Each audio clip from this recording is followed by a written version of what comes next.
Okay, we are live. Hello, welcome back to TNP with Mr. A, hosting Nier Automata and XDeath, co-hosting as always. Not as always, it's always us, but sometimes the other way around. So we're back with Nier Automata and XDeath. Do you want to recap, or I can do it? You. Okay, well, we're playing as 9S and seeing all the same stuff we saw as 2B, right? So we mostly did side quests last stream. I think we just kind of went to the Forest King, and then other than that, I just kind of ran around doing side quests for a really long time last stream. So we found out about the sort of backstory of the Forest Kingdom, which is now basically completely destroyed. We basically slaughtered everyone there, and then A2 finished off the king for Emmanuel. So they used to have an old king, like 256 years ago, but then he died, and they implanted his memories into a baby, but to become the successor. But because it's a robot, it just has stayed as a baby for all of time. Right. For the entire 128 years ever since then. Yes, they realized like 4 hours ago that they should have upgraded it, but they're too dumb to figure out how. So, in their own words. Yes. So I was wondering about that. It begs the question of, like, does the baby have this exact same consciousness as the old king? Is it like the old king's mind just trapped in the body of a baby that whole time, or is it something else than that? Yeah, I think I interpreted it as the baby was more of a, I don't know, like they said, the memories specifically. So it implies to me that it's its own personality, and it has the same knowledge as the old king. But it could go either way. It's really doesn't really we don't really know. No, it's a mysterious baby. Yes. Yeah, and then we just kind of did side quests for a while, which one of the most notable ones being we found out that there was the scary Red Riding Hoods, and then one of them turned out to be an execution class. Yes, a new class of android. Yes, unknown to 9S at least. Right, and 2B. I think 2B was there, and she also didn't seem to. Or I don't remember if she knew about it or not. She was there, and 9S said I'd never heard of that, and then 2B's response was like, "Some things are better left unknown," or something. Okay, so yeah, it's unclear if she knew about it or not. Yes. Oh yes, and we also had, I think, right around this area, there was Wise Machine, who we couldn't talk to for unknown reasons, possibly a bug. And then there was the Engels side quest. That's one of the more intriguing ones we saw last stream. There's an Engels bot, and we're in the process of trying to sort of restore it. That's right. Yeah, so maybe we'll try to do that one because that one does seem interesting. I don't know what else I have. I think our overall goal for this stream should be to finish 9S's story, and I would estimate that we have a little bit of time for side quests as well. Yeah. No, 100%. I do want to finish. I do intend to finish. Yes. So okay, we've John Paul, which we should do him as well. We definitely want to do John Paul. Yeah. And then the Goliath, the Engels class. Rest of these. Ooh. Operator 210. Because 9S has a crush on her. Maybe we'll try to help her out. Okay, yeah. Gotta get 9S. Could you also put up a Discord stream? Oh yeah, I said I'd do that and I didn't. Yes. I got distracted. Okay. There we go. Okay, I guess the Wise Machine is mostly about hacking him. Oh, that's obvious. Why didn't I do that? Alright, well, I think this is the, we have the, okay, this might be the point of no return. It's unclear, so, let's go back and do one of those quests. So for, well, we can stop by and see what the Wise Machine has to say, because he's, like, right here. Say right here, we have to climb all the way back up. Oh, we have a new type of machine. This kind of this weird chicken-looking thing. Hostile enemies here. Why are some machines so aggressive, while others couldn't care less about us? I think we kind of know the answer to that, right? Because some are on network, and those are the ones that are still fulfilling their orders to kill. Yes. Some are off network and also kind of crazy. So. Such as Simone. Yes, poor Simone. I think Pascal and friends are off network as well. They're not yeah. too crazy. They're crazy in that they don't want to kill us, you know. Yeah. You would have to be crazy to not want to kill 9S. Yeah, they define their orders.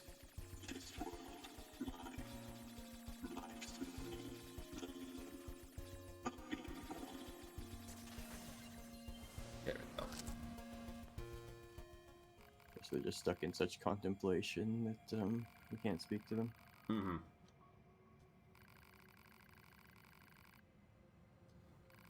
Here's another tally mark for our philosophy counter. Yes. I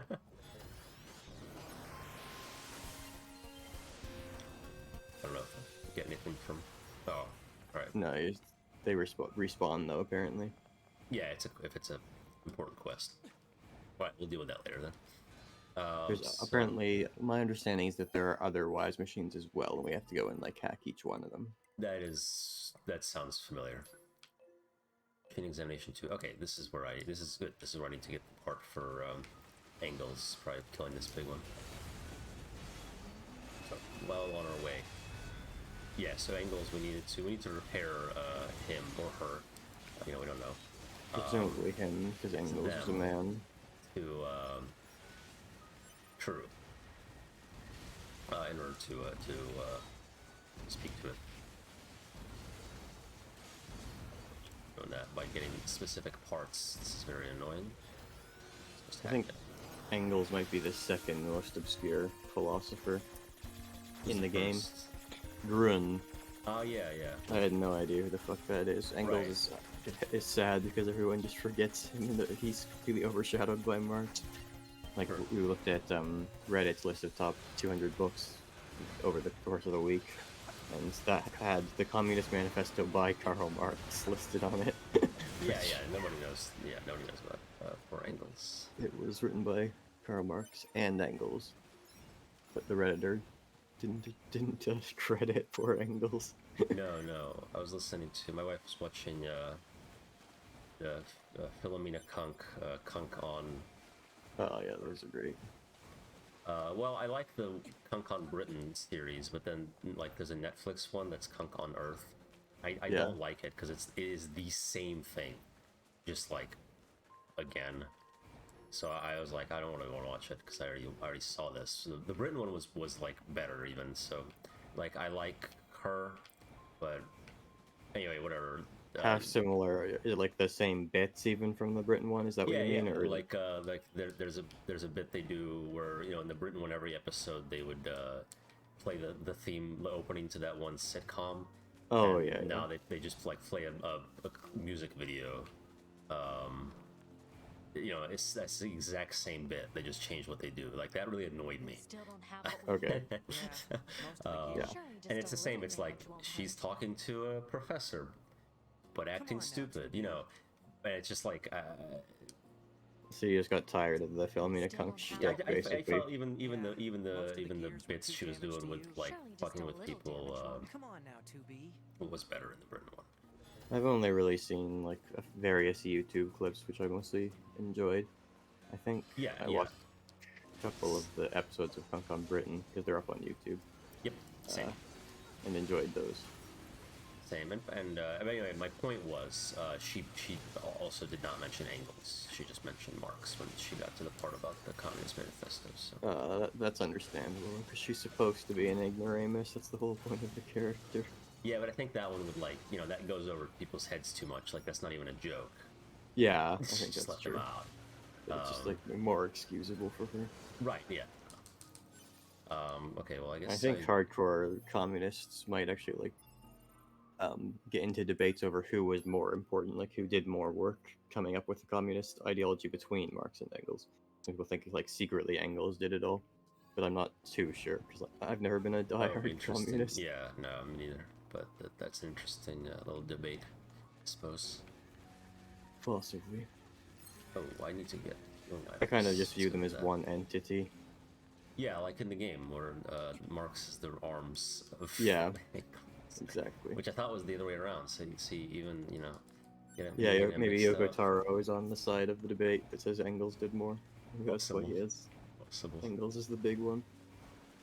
was gonna say it's unclear how much Yokotaro knows about these philosophers, but he knows enough to like satirize. He apparently doesn't like Sartre. Sartre. Yeah, Yeah, he knows it. enough to make fun of him. So We that's know fair. that he knows that much, but I, not knowing too much about Nier or the philosophers involved, I don't really understand why the robots were paired with the particular philosophers they were.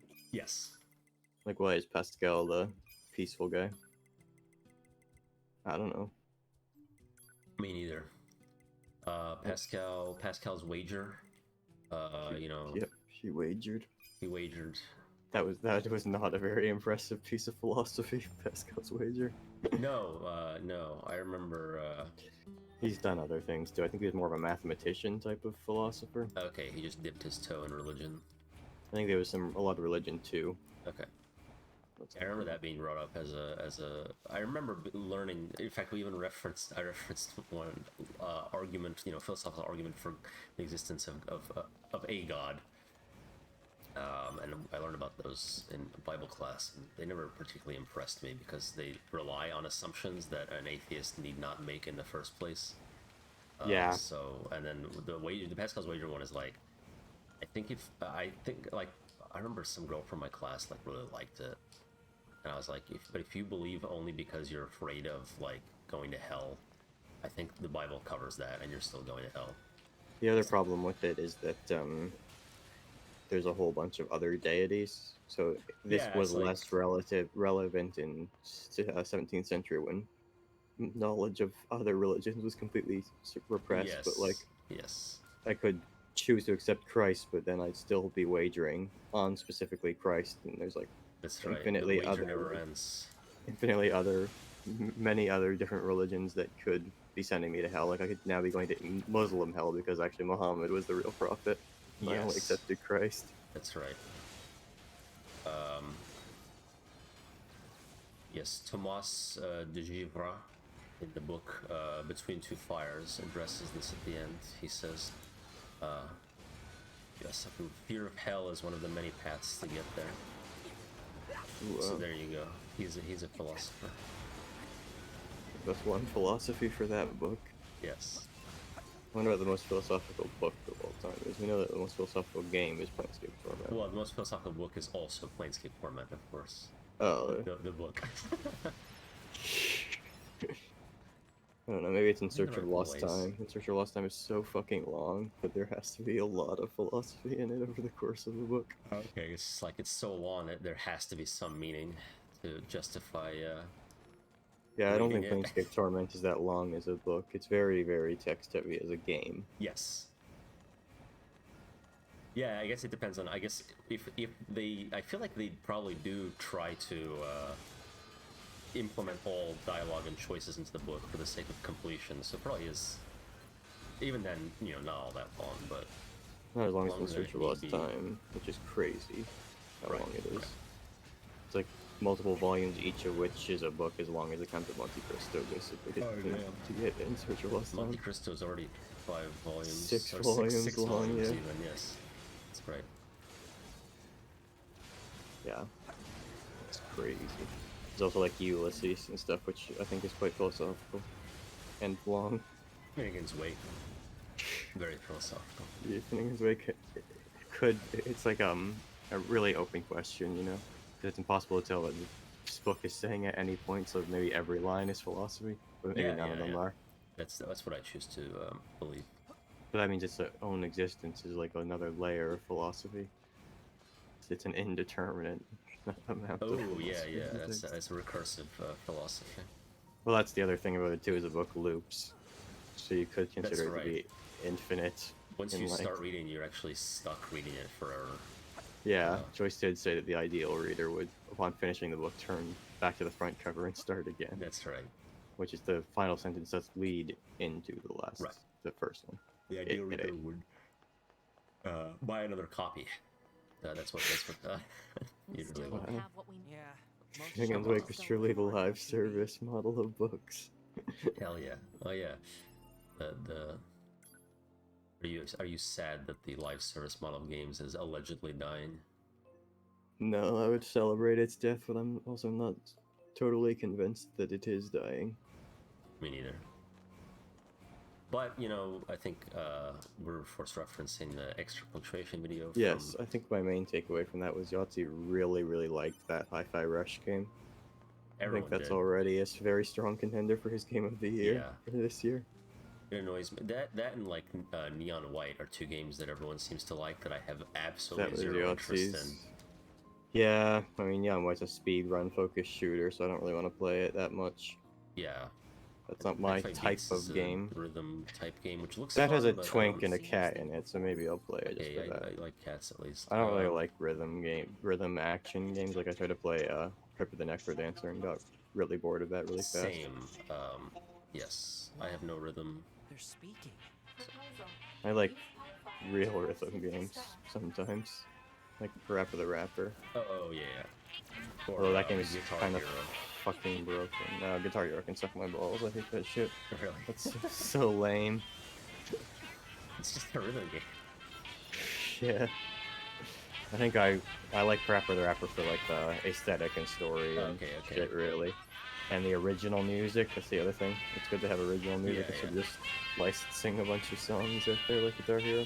I think Guitar Hero has like, there's like two ways to enjoy it. It's like casual at a party, so you're just fucking around with friends, or like if you're doing it like really fucking hardcore, like the top level players, that can be cool.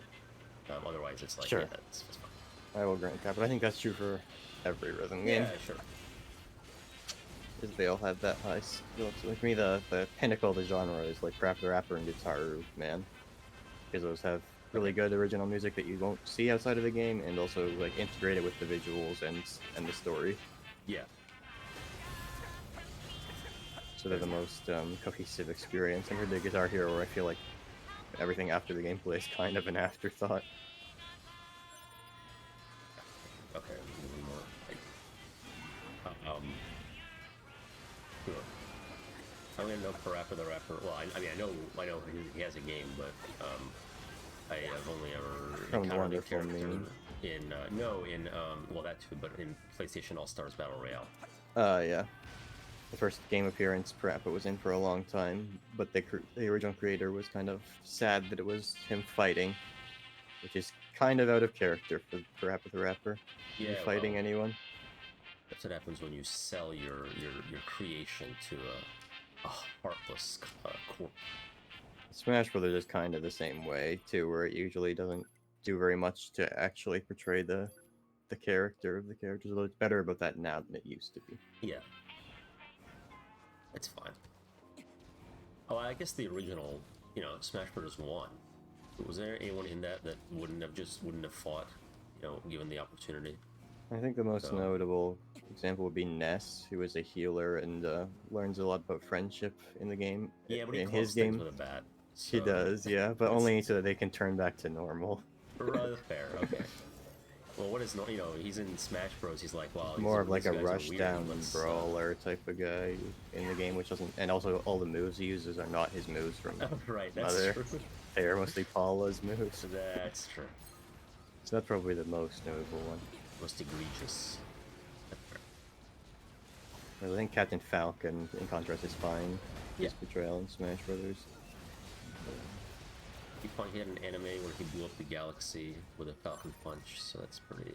Yeah, it was kind of like a Fist of the North Star type of thing. Yes. Very over-the-top machismo. That used to be a big style in anime, and now it's not as popular anymore. Yeah. I tried to watch Fist of the North Star, because it looked like so over-the-top badass that it was like funny, but it's just like old. I'm not saying it's bad, but little slow for my taste. It's kind of long.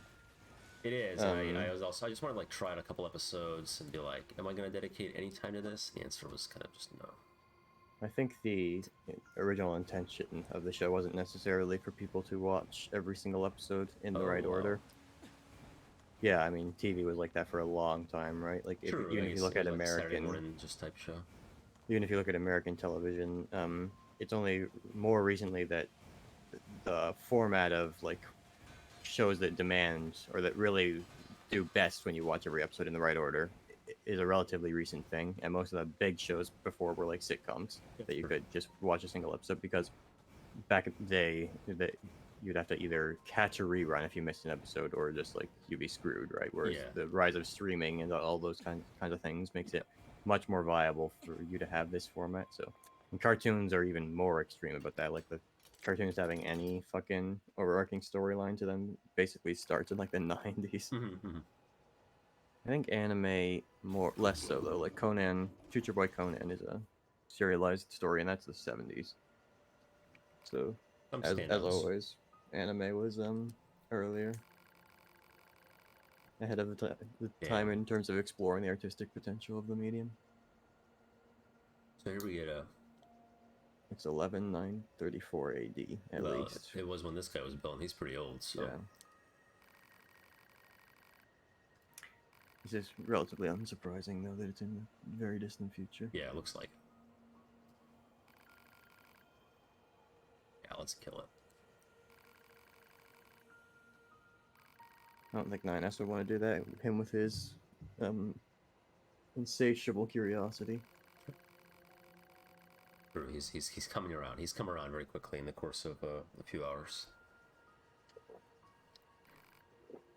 It makes me wonder if like if they've been down to Earth before, and if they just like only now have started to think about what they're doing, or what. I wonder if that will ever be addressed in the story. Oh yeah, game. That's yes. We'll find out today, I believe, if I remember correctly. Yes.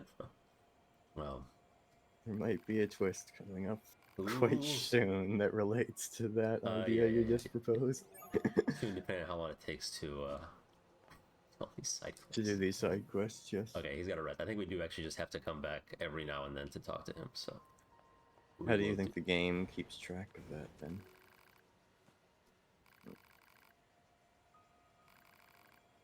I don't know. Oh. Engels is lonely because everyone forgets about him. He's bored. Are you trying to say you're bored? Maybe like the game doesn't keep track of it. Okay, it doesn't. It might be like do some more side quests. It could be the in-game clock, but usually it's not in video games. Usually it's like Final Fantasy VII is an interesting one with the chocobo breeding. Sometimes it takes a while for like a chocobo to breed or whatever. And that's done by random encounters, number of random encounters. Right. Which is even then done by number of steps. That's part of the formula. Yeah. There's also an RNG component to it, of course. Yes, there is. I think, knowing Yoko Taro personally, like I do, he would be the type of person to do something fun with in-game clock. Similar to Kojima, I guess. But, Kojima definitely has his fun with in-game clock. Yes. Especially Metal Gear Solid 3. Right, specifically that one, actually. I don't know if any real world time, but... I meant, I guess. Yeah. Actually, but yeah, tracking through the clock.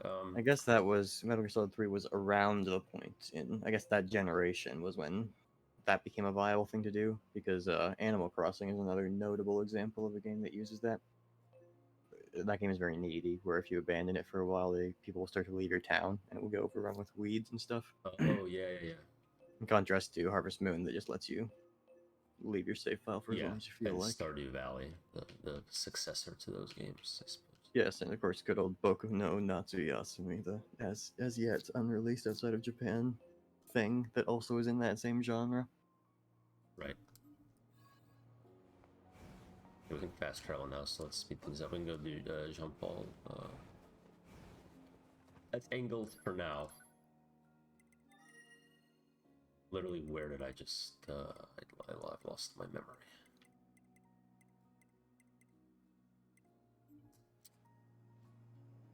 You've been spending too much time with 2B, I think. Just like trying to listen to you, and then I like forgot to actually read where I put the marker. I also have forgotten where we photographs were in our conversation before we got sidetracked with Animal Crossing. I'm talking about cartoons. I was going to mention Desert Housing Complex. Wait, I knew that. I was like, that's not that one. It's something else. TV shows adopting the serial format, and then before that, Fist the North Star. Yeah. Even other shows like X-Files. Even shows with an overarching story, you mostly were like a Monster of the Week type thing. I think, like, Or I don't know. wacky situation of the week with like Three's Company or something. Yeah. Which if you Or can, the if Three you Stooges. characterize the wacky situation as a monster, it's the Oh same yeah, format. you could, yeah. Wait, do I need to attack? Let us be friendly. Yes, there we go. Delivery boy. She has an eye patch.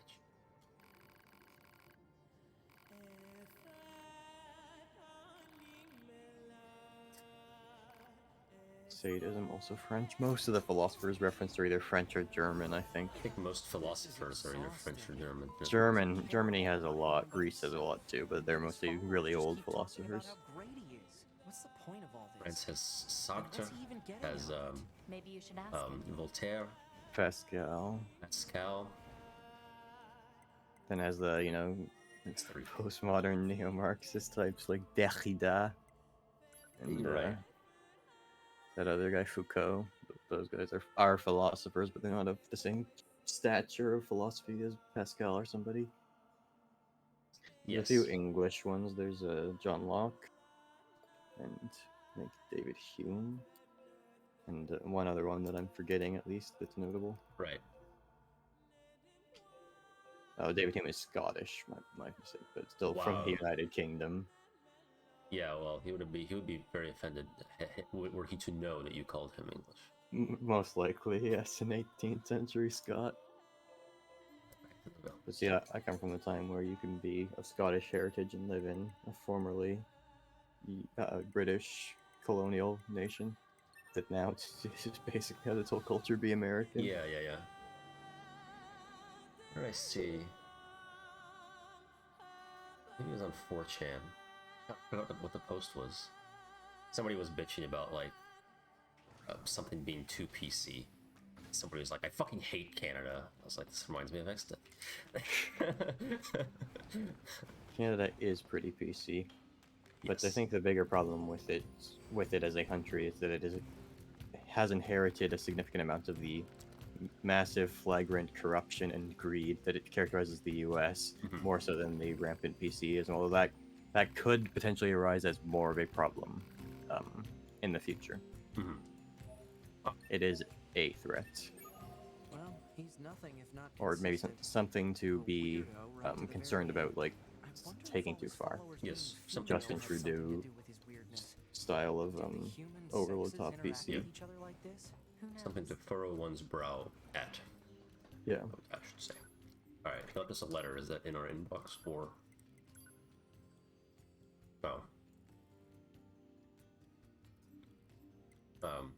No, it is not. It's in our inventory.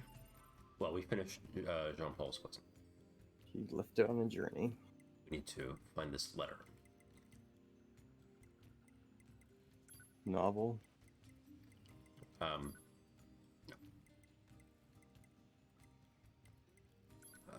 The items, perhaps. There it is. Yes. It I'd like reads, to I've trick left the this... world. Throw that trash away. Okay. Bye, Jean-Paul. There's Jean-Paul. That's classic character. What a guy. Let's do I did want to, since we almost like did it in 2B's story, the finding the pictures on the photographs to help with that. I would like to do that one as well. Yeah, so that would be Desert Center. We already for found the Oasis. Okay, we didn't do the Oasis. We found the one. park We did do this one. Yeah. Yeah, we did the park. And there's a third one as well, isn't there? Yep. I don't know. I think it's in the forest. Oh, the waterfall in the forest. We might have gotten that when we went to the forest. I think you're right. It last actually year. might be the desert zone left. Oh, there's a lovely boar. There is. Standing in the arch. Yep. You can ride him. That's slightly faster than your multi-dash method, I think. We can multi-dash with the boar, but there's no need. Yes, you're right. Because it enters into sprint mode much more quickly. And it might not stumble as easily as 2B Sprint did. And presumably 9S's does as well. Yes. I wonder if boars live in the desert. I don't know. Why? Where are you going? Okay, well, I didn't press anything. You can't really dismount your boar. It's like the joke going that way, I guess. Yeah. It'll just go back to its home. Well, back to multi-dashing. Guess so. Am I going the right way? No. Well, kind of. This way. Maybe he doesn't like being out in the away from the center of the desert. Something like that. He misses the safety and comfort of his little arch. Yes, that must be it. I'm not moving. Maybe there's a specific path I must take. There's an invisible wall situation, yeah, or is it the there's wind? a sandstorm. Yeah, the wind. I wonder. I have gotten to the thing before. Check the map again. Is that it? Yeah. Yeah. Hmm. So we were talking about how Canada has been corrupted by capitalism. I was thinking, like, realizing over this past week that I had kind of missed out on how over the top and flagrant the corruption of the U.S. is.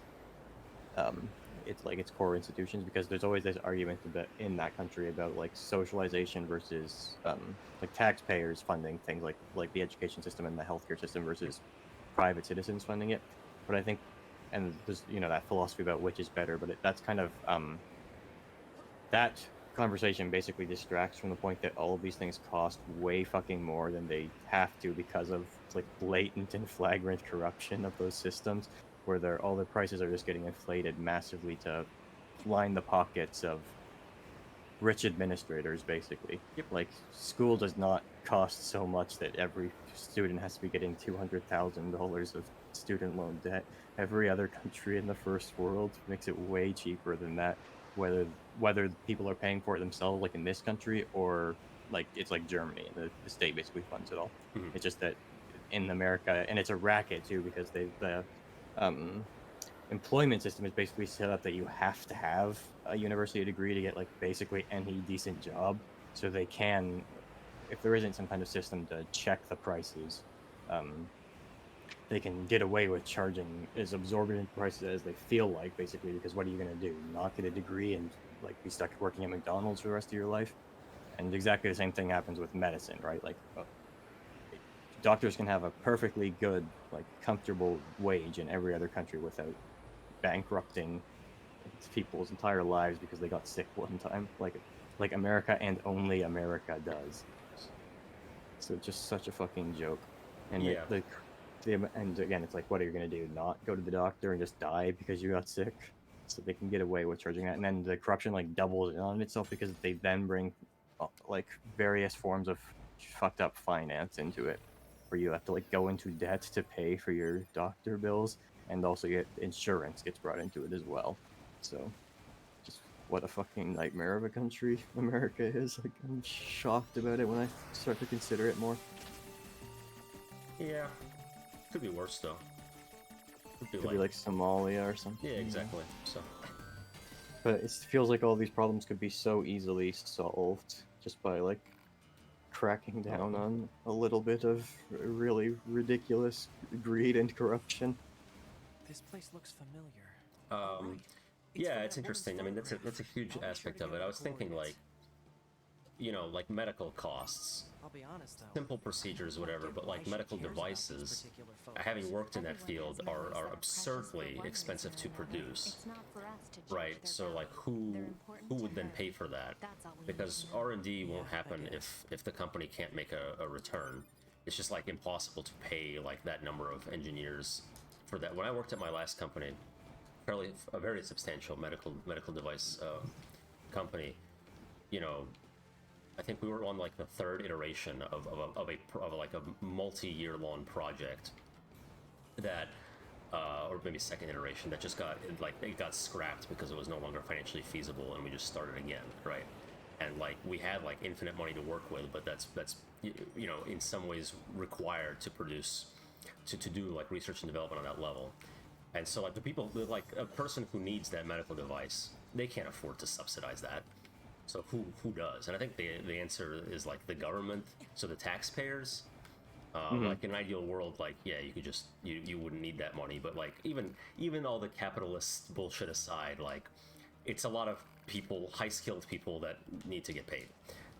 So even though like yeah, okay, the company's management is probably pocketing most of that. Like aside from all that, it's still expensive. So there is that issue, but that doesn't really cover the that's kind of a separate issue from just the fact that it's always expensive.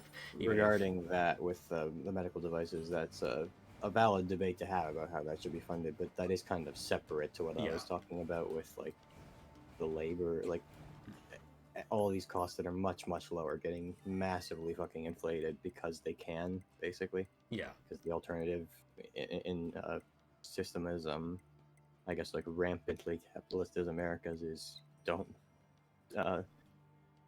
pay for this procedure and just die. Then Yes. people just kind of have to, and then they get like enslaved to finance for it. So it's not even competitive. It's not even a competitive market like Ben Shapiro types try to say it is. It's actually a non-competitive type of thing because the thing is so like immensely necessary to life that they can just charge as much as they need. It's not really a fair competitive thing. Yeah. Well, it's similar to like cable companies where the competition like work together to make everything expensive. You know, the insurance companies.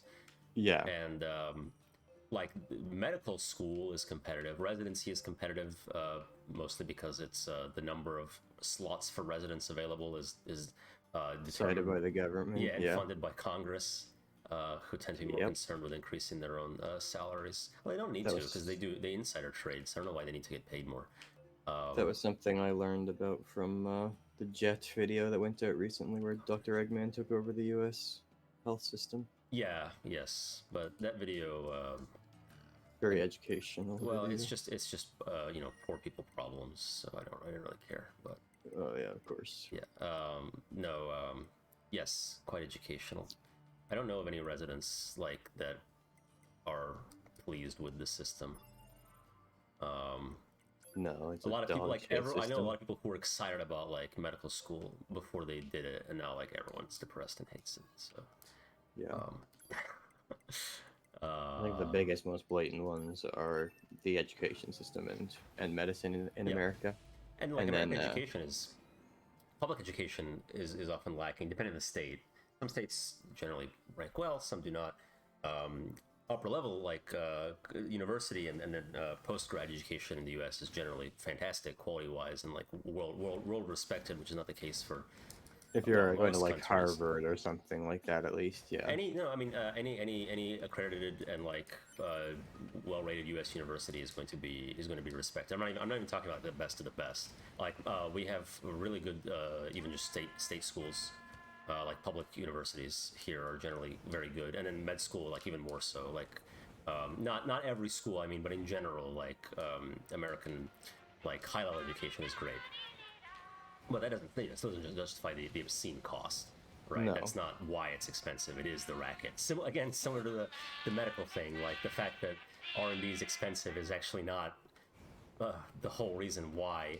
What am I after? Oh, this way. Why you know, it's expensive. That's part of it, and that's like a valid debate, but that's not the issue. So there's no real point even debating that, because the corruption is the issue.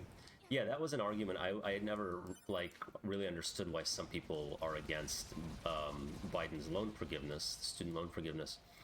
And I read an argument where it's like, well, it's treating a symptom, right? Because what's to stop universities from just they're like, not only are the loans subsidized by the government, which is why the prices are so high now, because they know that the government will fund it. But it's like the government is just continuing to fund it.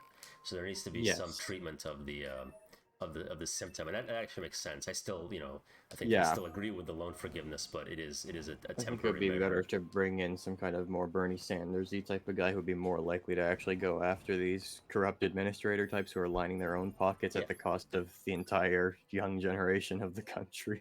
Yeah. I don't know if Bernie Sanders specifically would do that, but somebody with more of that type of mindset. I think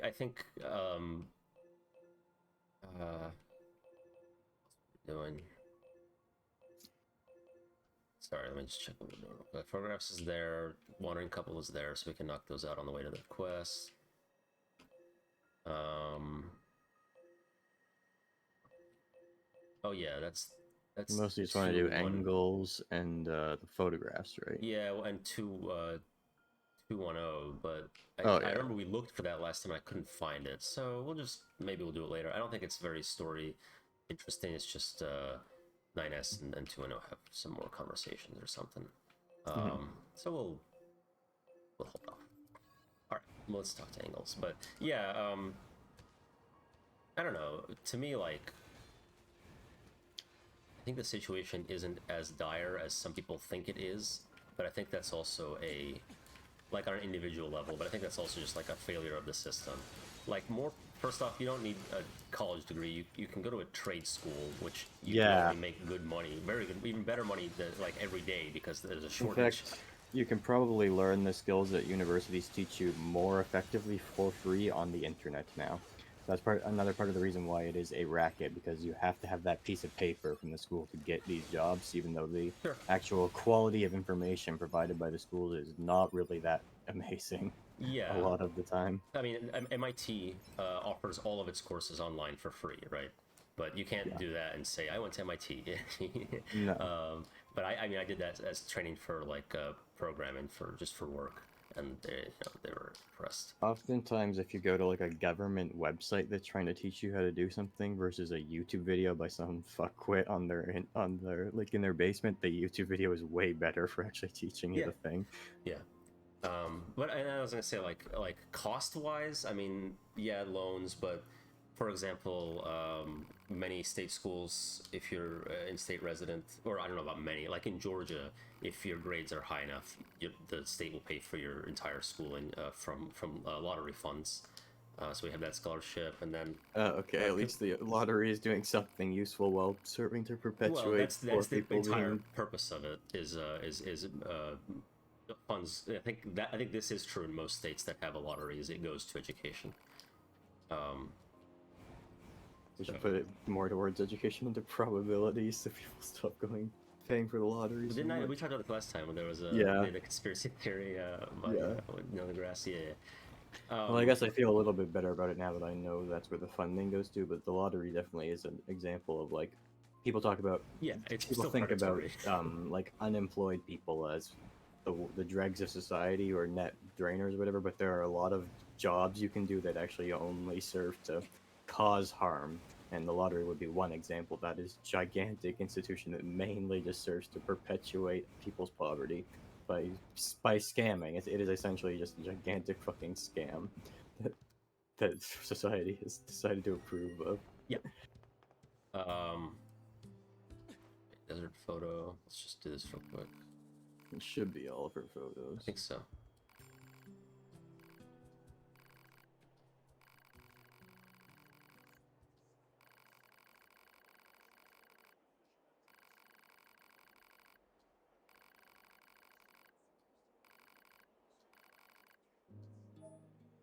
Okay. Well, that was just a nice thing to do. That was a little bit. I was hoping we get to see her flashbacks or something. Same.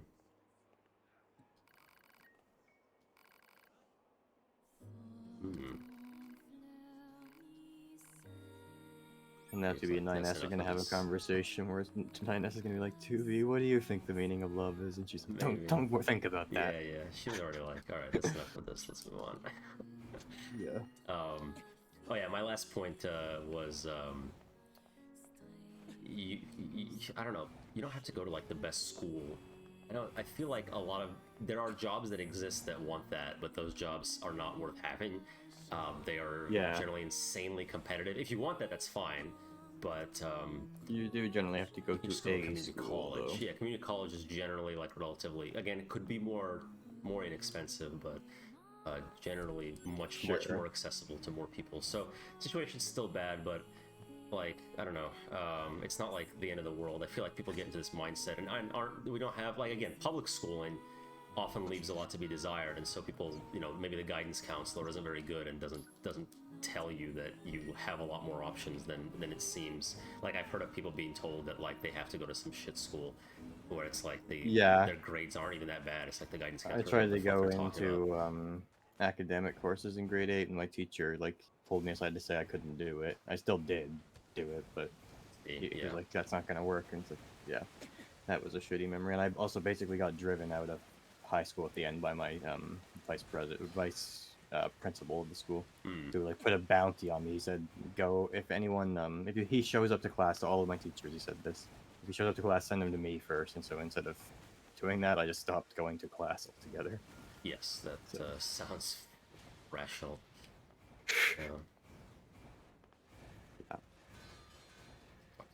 again. But yeah, those are both issues. Yeah, medical education. What else? I mean, so interestingly, the Wire show that I like on HBO kind of addresses a lot of these things within the context of the city of Baltimore, but rampant corruption in politics, education, housing projects, specifically different things that affect poor people the most, because it's mostly about like the drug dealing trade and the police that try to counteract it. It deals with, like, you know, it has interesting characters on both sides and follows their stories, and then like just people trying to get by, and then the system is against them all. Plus, you know, the show presents it as generally like they're just driven into this criminal lifestyle because it's all they know, and the system does nothing to help them. And so all of these issues that we've kind of mentioned here are addressed, so or looked at by that show. So it's quite a good show. It's Obama's favorite show. Yeah, that's how you know it's prestigious. His favorite Fire Emblem is Fire Emblem 4, so he has pretty good taste, I think. Yes. But here's an interesting note: the sun no longer. I guess the Earth stopped rotating. Interesting.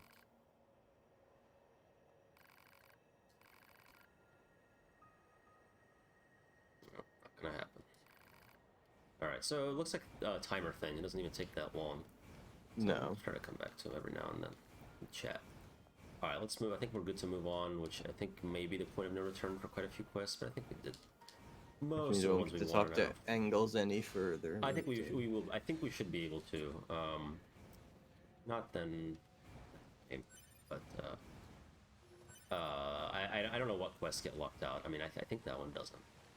At least we have a chapter select if something really terrible. Yeah, or just, you know. I guess I would like to see the other wise machines as well, but I have no idea where they are. I don't know if the game gives you a I will check real quick. a thing. It's...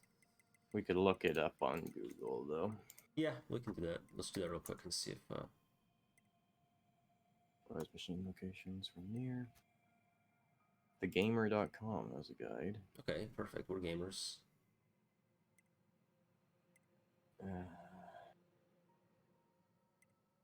You'll only find this quest while playing as 9S.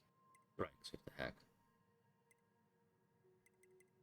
Let's, while you're looking that up, let's go try the Yorha Betrayers quest, because I think I did it the last time. I couldn't find them, but...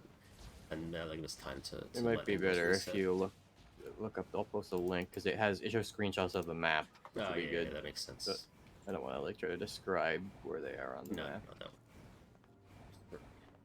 I posted and all that. Get it going on your laptop. Yep. How to complete the Wise Machines quest. 3 Wise Machines, okay. Yeah, you know, probably presumably named Balthazar, Melchior, and Caspar. Almost certainly, yes. Ah, the tower, okay. I need to look at a map. I know where that is, sort of. It's in the city. Yeah, so I guess to conclude our conversation, America, sort your shit out.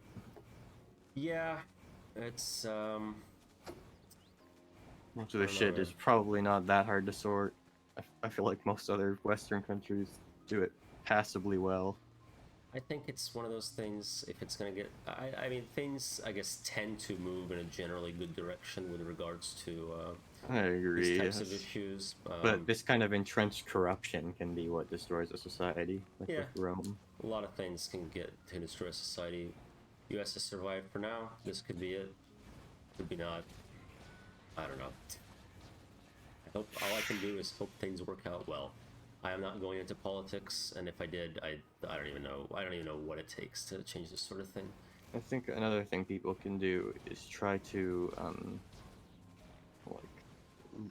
pursue a lifestyle that, to whatever extent you can get away with, it minimizes your interaction with these systems. So please do not play the fucking lottery for the easiest one. And then also, if you can find a career path that does involve not having to go to university, I would encourage you to do so, I guess. I would say just, well, again, you know, that's fine. Definitely just don't go to university because you think you're supposed to with no plan. Because I know, I mean, I hear of people doing that. I have a friend who did that. I think he's okay. I guess worst case, well, no, worst case is you drop out, which I think he did fail out and had to like beg to be let back in. He played too much God of War to go to class. I think the third one being medicine, you can't really do too much about that. You can't really avoid the medical system. Yeah. That's what my mom said when we didn't have insurance. We were poor. She said, just don't. You could try moving to another country, I guess, but that doesn't really solve the problem. No, it can solve your individual problem, but yeah. Yeah. I mean, I guess if a lot of people start leaving America and like leaving behind a letter that says I'm leaving America because of the medical system, maybe that will provide an incentive for the country to sort its shit out. I don't know. I don't think. I think yeah, it's that's a bit of a drastic measure. The people who care like are aware of the issue and working to solve it. It's just like not enough, I guess. Well, they're going to face opposition as well from both the people who profit off of this form of corruption and the Ben Shapiro type of people who like are mouthpieces for it. Yeah. No, yeah, lobbying is definitely an issue. Okay, that's the one. What was the third? Well, I got the second one. The third one on a ledge. Okay, and he's overlooking the crater. So let's try to find. Didn't we do that guy? No, we didn't. He's on the building overlooking the crater. There's one on a like. Are they all overlooking the crater then? Oh yeah, I guess so. They all have a good view of the crater. That makes sense. I wonder if something in that crater will happen later. Not that they'll see it, I guess. The crater is also where the alien ship is, which is what created the machine. Yes, something has already happened there. There has become a crater. Yeah, Engels blew up. Or is this a different crater? No, yeah, it was, yes. Yeah, I believe it was Engels blowing up. There it is. So, fuck. Slipped. Yes, good advice. That's life advice from Xdeath on how to save some money. Move to a different country besides America, yeah. I recommend, Netherlands. Netherlands, yeah, they have windmills. Luxembourg, I think, is pretty good. Luxembourg doesn't like to let people in, though. Oh, is that the problem? I don't know. Maybe like it's not big. You know, Sweden or Norway would be pretty good. Those are also expensive. Oh, they have. Yeah. I mean, it depends on what you're looking for. They have robust social systems. Yeah, but they also good quality of very life. Expensive to live in, but maybe your quality of life will be good enough that you can afford it. I cannot blindly recommend a poorer person to move to Sweden based on my knowledge. No, you have to move to Mexico instead. Yeah, there you go. Canada's kind of a shithole. Don't come here. It's kind of just America, small version. Maybe I would probably Europe. Somewhere in Europe is the way to go. I think most East Asian countries are kind of fucked up. With Japan with its 99% conviction rate. Well, yeah. Singapore is also we did. Okay. Singapore is also like kind of a low-key totalitarian nightmare. Yes. Yeah. South Korea, I don't know. Maybe maybe that would be an all-right one. Better ones, but they I think Japan is like it can be okay if you keep your head down, but it's also pretty xenophobic. Japan. Yeah. No, I think Japan. I think the conviction rate thing is like, it's. I think it's that, and there's like workers' rights. It's kind of shitty compared to the West. Yeah. They have their black companies or whatever they're called. And they're also pretty xenophobic, so it's hard to. That's true. Get acceptance there as a gaijin, I think. It is, and it's I think if you had to move somewhere in East Asia, Japan and South Korea would probably be the best picks, and then Singapore maybe if you were like really good at being conformist, you could be okay. Yeah. I think after that, I'm not super educated on it, but it's a bit dicey after that. Okay, they're freaking out. Oh, yeah. I think, I remember this. You're having high levels of ennui? Yeah, they're about to reach critical levels of ennui. Definitely looks that way, yeah. You're gonna jump off? Yep. This kind of foreshadows the suicide call that 2B meets slightly earlier, or doesn't foreshadow it because we have to play as 9S True, to do this. You have to, if you forget what happened in 2B's playthrough, it foreshadows it. Very Well, different reasons them. to commit suicide, though, I suppose. Yes, they did it out of Sheer despair, really, about yeah. the nature of life. And the cult versus... did it out of the looking forward to what lies beyond. Yeah. That's a little too much. That yeah. was some philosophy. That definitely... That Wise Man Quest in general adds a tally mark to our philosophy counter for this game. Yes.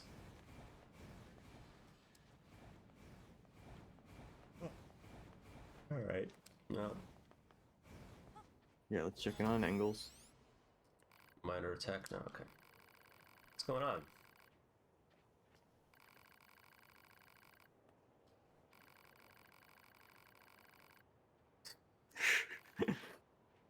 Do not repair me. He's too bored.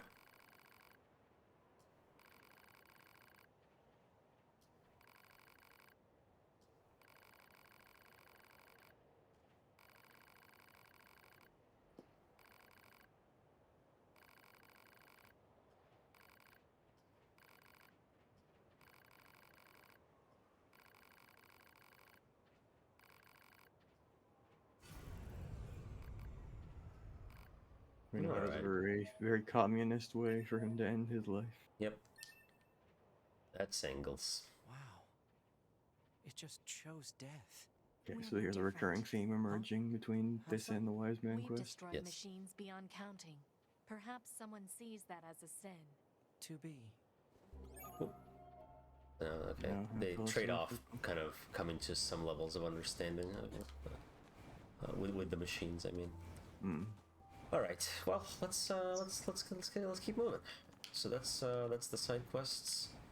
I think we're good Yeah, for I now. think Side we did quest some of the wise. most philosophical side quests. Yeah, we can always available, so- maybe the last stream I'll look up if I've missed any good ones, and we'll have access to the beautiful chapter select system. But I think That'd at be that point, reasonable.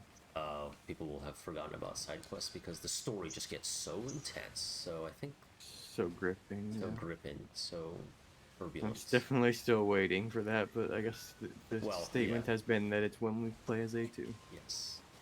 You're welcome to dislike the story then, but if you dislike the story before then, I have many excuses for you. Okay, I see.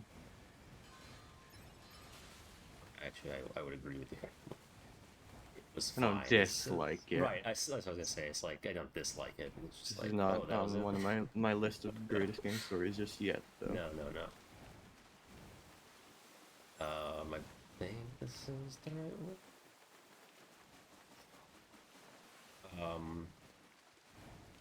I saw you were playing some Terra Invicta.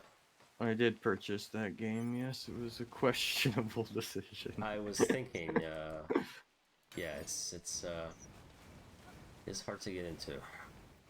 Well, no, just because of the price of it and I see.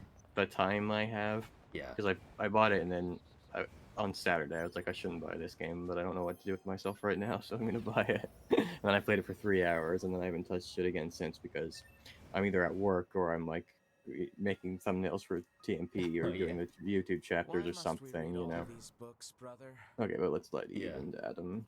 Knowledge expands horizons and enriches existence.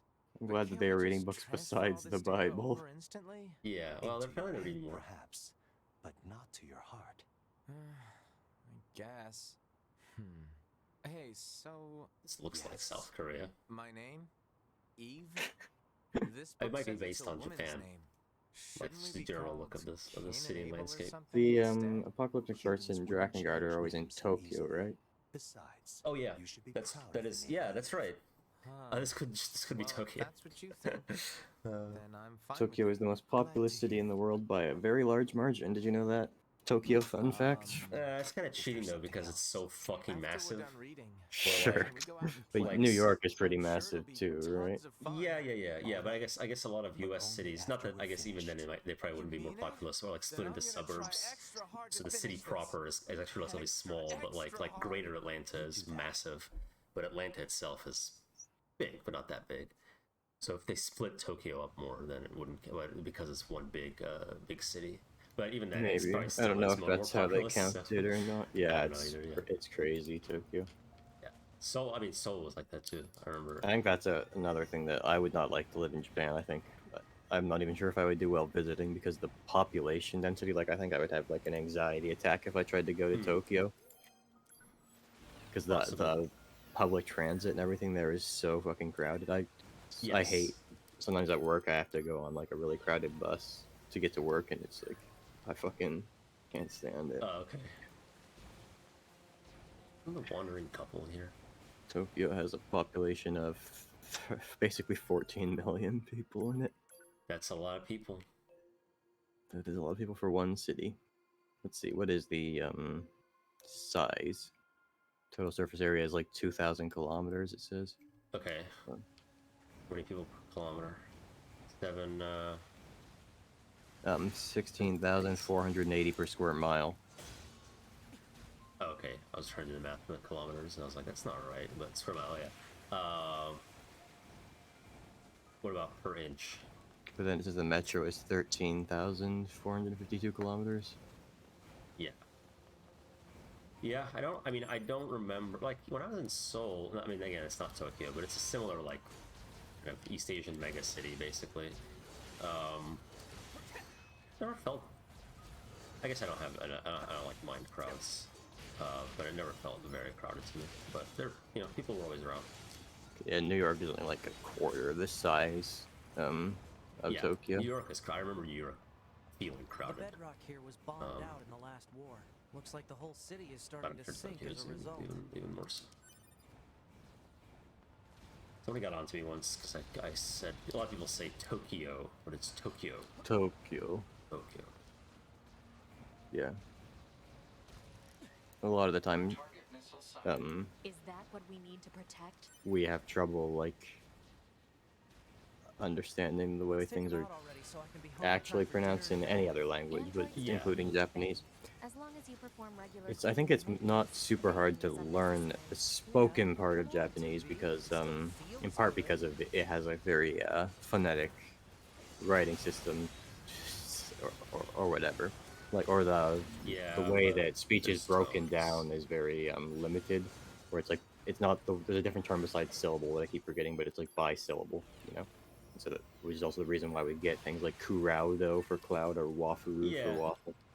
That's true. I think it is. It's mostly phonetic, but there's tones, which I didn't even know until I was watching random videos about Japanese on YouTube. I didn't know that either. There are, and so you can pronounce things without. It's not like Chinese where the meaning of the word completely changes, but there are like tones. So see, you need to know. So it can get a little harder. I don't know. I mean, I'm sure it's not crazy difficult. Like I have a friend. I think the really hard part of learning Japanese is the writing system, and the spoken vocabulary and stuff is less hard in comparison. Yeah, the grammar stuff is the hard part of most languages. I remember.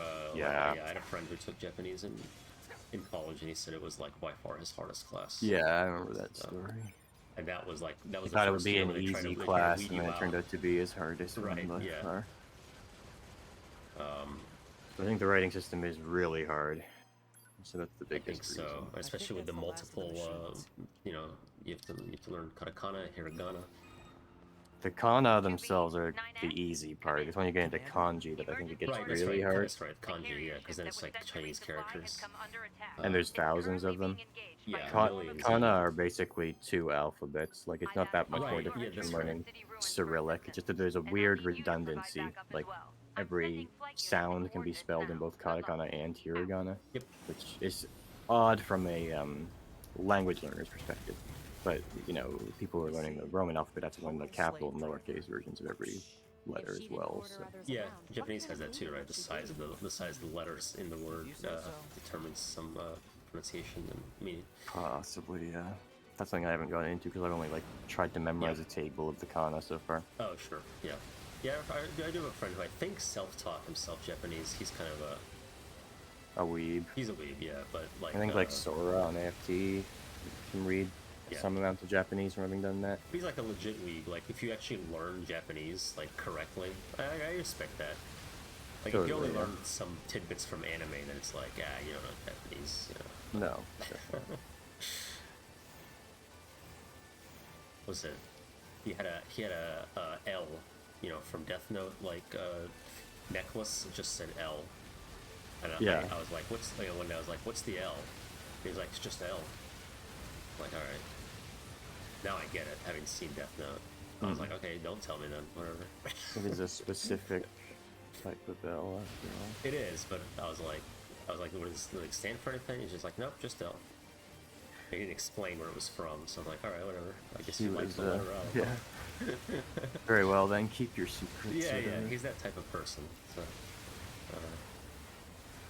that would be annoying to me. it can be annoying. His friends from, I'm also friends with his friends from high school would talk about how obnoxious he used to be. Yeah. It's cool now, but some tendencies remain. Yeah, well, we're all like that, you know. Yes, exactly. Sometimes I revert to becoming aggressively unfunny for a minute. True.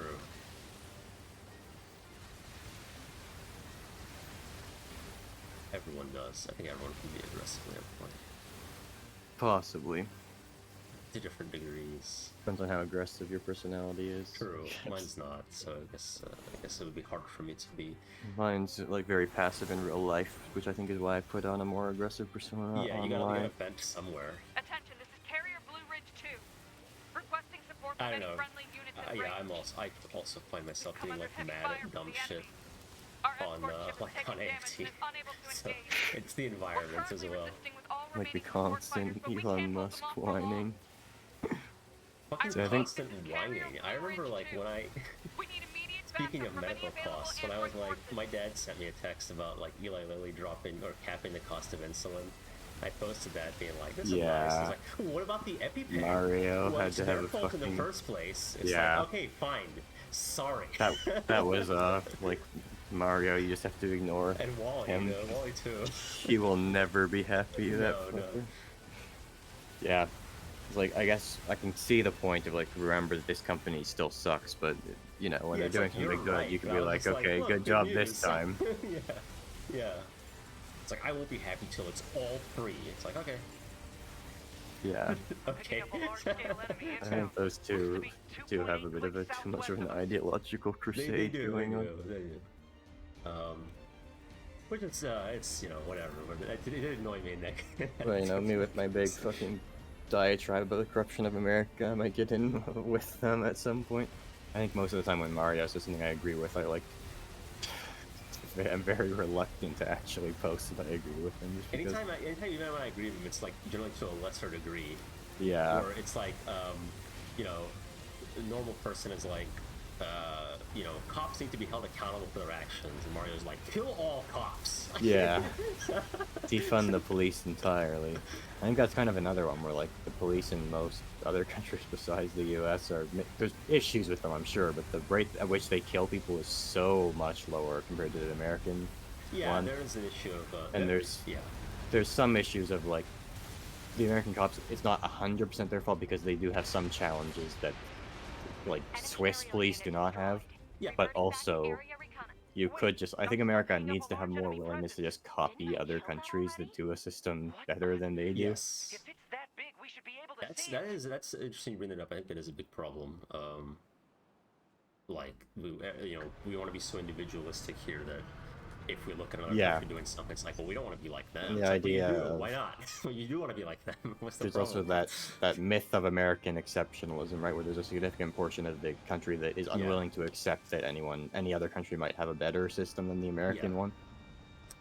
Oh, real quick, sorry, I forgot to bring this up. Would you mind doing a sound check if you haven't already? Oh my god, You yeah. should be ashamed. I did at the very start of this stream. I heard that you could at least hear my voice, but I will do another one. Oh yeah, because I did not. I was going to ask you to, and then we got into talking about what we're still talking about, kind of.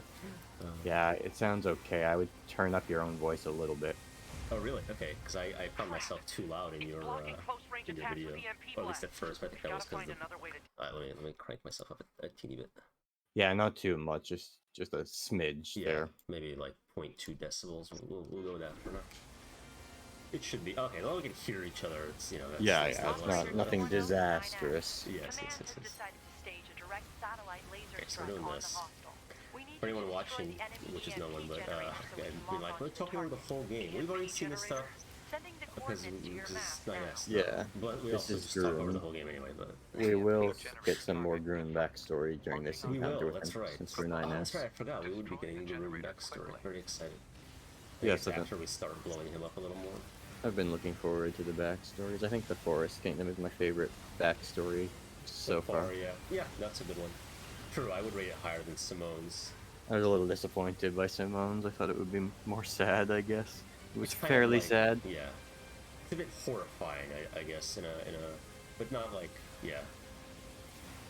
If you like think about her eating people to be beautiful, it's also a little over the top. It's like, okay, that's odd. Yeah, I think it escalates quite quickly and Yeah, stuff.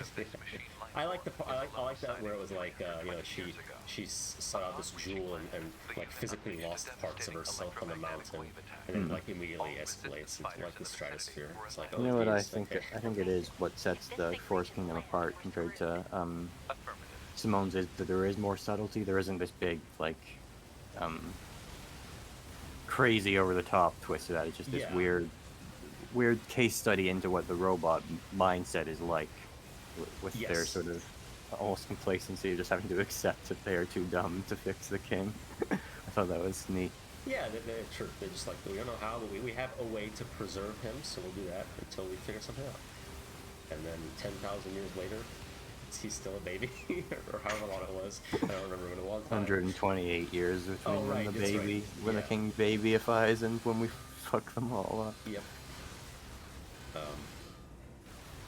I think you feel more bad about wiping out the Forest Kingdom when you learn that backstory too, versus Simone, where it's like her story is sad, but she's so far gone at that point that it's almost a mercy to finish her off. Yeah, and she's also like cruelly like torturing androids. So Yeah, like and the other Forest Kingdom- machines also hate her. Yeah, right. They afraid of like her. thank you for getting rid of her. Yep. I think the Forest Kingdom kind of.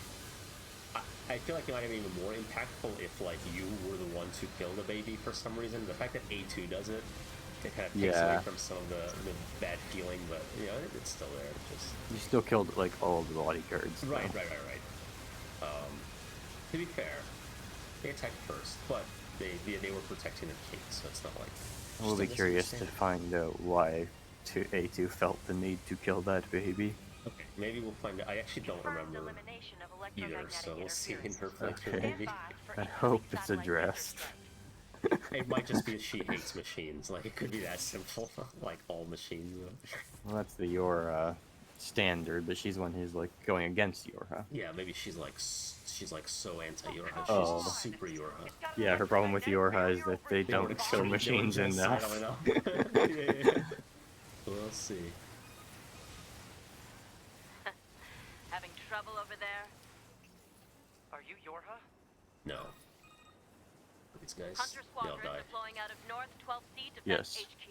I'm the commanding officer for These are the Don't disposable worry, we'll take it from here. androids that are meant to bring home the bleak tone of the game. That's right.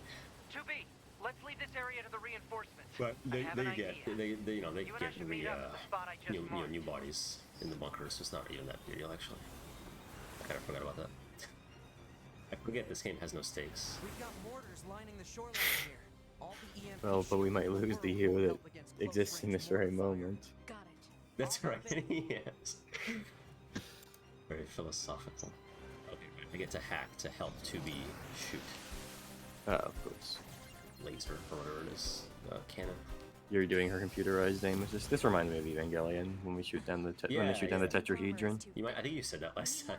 I think I It did. is, Yeah. yes, it very Let's much try for a more reminds me of direct that. approach. The big sniper hooked up to the city's power grid. That's I like that Lay episode. down some fire Yeah, and that's a shoot strong them out. episode. Shinji comes out and saves Rei from the burning hands thing for afterwards, and then the "Why don't you try smiling" line. Yeah. It's a good emotional moment. That's the Very first time those sexist line. characters start to act like actual human beings. Yes. Instead of just depressed shells. What is that, like episode 4 or 6, I 6? think. Oh damn, okay. I was thinking tetrahedron episode 4. But and then in the rebuilds they were like, you know what this is missing is crazy graphics. And they made the Yeah. tetrahedron all like weird. I don't like that as much. I'll agree. I think it I was think way so. better than the original I think version. that's one of the less bad examples with the the fight scenes are so strong in the original one because they're very visceral, and then the mistake the rebuilds make is overloading them with all this crazy visual noise, Yeah. like the space battle part of 3.0, and also like the What the whole fuck is fucking that? climax of Thrice Upon a Time. Yeah. Well, the climax and the intro, I think they start with a fight. Oh and yeah, end the, with the fucking fight. meaningless Paris fight. Yes, that's right. It's like, why? I always forget they were in Paris because it's so relevant to anything else going on. It's like, why are they in Paris? Okay. I think it was just so an Ava could throw the Eiffel Tower or something. Yes, that's right. It reminded me of anytime the Eiffel Tower is used as a weapon, which is a thing that happens in various media. It reminds me of there's a level in Red Alert 2 where, as the Soviets, where you take over Paris and you turn the Eiffel Tower into a massive like Tesla cannon and just like start zapping. Yeah, people. It's really funny. I think probably the only monument that's gotten destroyed more often, which is also a French created one, is the Statue of Liberty. Yes, that one's usually like sad when that happens. You know? Like in World of Conflict, the soldier like threw up. The 'cause vomits. Maybe he thought he'd get in trouble. He was like, "Oh, we fucked up. I'm gonna get beaten." Maybe that's why he threw up. French are going to be really disappointed that we didn't take care of their monument. Well, we already lost in France or whatever. Oh, true. Or no, we won. That's right. We won in France, and that's why the Soviets like. And we did at least preserve the church as well. That's right. That Yes, was that was a. important. I don't know if that was a bonus objective or. It was, main- yeah. Okay.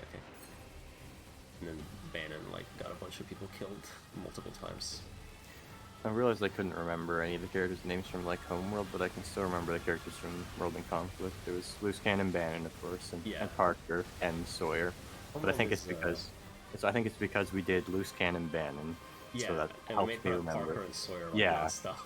Yeah, and Sawyer is also like Tom Sawyer, so that's easy Oh to yeah, keep yeah, track easy. of. Parker, we had like the variations on Parker. Yeah. Joke. See, when I said memorable characters, Like I meant Parkerino. literally you would remember their names. Let's just start. Oh, it's Karen Sajet, Karen right? Sajet, yeah. Well, yeah, so it's like you can't forget Karen. That's such a Yeah. And then Rachel. And Rachel in, Sajet, Rachel yeah. Sajet. So I do remember their names after all, Yep, I guess. there's only two Karen characters. Sajet is definitely a very memorable character, especially when you get to Homeworld 2 and she's like, hook me up to the spaceship again. Yes. I wish to be Jesus. She just never gets tired of it. Yeah, I don't remember anybody else. Nobody else had like a name. I don't think it was anyone just, else like, had a name even, yeah. The emperor of the Thai Right, there's the antagonist guy. Right, or I forgot his name too. Warlord or something. I don't even know. Can't wait for Homeworld 3! Karen Sajet is also in that. Yes, she never stops being the mothership. I think now she like has to like keep the hyper lanes open or whatever the ending of 2 was. She's sexier now, right? Oh yeah, they sexed her up. Activate missile controls. She was like kind of bald and weird looking in the first one. Yeah, she was The a little second scary. One, yeah, the second one they made her more like. I think they still gave her hair in the second one. But in the third one, she's like hot. Full long hair that's Yeah. flowing through the Flowing container. hair, form-fitting bodysuit, which all again she Oh, always yeah. had, but she was all like plugged in and shit. So Pascal was telling us about Grun, but I think we got that dialogue when we were We playing did, as we 2v2. did. Yeah, he was a So- weapon that was sad or something. Oh, this is Weapon did we that ride the weapon? stopped Oh yeah, that's being right. a Nines weapon. rode the missile in, and so now we get to Yeah. control a little bit. I hope we get some Grun action here because we haven't gotten We any should. It should be coming up, yeah. Signal lost. yet. There it is. No signal. Organize a search and rescue party for the missing Yorha members at once. I guess maybe they have like a low count of body replacements, and I'm still like trying to find them. Cause like why? They could also get their black boxes destroyed or whatever and not be able to come Oh, not back. able to upload. Yeah, that's true. That's a thing that happens in this game. It Okay, well is. here's There we more go. another robot myth. held sway over enormous strength. But sadly, he was also a little bit broken. He spent his long days hurting those around him. He tried his best to be good and kind. But despite his efforts, things never seemed to turn out. They told him he was unwanted. They abandoned him in cold at the bottom of the sea. He cried out, "Mother, Mother, Mother, Mother." But his voice never reached his mother.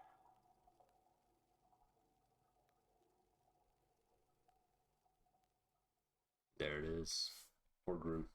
That was Grun. This is Tactical Support Unit Pod 042. Okay, yeah, I guess so. assigned to Now we're 2B. going into this scene, which we saw as 2B as well, I think. Where the pods decide to talk. Yes, that's right. We pods often participate in the same battles. Exchanging our situational data would theoretically allow us to... I thought we'd get more Grun than that, more but efficient okay. I didn't really remember what it was, but it's more of a... between pod 042 It's a robot and myth, pod really, more than, 153. like, with Simone we saw her flashbacks, kind of. And same Yeah, with the some of those forest scene. flashbacks in the forest was like full-on cutscenes, and here's one of the myths. Yeah. So that even different formats each time. Interestingly, I kind of forgot that was the case. There was another myth about a robot saying it killed its father and mother, which is somewhat similar. Yeah. to- Oh yeah. Okay. This is new. This is new now. This is 9S after. Yeah, because we got well, fucked he's up, like, lost. for 2B, we're looking for him and finding him getting tortured by Adam, basically. So this is 9S's version of that Yeah. part. Well, let's actually take a quick break. We'll give 9S time to reboot. I'll be right Okay. back. Should be fine. All right, we're back.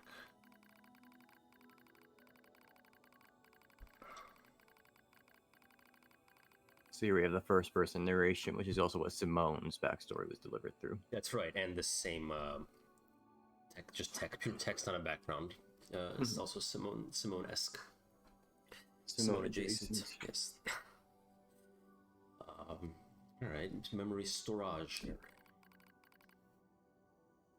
Okay, so he's kind of merged with the network, which actually is kind of what happened at the end of 2B's story. Yeah, he turned into Alphonse from Fullmetal Alchemist and said something Yes. about being in the network, uploaded to the network instead of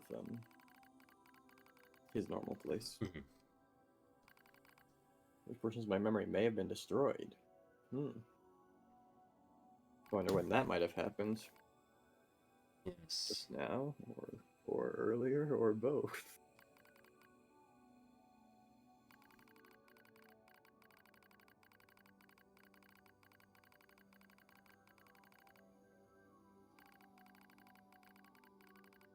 I don't have to wait for. I don't know why. I just I can click past it. Okay. Do you think it lends more of a certain emotional tone to the text to watch it scroll out at the slow speed? Yeah, sure. Sound effects. I guess it gives time to read it. Since I I think it can. It Yeah. can do that. No, I Just- think it can. Yeah, definitely. Games that only use text, that don't have voice acting, have experimented with like different ways of presenting text to convey emotional Yes, tone pentiment. to the language. Pentiment a little bit, like Undertale does that, where like, and Golden Sun also is another example that does that, where like the text will jiggle or like come in different ways and stuff, and also just like bold and things like that can be used Yes. as a substitute for the emotional conveyance that comes from voice acting. Right. Golden Sun also has a Banjo-Kazooie type of thing where the text is accompanied by a sound that depends on which character it is. Oh, that's cute. Uh-huh. Or Animal Crossing kind of has that. Animal Crossing as well, yeah. A lot of games have that Sure. section, but Banjo-Kazooie and Animal Crossing are two good prominent examples, yeah. But this is more of a robotic typewriter sound that we get for this. Yeah, this reminds me of like making PowerPoints in like 6th grade when you first discover like the animations and shit. It's like Yeah. every kid would have like the typewriter and like the laser thing to fill in the text. It was like really cool back then, but like really like fucking annoying. Really tacky. Yeah, tacky. I think I think with video editing you can do that too, where there's only really a couple transitions that you should use that look okay, but there's a Yeah. bunch of other silly ones that you can use if you want. I remember Star Wars, The Force Awakens actually like paid homage to the original trilogy by using some wipes. George Lucas. I was actually thinking about mentioning that George Lucas will use very silly transitions between shots. Yeah, and J.J. Abrams did too to reference that. He is somewhat good at recreating other people's styles. Yeah. Oh, I thought of another hack. We discussed it. We've discussed him before, and then we mentioned him in AFT. Stephen Moffat. I think showrunner or at least writer of Sherlock and some Doctor Who, and I think American Horror Story, which is something that I keep saying, but I'm actually not sure that's true. But I blame him for it. I would like to focus on 9S's text for the moment. Oh, that's fine. Yeah. And then I will look it up. So he's talking about he's just learning about the machines, and they're it's kind of what's been hinted at, especially with the Forest Kingdom. Tried different governments. This is 9S, like removing any of his own doubt that was left about whether the robots are achieving consciousness. Yeah, he's just flat out learning this from their memory from the network, I guess. Copying every possible human behavior and discipline, similar to what Adam and Eve are doing.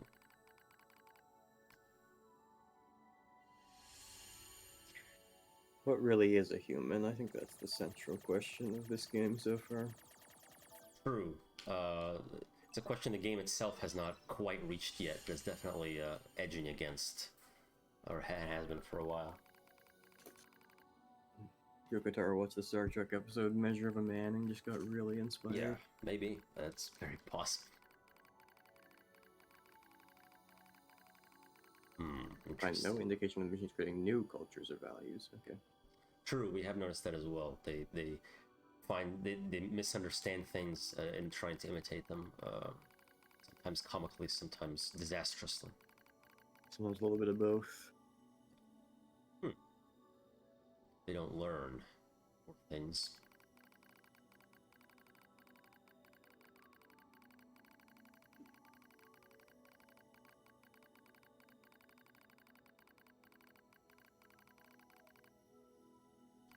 Humans are like that too, though. True, maybe that's also something they're imitating.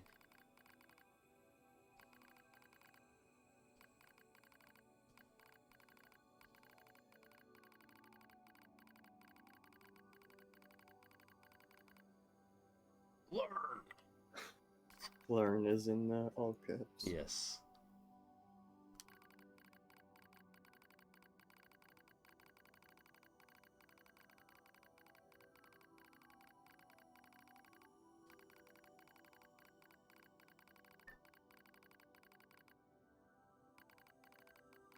Well. Interesting.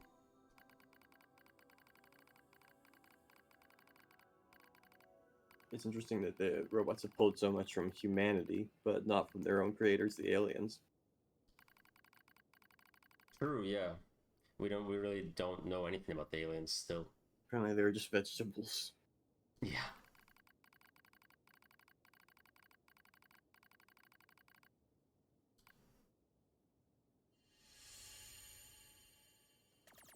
Alright.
So physically, we're probably being grabbed by Adam while this is happening. Yeah, that's I didn't think about that, but yes.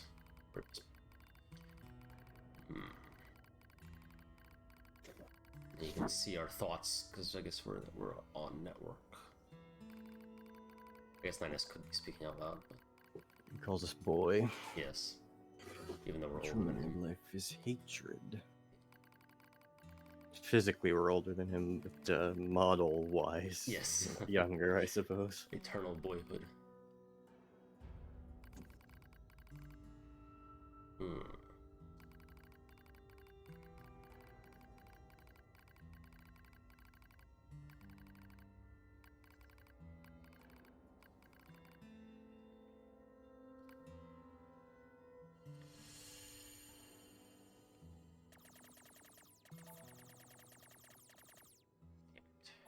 You know, the cover art of this game, the one cover art of it is to be like cradling an unconscious 9S, which is a very good gender role reversion. So really, people who say that this game is male gaze, they should consider that aspect. That's right. 2B is very much the physically dominant and aggressive character, while 9S is the support character of the game, after all. True. And the A2 as well is more of a From what brawler. we've seen of her, yeah, she's very assertive.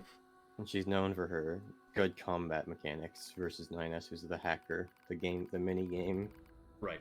the WarioWare character of the game. Yes, the what is it? The asteroids. That's what it is. Basically, Yeah. yes.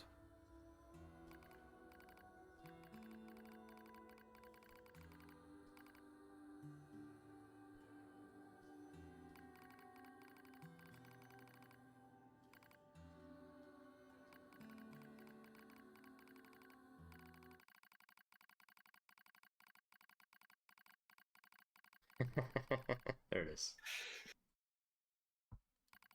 He does kind of come off that way. Well, I think you might want 2B to peg him more. So. Yeah, well, that's still, you know, that counts. Weird thing on the floor. Okay.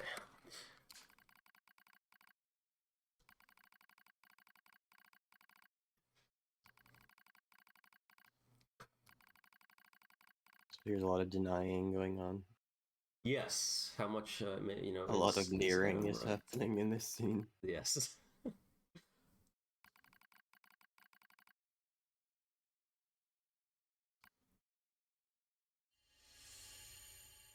Right. We reach a dead end in the maze. So, on, keep it on. This is like Okay. pendulum. Uh-oh. That's fine. There's no way out of the maze, so may as well. All right. Yeah. This was the way out. I think probably this is where. Oh, okay. Another nice Each of the myth. machines treated their treasures with great Okay, care. we're carrying on from the treasure one. Mhm. Each treasure had a One different treasured shape. family above all else. Another treasured its older sibling. Another treasured its own beauty. Okay, so we got Simone, Adam and Eve, and But one more machine someone else. treasured something unique above all else. Hate. That's Adam. I guess the other one was Eve. yeah, it treasured its older sibling. Now that was something else I thought about. That was the very start of 9S's story. We see the little baby machine talking about its brother, and then Yes. we have Adam and Eve. Actually, that could have been referencing that machine as well. It could be anyone. Well, it could even be possible that in some way the consciousness of that machine was transferred into yeah. Eve or something. Could be. Or it's just a parallelism. Okay, but yeah, so now we come back to this part. So this is Yep. about where 9S! like, 2B saves us, but now we're going to be 9S chilling on the bunker, which is what happened after this with 2B. Yes, I believe so. It's even from my perspective. You get to chill in the bunker. I think that definitely wasn't a recording of my gameplay, except I think I went and looked for items first. Maybe I'm wrong. No, definitely not lengthwise, no. I spent a long time scanning for androids. S2B. But I mean, on the way to 9S. Maybe after the fight, I ran it straight up to him. I actually don't remember. Oh. I'm pretty sure I remember that one time. You I stopped and took one body, and then you walked up to him. Okay, yeah. So that was not. Less impressed. All right.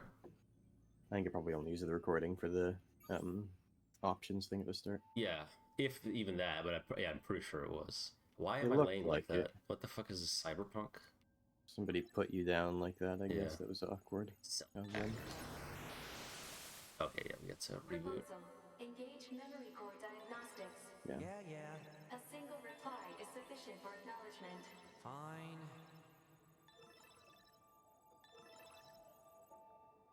We got a lot of memory systems to go over, it seems. I was thinking I had to hack to do the minigame for each one, so at least not that. Proposal. That would be annoying. Engage visual sensor diagnostics. You got it.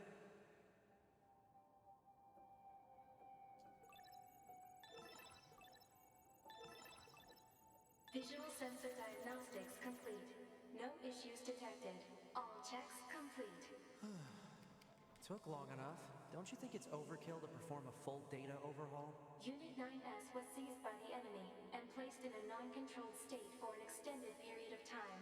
There is a high probability of corruption by an enemy logic virus. All right. Cram it.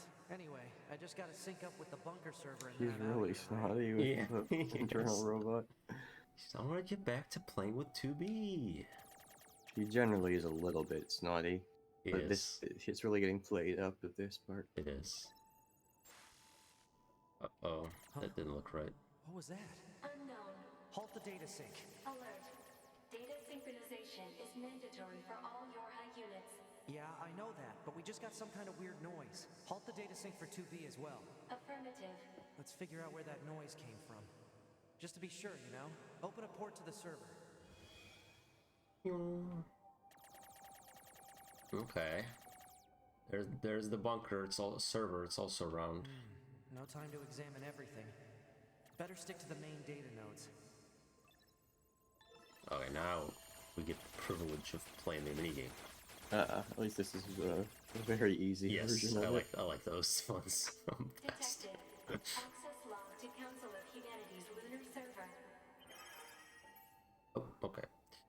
Ah, yes, the lunar server. Repair So, minerals.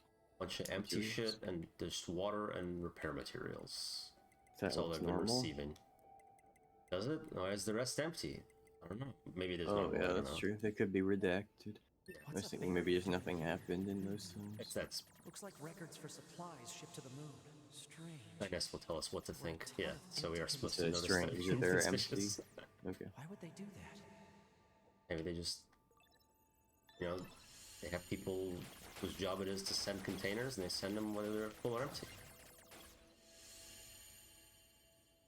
Detected. Yorha unit storage records. Okay.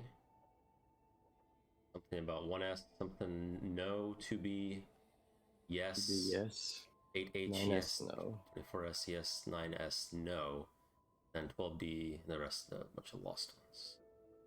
Interesting. Let's see what 9S What's the point thinks. of all this heavy security? All the black box data has been deleted, but it looks like everything else is here. Okay. Huh? A new port just opened.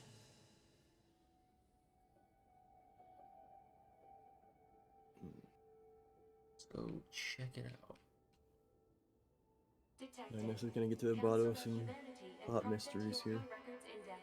Alert. I just realized you can change your direction while moving in a different direction to shoot. I need to check this out too. That makes things easier. I just never that's a touched the useful right stick. technique. Oh boy, okay. I've been playing challenge mode this whole time. Yeah, you've Oh my mastered god, the game. that's so much fucking better. I'm really stupid. Alright. Hell yeah. That does make the game a lot easier, doesn't it? It really An does. attack barrier? Really?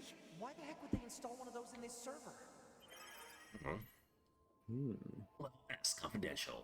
Not to be disclosed. Project Yorha on outline. Yorha Forces Combat System, Bunker Administration, Chain of Command, Council of Humanity Development Department is under Bunker Administration. Backdoor. That's odd. Support units, black box, risk communication. Permission is to be received from the designated parties responsible for each entry prior to viewing. Okay.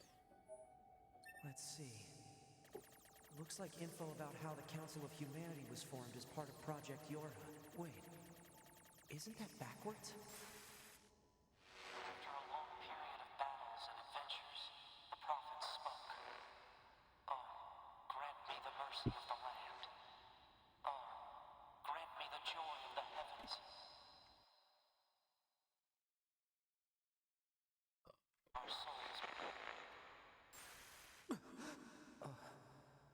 What was that? Okay, 9S is not free from the Yoko Iron. Negative. the story, from the lore. Backup request from 2B. Yeah, the Close Yoko. the server connection and activate my body. Affirmative. Okay, Okay, no time to further investigate this mystery. We gotta help 2B kill Eve. that's right. That's right. Maybe then she will peg us. 9S. Yes. Operator? What happened? We recently detected large Maybe then she will numbers of straddle machine and life forms choke throughout us. the factory area. We As received a a support reward. request from 2B soon thereafter, but have been unable to respond due to poor reception. All right, I'll try to gain It's the access from Earth. the main terminal. Alright, let's go. Use of server administration room requested. This is new, I think. We haven't been. Have we been? No. Oh, this is the 'Cause way we- out. Yeah, This corresponds with 2B fighting like the first form of Eve or something. No, we first show up at the spider bot, I think. Oh yeah. So actually, well, I think she's just started the factory, and we're gonna be helping her throughout because we hacked some doors. And stuff for Oh her. yeah. This is the factory. Okay. Well, yeah, this is. Okay, good. 2B's That black makes box sense. signal is still up and running. These comms are all messed up. Guess I'll have to break into the other side and take control. Doing direct control. This is what direct control looks like. Yeah, this is what the They're gonna make Harbinger in a Mass Effect 2 a saw the whole Harbinger time. game for Mass Yeah. Effect 2, and it's just gonna be this the whole time. Yeah, There's one of the religious guys. there we go. Now I just have to unlock the door Level where 1. 2B is. Yeah. Hello, sir. I missed the robot gameplay. It was so cool. Yeah, this for what's more advanced. He has like Can run, nimbler yeah. legs, and I can punch. I can even punch. Dodge. All right, cool. Just gonna get these sick items. Does 9S get to keep those? I think so. Well, no, that's an invisible wall. Let's go this way.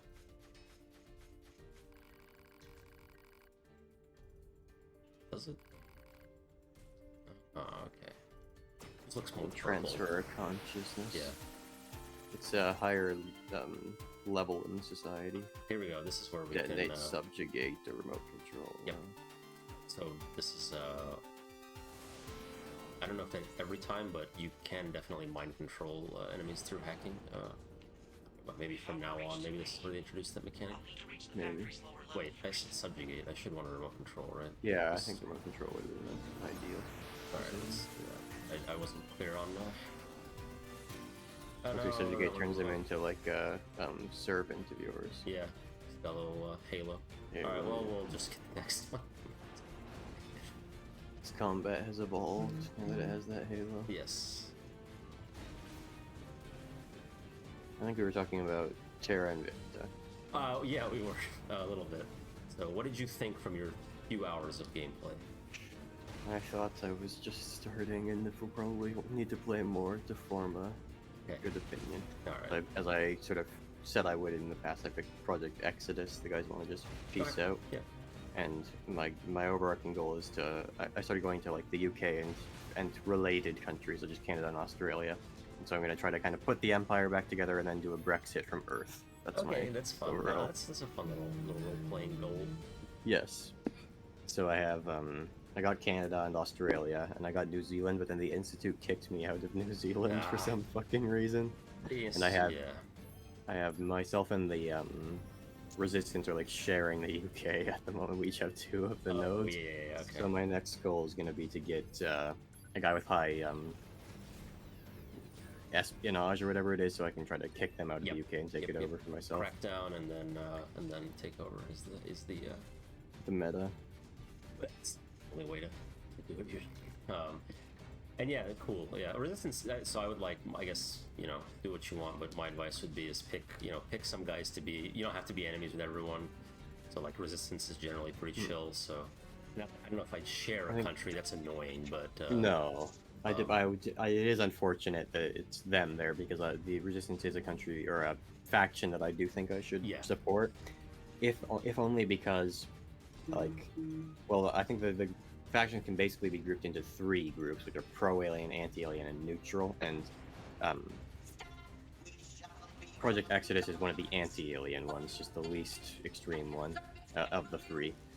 I would actually classify them as neutral, but I guess it depends on what you're... Somewhere between the two, but basically their motive is that they view the aliens as such a threat that they think they should flee from them. So there's 3 pro and 3 anti. Yeah. There's fucking... For the anti, it's obviously the resistance is the, like, normal, rational anti-alien group. And then you have, Humanity First, of course, and then Project Exodus, and pro-aliens is the servitors, and then the fucking losers, the protectorates, who have some of the most severe bottom energy I have ever seen. The worst. Because their belief system is that the aliens are so powerful they'll wipe humans out, and so the only chance of survival is to, like, be their bitches. Yeah, exactly. But the fact that they will fight other groups of humanity who are like trying to resist the aliens just to submit to them more is so sad. Yeah, they're like, you're dooming us all. You're pissing off the aliens. Stop. Yeah. And it's very sad to think about. And then there's the, to my mind, fairly sympathetic guys that I might even be on their side if I was in this universe, which is the people who would want to form a galactic alliance with the aliens. But for me, it would be like, Academy, can we have a compromise between these guys and the resistance where, like, we try to make friends with the aliens, but then also we get ready to fight them if we have to? That seems like the rational approach, but there's not really affection for that. I think the academy is that where they're not trying to be friends. They're just like trying to show the aliens that we can't be subjugated and we don't want to like wipe them out or anything, but just like force them to respect us more than be like friendly outright. The way that they're broadly characterized is that they see the arrival of the aliens as a chance to form like a galactic community or to join one if one already exists, I guess. But they're kind of hoping it will turn out to be like Mass Effect. Right. Okay. Yeah, see, I'm so close to the beginning of the game that there's no real alien activity on Earth yet, so we can't even tell what the aliens want to do. Sure. So that is part of the like plot, I guess, is you know, or like how to progress the game is you do like research and then get like missions to do certain things to or with the aliens. Yeah, I think I'm inside like the first 3 months of the game or something like that. So like one alien ship appeared in Earth's atmosphere or something along those lines, and also there's the crash that starts the game where an alien scampers into the forest. Cool. Yes, they do a lot of scampering. Yeah, and there's you can assault their plant growths if you want to. I think I did that just because I had a character who couldn't do very much else besides that. Yeah. I guess, yeah, I won't tell you too much because a lot of it is like discovering on your own. There's a couple things I'd like to talk about with a more experienced player. The first being the jobs that the counselors or whatever have and which ones you think are good. Okay. My initial impression is that the politician, at least for the early game, is quite good. Because they can do the rally that raises a country's like love of your faction, and then they tend to have the high persuasion to be getting you the countries in the first place. And then the scientist I find very lackluster, but I was wondering about the support move that they do or whatever. It's supposed to cost 10 influence, but do you have to pay that 10 influence every turn, or can you like leave them doing it for one time cost? I think you pay it every turn, but like which early game is a bit prohibitive, but late game 10 influence is I was thinking later on it would become a lot better. Because unfortunately for me, the game randomizes what characters you have at the start, and I got a scientist and like a bodyguard or something like that, who neither of those are very useful to me at all right now. So yeah, really you want the jobs don't matter necessarily as much. Like defines what actions they have, right? Yeah, that's very true. But later you so early game that matters quite a bit, but late game you supplement them with agencies. Or whatever I think they're called agencies. Agencies. And so you really want one of each, and you'll actually have some duplicates. But someone who's good at basically persuasion stuff, someone good at espionage. Command, one of your stat needs to be focused on. Early game, I think you're on the right track. Is with your focuses, is like someone for espionage, for crackdowns, and investigating. Where the fuck am I going? Investigating enemy counselors, and then persuasion is very important for boosting support of your faction. That is vital, like throughout the game, and especially early, like for getting big, useful countries. it's kind of hard to get the most powerful countries at the start. At first I thought it was like a fucking impossible, but then I realized you could spend influence on the persuade thing to get to boost the chance a lot. Yep. So there's that. And then the scientists at the start, yeah, not a big deal because your base science is fine for early game text, but late game, you get a fuck ton of science from those, and I think I even like later on it became less useful to do certain actions, and I think in the end I like doubled up on scientists and persuasion people. That makes sense. Just because. Well, the defend interest thing also is kind of more about like mid-game to late-game thing, right? Because the influence cost is really restrictive at the start, and also people are more grabbing the countries that haven't been grabbed yet, rather than trying to wrest control of them from other factions. Yep. Absolutely. And then like command stuff. So that would be, like I think command deals with like inciting riots in countries, which I never found. Well, no, also raising the stability. If you take over like a Middle Eastern country or something, you have to keep raising the stability. And also destroying alien plant growth and alien facilities later. Yeah, so I have a character who can do that, who mostly just sits around doing nothing. Yeah. Oh yeah, actually no, I would. Well, later. Right now, yeah, you sit around doing nothing for a while, but later on, I would focus. I might even have had like 3 command people because there just ends up being so much to do later. But again, that's maybe it's different with the with Project Exodus because I was focusing on retaking Earth, which you don't need to do once you have set up in space. You can just ditch Earth if you want. Assuming I think the core of my strategy is that I'm going to try to help the Resistance and maybe even humanity first as well, so that the aliens focus on dealing with them and I can just kind of lay low. And that was part of the reason I picked Project Exodus, is because they are a relatively neutral faction, so I thought it would be a little easier for first time to be playing them and kind of working in the shadows more so than like the Resistance would have to be able to. Yeah. So then just peace out. Yeah, that's fair. I think Project Exodus is neat. It's a little bit different of a gameplay style compared to some of the others. I think the Resistance is the one that's designed, like the game is designed around the most, I guess, that has the most like real campaign to it, I guess. So I want to play them, and I'm also kind of interested in trying. They all have this. I think they all have the same basic progression for the campaign with their own like unique objectives, but the campaign kind of progresses in the same general way. Resistance is like the tutorial faction because the tutorial was written around them. I don't think it's there's actually you don't actually get to do a tutorial unless you play as the Resistance. Yeah, so I wouldn't say that you need to play Resistance to get like the real story or anything. You get different events. I just think their campaign is probably the most interesting because you have to maybe humanity first as well. Because like if you're playing the servitors, the aliens just help you a bunch apparently. Yes, so that sounds like it's a bitch mode. You will, that is easy mode. Maybe I can hack this flying one. And then I don't know. I'm just not quite so much of a bottom that I would want to play as the Protectorate. It's similar. The aliens really also help you. Yeah. Here we go. Let's fly. So maybe the guys, what do they call the Academy? The guys who want to be allies with the aliens, but not like they're bitches. Yeah, those guys might be okay. Oh, really? Yep. Yeah, I guess because the other factions, the human factions, also come after you, right? Well, and just from events early on, you start off with the International Space Station and a bunch of influence, and then when the aliens, well, I guess mild spoilers, the aliens very quickly turn out to be kind of mean. Everyone's like, the Academy is fucking stupid, and like everyone immediately hates you. So that it's a hard start. You like once you get past the start, I feel like mid-game any faction can be pretty similar. Factions mostly don't affect your gameplay that much, except the start. You get different objectives, and the start mainly, and different factions feel differently towards each other in a general sense. And like throughout, like the aliens will help you if you are protected or servant. I was doing a test game on the Resistance, and I tried to like make contact with a counselor or whatever it is from the servitors, and they were like, "No, fuck you. You're the Resistance. I'm not going to talk to you at all." Right.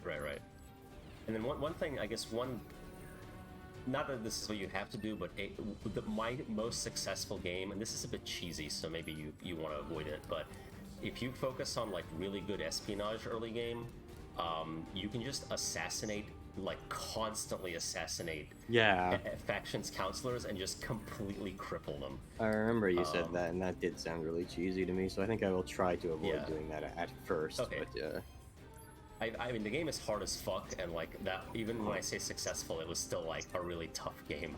So no, I mean, and again, I'm not saying that's a necessary strat, but it definitely did not feel easy because I was doing that. But that was the only game where I ended up finishing it. So, yeah. But I think you can definitely do it without that.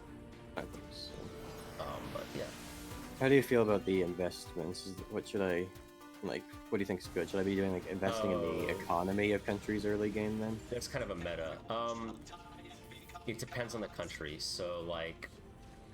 Well, I guess the general goal of my campaign is to, like, focus on the formerly Commonwealth countries, but including India. India, I think, will be necessary to bring them in to be the workforce of the faction. Yeah, but you want, like, basically... right now, I have, like, Canada, UK, Australia, and I'm getting towards enough money to do my first investment. Yeah. I'm thinking, because I only have half control of the UK, maybe I'll do Canada instead, and then maybe I'll do like their economy just to give me more money as a starting basis to start investing other things into other countries. Does that seem reasonable, or is there something else I think that what you would want to do is, especially because your goal is, and I think that's the correct goal, is to move up to a bigger country later. You want to invest in economy for countries that you're going to be having long term, because it's a long term investment. For short-term countries, if you don't mind ruining them, like if it's some third world country that really offers nothing but resources. Yeah, I think I have Syria. Yeah, so Syria, you want to gut, like use the there's one investment that gets you like more money but destroys the economy. Use that. Like it doesn't matter. Okay. Especially as Project Exodus, because you're leaving Earth. Fuck it, Yeah, that's true. So Canada, I would say, this is what I did, like literally using Canada.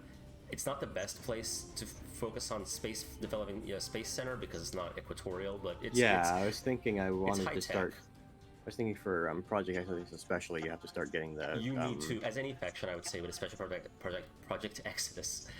space going, but I did want to have like a more equatorial region to use.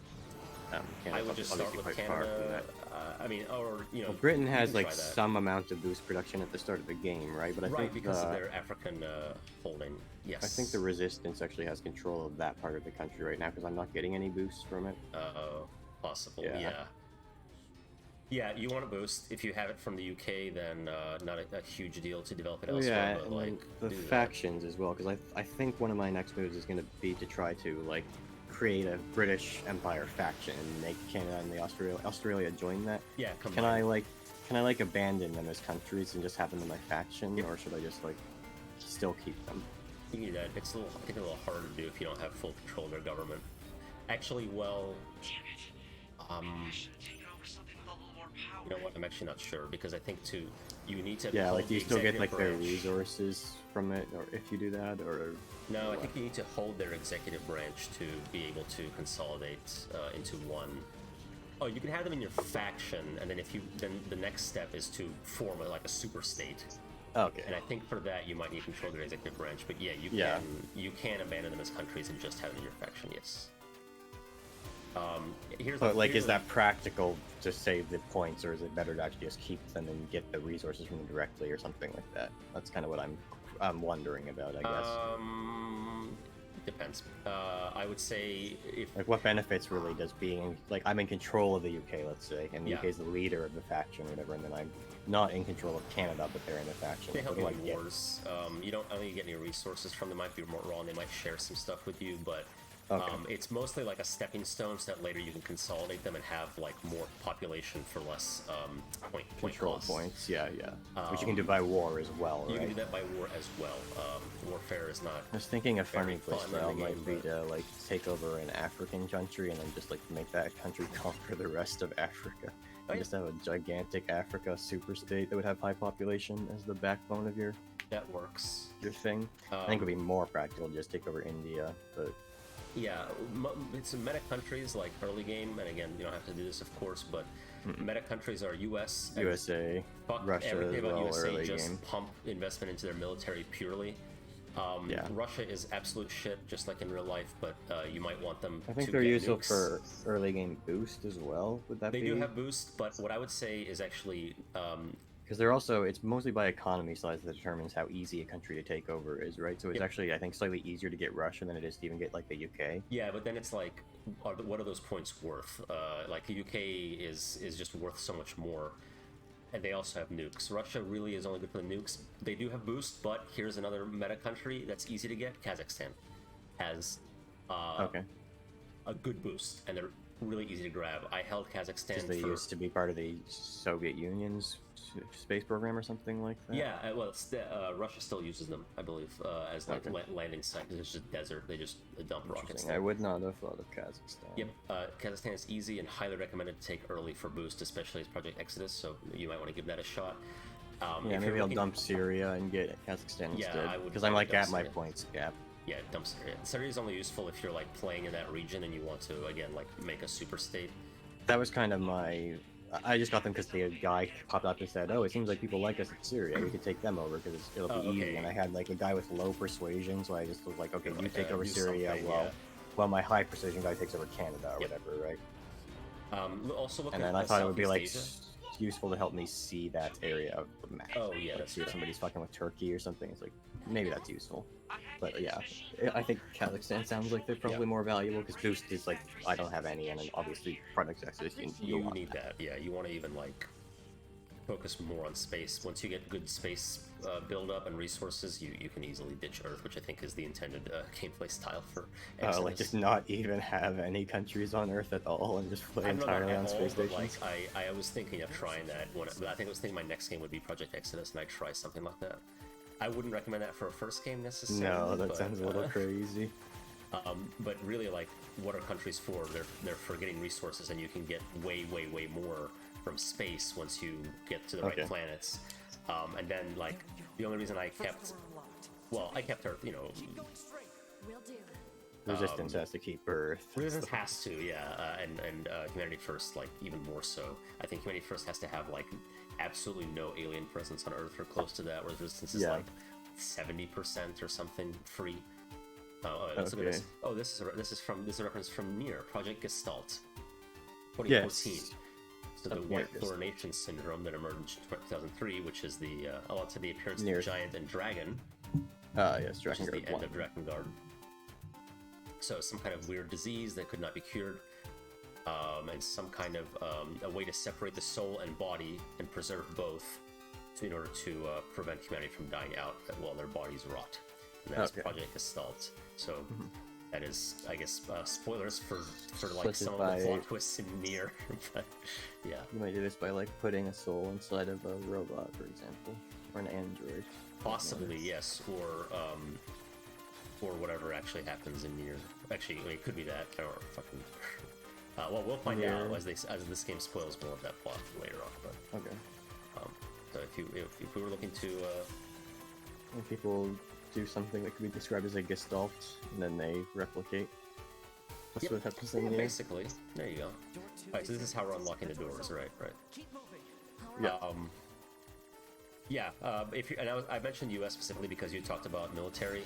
Military takes a while to build up. And so that's why it's useful. Yeah, the UK has one division. Yeah, and the US is like, just like in real life, most of NATO. By far. So they're good. China's a great country, really hard to get into, but huge population. I had China and India in my game, which is just like busted once you build up the economies. I feel like one of those is enough, right? Yeah, but I also don't want it. I don't want, like, China was getting taken over by the servants, and I was like, fuck that. Yeah, no, you can't have that. So you definitely have to nip that shit in the bud. Yeah. Fuck. I guess I... What about Japan? Is Japan any good? Because high population is one of the big things, right? High population is the main big thing for long term because that's where you can really develop the economy. Japan is high tech for high tech countries. Like Canada, I think, I'm not sure, but I think the best thing to do with them is to like develop space or something like that. Sure. Just because they already have a technological basis to work off of. What was it this way? Oh, maybe this. Would Australia be better than Canada for space or worse? They've been like looked at Australia, so take a look. I imagine it's quite similar to Canada. Well, like the north of Australia, is that closer to the equator than Canada? I'm not sure. I'm not sure. Are there even any usable parts in the north of Australia? I don't know.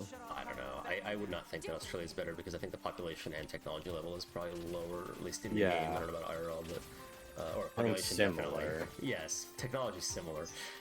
I can send you. In fact, the game meta may have changed, but what to invest in is kind of like.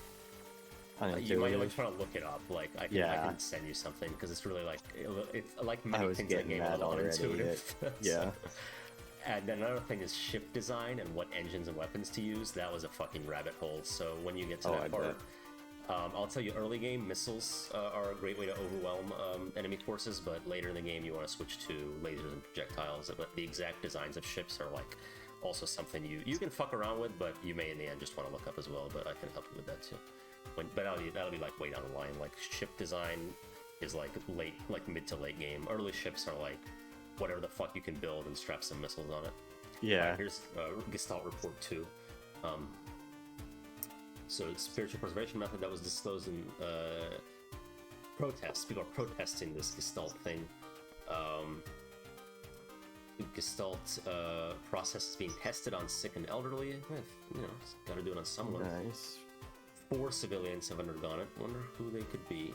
And a public relations department will be established to control, to improve our image. Okay. That makes sense. Yep. And this is kind of a weird area with like robots worshipping the lore there. All right. Oh yeah, there's this way too. I think this is not the main way, so maybe another. Yep, more lore. Report 3, mayhaps. Okay, 2025, so it's been a little while. 11 years. Basic technology of Replicant system is expected to be completed by the end of August. There's the Replicant. Report will be submitted, indicating completion of Replicant system represent tremendous leap forward for Project Gestalt. Okay, so something about Replicant in relation to Gestalt. So now, those are both the Nier titles. Classic Nier. Yeah. Okay, I think we can move on, but. I'm gonna Gestalt it up. Yeah. And then what do you like? Is there anything you're looking at for research? Specifically, or I guess in the first 3 months, you're really just kind of getting for the first basic techs. Yeah. I have no the idea ones what the game like recommends are. The tech tree is fucking. I was just researching the stuff that gives you like influence that time. That's good early. Also focus on was one that like it's like the space observation system or something. The AI will research it if you don't, but it's always better to get stuff done first. And then yeah, I was just letting the AI pick all the getting you counselor like ASAP. So focus on whatever gets you that. I think I was in the middle of doing that one. Yeah, do that one, and then especially for Project Exodus, you want to get to space, and getting to space first gives you a pretty big advantage because you have free reign over where to put down colonies, and like go to the moon. There's like 2 useful spots, and the rest are shit. So you want to grab at least one of those. So I would say generally focus your research on that. You might. I think back when the game came out, meta was unclear. I always went for the moon just for a little boost in certain resources. I think the like radioactive material, whatever it's called, the moon has a decent, like low but good enough for early game deposit of that. But a lot of people say fuck the moon, just go straight to Mars, and that's also fair. I guess in your first game I would go for the moon because that's kind of the intended route, but you can skip it and go to Mars if you want. Space-wise, like Mars is a great staging ground. It has good resources as well. It's a great like. It's really your first real destination in space that offers you resources before you can start to go out to asteroids, but those are like far away and take a lot of research. Okay. And then Mercury is fantastic for all your like heavy space building because it's in the middle of the solar system and the aliens are coming from outside and it takes them forever to get there. In fact, they like rarely ever go there. Okay, so that was me hacking the spider block. I didn't even realize that. So, and Mercury also, your space stations are at least at first powered by solar panels, and Mercury closer to the sun you get a boost. So Mercury offers an immense boost. So your space stations are more efficient because you need to spend less slots on power generation. grant and me the the radioactive joy of the material, heavens. maybe it's uranium or whatever, that's Release me used from for my yoke of non-solar, so fission plants, and those are good farther out. So like Mars, you might want to be using that instead of the solar stuff. Okay, so another robot myth thing. Forever and ever. Yes, for the suicide cult. Yep, nothing too new. But anyway, that's later. I guess that's a lot of information. That But was what it was just I in heard on general, the server. But why? those are the texts I would recommend. has defeated the Goliath-class heavy weapon unit. Yay! Right. Okay, good. It is a very. I like started playing a new playthrough, and I was like, you know what? I kind of want to. It's like too much to get back into, but I do want to at some point. But that game consumed my life for a few weeks, so it's a deep one.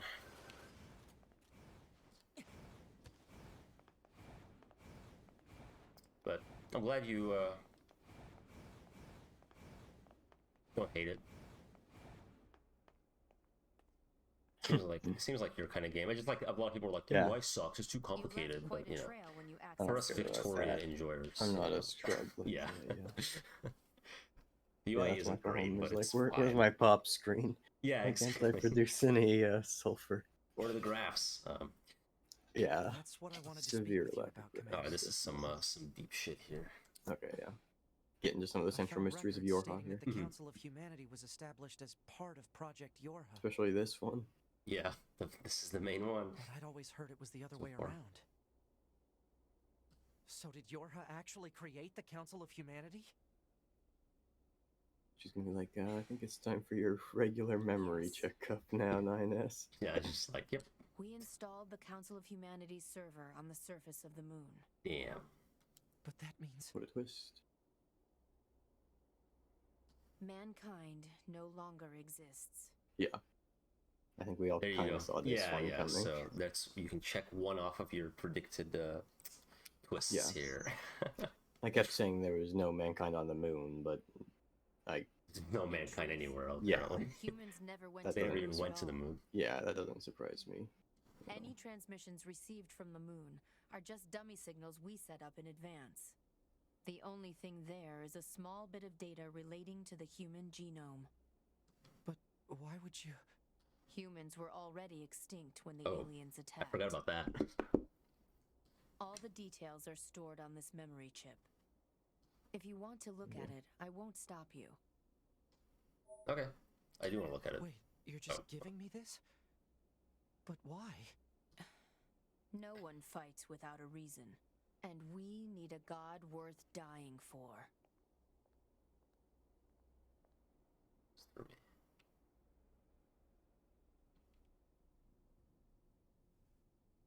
What path will you take?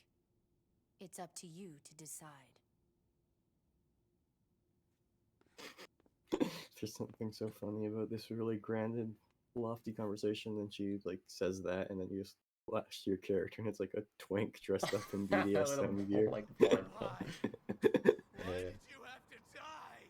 All right, here we go. It's not fair. I think we saw this even as 2B. I don't remember. I think so. Damn them. Yeah, we did. I'll kill them. Yeah, so Adam is kind of a sociopath, but Eve actually not as much. He just gets really mad. Yeah, because all he cared about was his brother. Yeah, and I'm just like really fucked up. Racist. We took a nap, and now we can read that file. Okay. Yeah, nice power up nap before we get into some heavy reading here. Key items, jump files, the letter.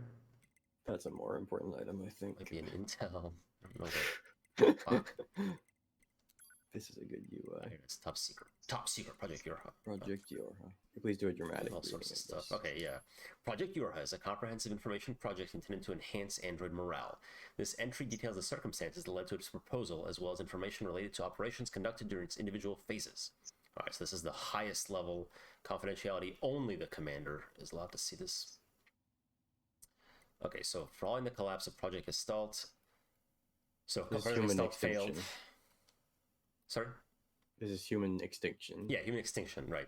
The remaining androids, so androids that already existed, we'll find out about that later, searched for a way to revive them, but they were unable to discover an answer, and humans completely went extinct 1,000 years later or so.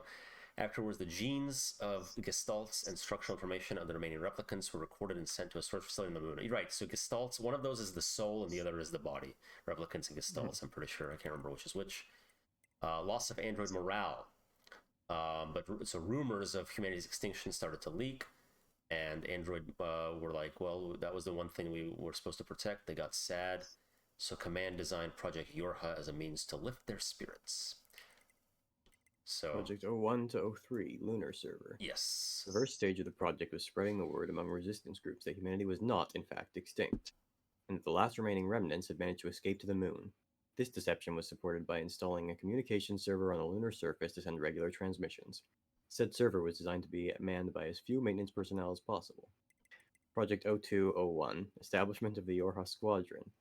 Through the diplomatic alteration of the Next Generation Combat Unit project that had been proposed at the same time, new Yorha models began to be manufactured. Official models were created following the implementation of data acquired from an experimental squadron and were then deployed to all regions. Certain members of the Yorha operations staff, however, were informed of the full scope of the project. These units were tasked to operate and protect the server on the moon. Alright, so there it is. That was pretty top secret.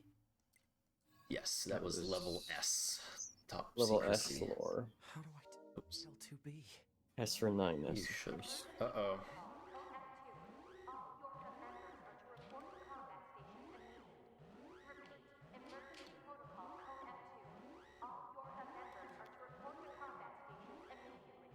Combat stations? I better get a move on. Yeah, the alarm just turned off. It's like, after the announcement was finished. Well, they're robots. They don't need it to keep being. That's true, that's true. transmitted, you know, they'll get it. Near the resistance camp. Any details? Large numbers of machine uniforms are rampaging. Oh, isn't that 2B running by right there? No, it's some other female They're android. supposed to be I see. weakened. Cause unknown. Goliath-class enemies also confirmed. Immediate action advised. Dun, dun. I guess we're not going to beam down. We just... Oh, yeah, that's right. We drop from the sky. What is that? Speed salve. Hell yeah. Hey, there it is. The little girl. I saw her again. I never knew she popped Little Red up so Riding much. Hood. Yeah, Little Red Riding Hood. Oh, she was like a white hologram there, but... The red That's knife. funny. It's funny or interesting seeing her. This is No, why it's that's- worth playing through the game again. That can also be compared with Evangelion, where Rey would just kind of pop up as an illusion for a second all over the place. Sometimes. Alert. Okay, we can see the U.S. We're, Being jammed. we're Oh heading yeah, back maybe we'll into see like where we end up. So far, it looks like more towards America. Canada. Or maybe even like Greenland at this rate. Yeah, we went. Yeah, it's like Greenland. Interesting. There we Okay. go. Nier Automata officially takes place in Greenland. Yep, we figured it Who out. would have thought? That's very, very Greenland type of architecture that we've seen from the ruins, I think. It's because of global warming that people Ah, moved yeah. up Yes, north. that makes sense. This is the year. I don't even know what the fuck, like 30,000 or something. 40,000. This is At least Warhammer. 11,000 or something like that. Yeah, at least, yeah. But that Engels From looked pretty Engels. old. Maybe we'll probably Yeah, find he was out at the what end of Engels- his lifespan as an Engels. Yep. Part of that was because Is of it- getting beat up by us, but So far the aliens are real still, though. Like the real aliens. they really are aliens, but they invaded after humanity was gone, and the androids Yeah. just like fought for nothing. So it's all been very pointless this whole time. This whole conflict between machines and Yeah. androids. The androids are really all that's left. Yes. So what was their original purpose then, if not to fight aliens? Oh. Maybe we'll find out. Maybe we won't. Well, they're all dressed up as maids, so I kind of just assumed they were like there to Clean. be convenient for humanity at the time. Oh yeah, that's right. We crashed our little. Maybe there will be some Good deeper thing I twist. landed that direct hit. Like 9S is clearly derived from a sex model for gay people. How did I get saved a screenshot? What the fuck did I press? Okay, well I took a screenshot. Maybe it's automatic. Eve's ripped bod. Yeah, maybe the game just does that. It's like, look at Eve's ripped bod. That'd be cool. Look at his sick tattoos. Yeah. He's got some tribal tats. Alright, here we go. This is it. 2B, you okay? That really was the point of no return, because there's no opportunity for any questing Yeah. as 9S, so... Alright, good thing we did most of the quests we wanted to Good do. thing we did the wise machines already. Yep, and Engels. Yeah, good old Engels. Good old Engels. And Jean-Paul. And Jean-Paul, which the conclusion of that was not as funny as most of the rest of it, but I like when he said, "Is one duty bound to answer every question spewed in one's direction?" yes, or moments are transitory, one cannot possess them. Yeah, those are his best quotes, I think. That one reminds me of like talking to Wally sometimes. You can It's definitely like, okay, use you're that right, one. but Yeah. He is that type of fucker. Who will sometimes debate around the semantics of the question or whatever instead of actually just answering what the conversation is about. I think his thing is like he wants to control the conversation, almost like, don't talk about what you guys are talking about, talk about the thing I want to talk about. Have you considered this? It's like, no, nor do I want to. This conversation was just about, like, hacking or yeah. So well, that's Terra Invicta. I guess keep playing, and I'm happy to talk about it. There's gonna be a lot more to talk about as you progress through it. But this will be our regular conversations subject now that the Count of Monte Cristo is almost done with. Oh, so have you finished the book or? Not quite. Okay. No, I'm in like the last 4 chapters. Okay, though. so wrapping up. Are you? So by next week when we talk again, I will probably have finished the Count of Monte Cristo. What's going on in the book? So he did everything to fuck with Villefort, basically, and then his wife committed suicide, but also killed their son at the same time. And then the Count of Monte Cristo got really like distraught by that, and then he went back to his hometown and found a manuscript from the abbey, the abbot rather, and I think that's like renewed his courage. And I think now he's just talking to Mercedes, and she's like really depressed, and he's trying to make her a little less depressed. Right, because her husband is dead. Yeah, and also Maximilian, also very depressed because he believes Valentine to be dead. Ow! Damn it! I'm not doing well. Valentine. Okay, cool. Okay, then I was about to like there was a certain thing I was going to talk about, but I wasn't sure like what the last 4 chapters entails, and it sounds like you haven't gotten to it, so I will not mention it. So there we go. In fact, it really is like the end of the book, so I guess we'll just talk about it. Yeah. Actually, the part I'm at right now specifically is Danglars is coming into Italy. Okay, cool. I was gonna ask is, have you gotten back to Italy yet? So you have. Yeah. All right. And the bandits are scoping him out as a target for his millions that he's withdrawing from the bank. The bandits that were introduced so much earlier have now come back into relevancy. In Volume 2. So that is like the most distanced foreshadowing I've encountered in any book. Perhaps. It's a very long book. It is. No. God, I forgot how this fight maybe is like what I think of when I think of how much I hate the hacking minigame. Because it's like mandatory. Do you just have and to hard. keep hacking him? I think I could just attack him, but this boss also sucks his 2B, doesn't it? It does, yeah, that's right. This is just a shitty boss. I think it's supposed to be annoying. They'll sometimes put things in that suck on purpose. That's true. That's why he's in either that or he's just not the most competent game designer. It's one of the two. I doubt he like hand designed every boss, but it is. No. I think I do have to hack it to get the shield off. Or maybe we just. Oh, whoa. Okay. Ow. Fuck. No. Is this the one we just have to shoot her? Oh, I think I am chipping away at it. Well. This is marginally less than. I mean, the health bar is at half now, so something has been happening. You have damaged it up to this point, yes. Let's try it. Looks like it's basically the same hacking formation each time. No, it has changed a couple times, but it goes through a few. Okay. There was one easy one that I thought I had, and I died at the very end, so maybe if I cycle it back to that one, but it looks like I can just shoot it for a while, and it's fine. I think this is how I beat this 2B anyway. Neither method is working terribly well. No, this is just kind of obnoxious. Come on, 2B, do more things. Where? Oh yeah, there she is. I was like, where is she? She's just covered up by the particles. Yeah, so I'm reaching the point where I can like afford to buy games once in a while again. Nice. Although I think I should still just keep playing my backlog games instead, really, because I don't have that much time to play games anyways. So I was thinking about getting the expansion for Rimworld, maybe at some point. But I think you didn't like Rimworld like all that much. I like it. I'm interested to try it out more. Yeah. And I think that not so much royalty, but the other 2 expansions both seem really cool. Yeah, I haven't gotten the last one yet. I haven't played Rimworld in a while. Biotech, yeah. Yeah, but I do want to get Biotech and then go back to it. Yes, that adds children to the game and artificial modification of the human genome. Yes, Both, just we can fun form an mechanics. entirely Nier Automata based colony. Yeah. There we go. Okay, that was fun.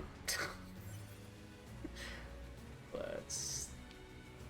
Something I thought of doing in the game would be like to take the nudist trait for your cult, then like create a Garden of Eden based cult. Oh, okay, yeah. Where you have like a big Paradise. class stratification where there's like Adam and Eve living in an artificially created paradise thing, and then everyone else is around to just sort of maintain Ooh, that. that's interesting. Yeah, that's fun. Coming? That's kind of the strength there, is just doing like weird role playing, goofy shit.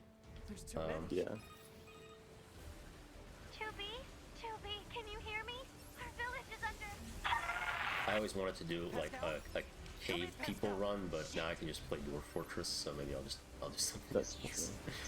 I think there are maybe some things about the cave people in Rimworld that would be at least different to doing it in Dwarf Fortress. I mean, yeah, it is a different game, but oh yeah, we just keep moving on. Yeah, Biotech also introduces vampires, I think, and you can have like a vampire-based society. Oh, okay, like that's it. That's like a specific, oddly specific thing to just add. Kinda, yeah. It's like children, human modification, Vampires. and vampires. You can have It's like, alright. vampire children, maybe. You can. In Dwarf Fortress, vampires are actually very useful because they never need to eat, so you can have Yes, them, they make a really good doorman. I remember that. exactly. You can get even doubly cruel now in Rimworld with children involved with having like child slavery cults or something Yes. like that if you want. You could Classic recreate the Lopter Empire from Fire Emblem 4 and have child sacrifice going on, I Oh think. yeah, yeah. Seems the machines on If the you have network ideology, I gone think you berserk. can do that. They sealed off the entrance to the village and are trying to hold them off. Did I? but Oh, being I was like, where'd my weapons, sword there's go? I only so switched much off we of it. can do. Let's take these guys out first. Let's do a little bit of easier hacking just to warm up. Warm up, yeah. So when you're getting those, I will buy Morrowind at some point in the future. All right. Whether it's to stream it or to sort of follow along with you. Okay. Yes, I did watch a long form YouTube essay on like, it's by Good parts of Morrowind. well, it's by a guy called the Salt Factory who does a lot of like, is this game I used to like still good, or that kind of thing. So you do want to borrow it, then, or is it as good as I remember? The answer is like, yes and no. But he did go through. He basically went through like, fuck me, really. He went through But the all answer the, is often kind of both yeah, yes I and mean, no. yeah, that's not especially not much of a plot twist there, but he did go through like all of the side content, at least all the factions and guilds, and kind of reviewed them a bit, so I can offer some advice there. And then there is on the wiki like advice for starting out and what quests to do like earlier and later. So I think those are good general guides for absolutely fresh players without I'm spoiling not anything. too intimidated by it as somebody who played a decent amount of Daggerfall. I know the hardships of old Elder Scrolls, but Yeah, yeah. But in general, like I guess mostly everybody would worry about missing things or not showing off some cool stuff. So I think that should help in that regard. But really, Morrowind is mostly known for like the immersion of the world and the main story, and those things are pretty easy to not miss. So. And the divine presence of Dagoth. Yes, well that's part No, that's part of the main story, of course. I was thinking about, it's kind of odd to me that Bethesda games in particular, both Fallout and Elder Scrolls, seem to be characterized by sort of having a lack of a central character that people really identify with the game. Like Final Fantasy VII is very much the story of Cloud, and even like Mass Effect has Commander Shepard as like the almost mascot of the game, but it's really hard to pinpoint a single character from either like New Vegas or any Elder Scrolls game that really like defines the game. Oh yeah. Except maybe now Dagoth in Morrowind, just because of the mimetic status that he has arisen to. Yes, that's true, and in fact, that's something that Morrowind like even almost addresses in the way that the plot develops. So, but you're right. You know, you're always like the chosen one, the dragonborn. Or Yeah, the, you're always kind of but you're just empty a slate faceless sort guy. of, Yeah. of a character. And then, which I think is a big part of it, I think the character that is really identified with a given game tends to be the main character in most games. True. Yeah. Like people talk about the Nerevarine, you know, Oblivion and Skyrim. Everyone's like, "Where's the Nerevarine?" They sent him off to like a different continent so that people stop asking. Like, Yeah, why is he not well, even in just yet? like in any other game you can go to, it's rare that the character people most think of and most identify with the game is not the protagonist. But System Shock 2 would be an example of that, where Shodan is very much the character that Protagonist is like the hacker, really and the heavily Marine associated or whatever, with. or Yeah, the soldier, I guess, because you don't have to be a Marine, but. but Shodan is 100% the character people know and talk about in the game. And I guess GLaDOS and Portal is actually like that as well, really. Yeah, true. Shell much less so. Yeah, she's, again, kind of And faceless. To some extent, another example would be Kefka in Final Fantasy VI, who is kind of a centralizing character of everything, while the heroes are all more of an ensemble cast. But Terra also kind of is the face of the game, too. She is, yeah. Well, that And game New Vegas did a purpose, right? New Vegas, yes, it did. New Vegas, I think, is kind of also built around the idea of not necessarily having a central character to it, because you are torn between all these different factions, sort of. Yeah, it really is more about the world and different aspects of the Mr. world House being represented. and Caesar and Yes Man are all kind of equally as much the same character, and I think there is a guy who like serves as the faction leader for the NCR, but he's so unimportant. He's just like he's The not- NCR is kind of just like an amorphous right institution rather than a person. It's Eve. Very much in contrast to Mr. House and Caesar, who both are like cult of personality types. Autocrats. Yeah. The expand. New Vegas does have the story of the what's his name? Graham, yeah. No, the courier before you. What do you remember his name? You know what I'm talking No, about? I do. Yeah, the one Okay. that's kind of tied together through all the Yeah, for the DLCs. expansions. I guess he's not. I don't remember his name, so that's more of like a Yeah. secondary think- background story that. On the list of all the characters that are iconic from New Vegas, that guy's not very high. It would be like Looks like he's Caesar, Yes bombarding the Man, area with Joshua forced Graham, connections. I think all these Mr. transmissions House, are and making the then machines go a haywire. bunch of other We characters, have probably to like the find him Kings and before destroy him. the previous courier, Yeah. or even like the robots from the older Blue Oh yeah, those guys are expansion, funny. especially the big villain guy. Yes, with his scorpions. I find I tend to like a character that like you hear about them one way, and then when you meet them, they really challenges the perception you have of them from when you hear about them. Yeah. Which that guy is an example of, because he's like broadcasting as this over-the-top supervillain, but then he turns out to be kind of a kindly old grandpa when you actually meet him. Mm-hmm.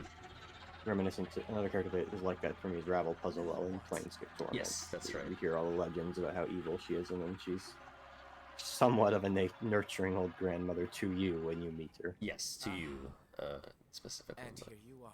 And you also find out that she just like stayed in the maze know on you purpose, feel the despite same. knowing how to get out, because she just doesn't That want to be this bothered world anymore. Yeah, is I utterly respect it. meaningless. Here we go, the final showdown. As far as Again. I'm concerned, my brother Yes. was everything. We look forward to some more excellent gameplay. Yes, And now we have to destroy him because of his everything use of must blackface. True, that isn't very poor Unacceptable in taste. 2023. you kill my But this is like 553 or something, even, so. Right, yeah. He should Or have done later. better. Yeah, There are exactly. no longer any people to be racist against, but the principle stands. I think the problem is that he got all his values from reading the Bible, just like Adam. There's no blackface in the Bible. True. They just kill, yeah, I mean, race isn't mentioned. Race as a concept wasn't, I don't know. No, the Spanish hadn't invented it yet. Yeah, exactly. The Latins. Yes. Definitely killed other groups of people for other reasons, but not skin Yeah. color specifically. There was that one group that like they raped somebody's daughter or something, so they like tricked them by getting them to all circumcise themselves so they'd be like in pain, and then just killed them all while they were recovering from Yeah, that. yeah. That's right. Very clever. I wonder how well that would actually work, though, because I feel like circumcision pain, you'd probably still be able to fight during it. It'd just be... I don't know, man. They'd be distracted enough. Like, two relatively equally matched combatants. If one had been recently circumcised, I would put the odds on probably either guy. lose. Yeah. So assuming that they, weren't completely outmatched, it makes sense. I forgot about this the one platforming section, the Prince of Persia platforming section. This is why they need to get the women to be warriors as well. Yeah. In real life, in recent times, there were, there's instances of like, opponents taking, countries taking advantage of their opponents' like religious beliefs. Like I think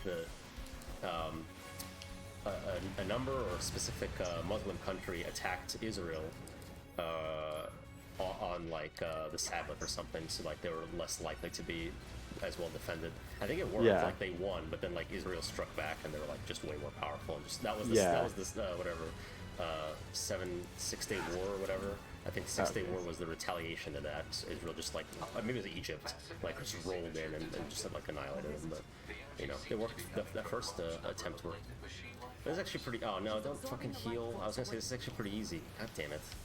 I forgot you did that. Oh, the little blocks move now. That won't stop me. Part of these hacks are, well, I say that, easier than the previous ones, but fuck that one up. You still can't do them. Damn it! We'll never get anywhere. Really not? Yeah, you gotta hack him. Gotta hack his ass. Yeah.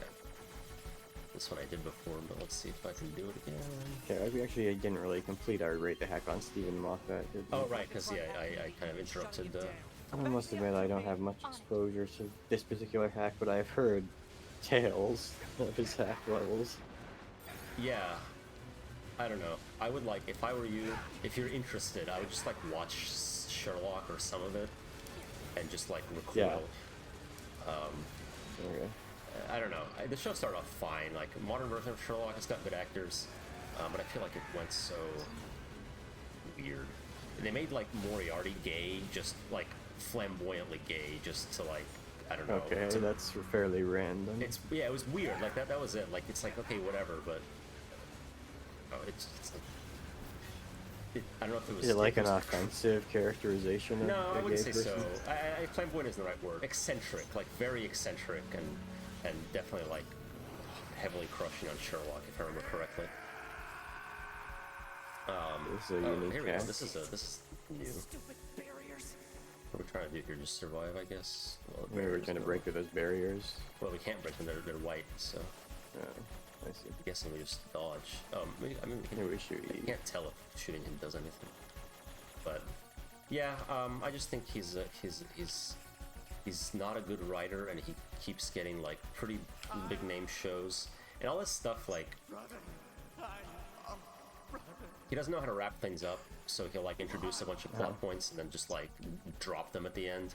And I feel like a lot of his shows, like I don't know if making Moriarty gay was part of this, but I feel like he tries like to be specifically woke and like that sort of thing. Okay. I don't know if he's in modern times, a lot of media has suffered, at least to some extent, from doing that. Yeah. Yeah, I don't really care if it's like They do it in genuine. a way That type that's of thing just never cringe. feels genuine. So Yeah, it just feels like it's totally. like, ooh, we'll just get this audience to like Brownie us. points, So, yeah. yeah. So I don't know which is the case for him. The Moriarty thing, it could have been just a twist on the character or whatever. Like not even the gay thing. Like just the character is fairly different from his characterization. Well, I think most a other lot media. of characters, a lot of people have kind of, I haven't seen this as much with specifically Moriarty, but a lot of classic, like, rivalries. People will be like, oh, they actually love each other, you know? Batman Yeah, and I think Joker. that is part of it. And like, I don't even remember if him being gay is especially relevant. I guess it really is more of just like, he's kind of eccentric and like, I found him incredibly annoying instead of like threatening, which Sure. kind of took away from my appreciation. But I Was guess it it was normal more unique Moriarty than- supposed to be like a hard ass, like a straight laced? That's the thing, yeah. top? That's how everyone does with him. So I guess it's like, okay, be unique. That's fine. But I Yes, just but- happen to like it a lot less. So I think the interpretation of the character should come in some way from what they're like normally, so just completely inverting the character is maybe not the best approach. Yeah, I feel like they took him too far to being like the anti-Sherlock, where it's like his personality is opposite, where it's like he was like kind of the same as Sherlock, just a criminal instead of helping the police, right? His Did I personality. ever talk about Sherlock Hound on this? No, I don't think so. I found out when I was watching Future Boy Conan, which is an anime serial done by Miyazaki, that he had also done Sherlock Hound, which is Sherlock Holmes but a dog. Yeah, sure. It sounds fairly familiar, but I don't really remember much about it. Okay, so we're gonna cripple Eve here. As far as I can know, it's just like pretty straightforwardly anime Sherlock Holmes, but also furry. This is what's in Eve's mind. Listen to me, Adam. He just loves his brother. Fighting, but I didn't want you to be hurt. And I especially didn't want to lose you. So let's go somewhere quiet. Together, my brother. Sad. He really loves it. It's this part, the final phase, or... Oh yeah, right. That's right, the end. Great anime. Yeah. Absolutely. But that sounds fun. It's like the Great Mouse Detective, but a dog. Yeah. I like that movie a lot. I haven't seen it since I was like 2. Damn. Maybe I'll rewatch it sometime. Yeah, it's like, good I furry like old movie. Disney movies, yeah. I like furries.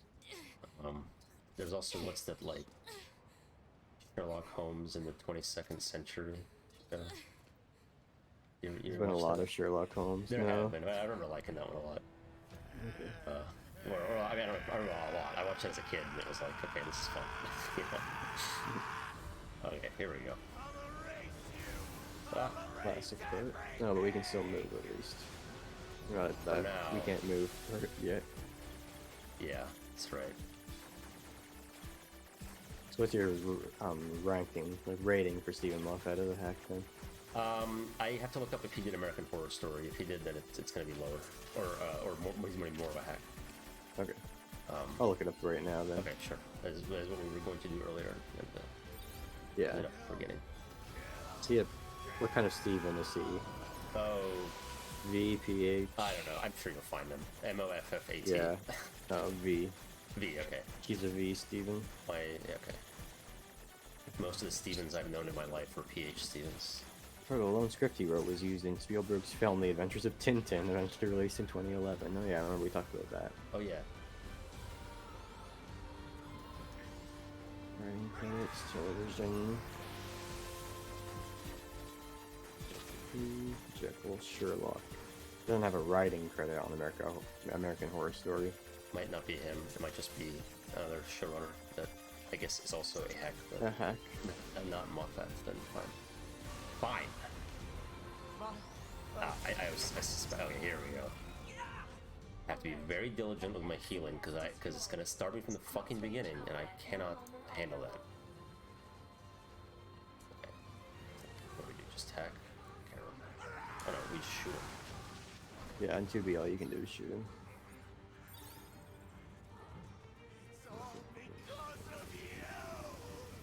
Yeah. He has 9S, I can't even shoot him. I don't know if I had anything to do with American Horror Story. Alright, then I was mistaken. I will That is definitely a hack. personally apologize to him. It's just based on Sherlock and Doctor Who, how much of a hack. I haven't seen Doctor Who, but based on just Sherlock, I still rate him as a hack. So I would put him as what do we rate Abrams and who do we review? I can't remember what our list is now. So Let me look at the note. Yeah, I need to know like relative to who else we've talked about.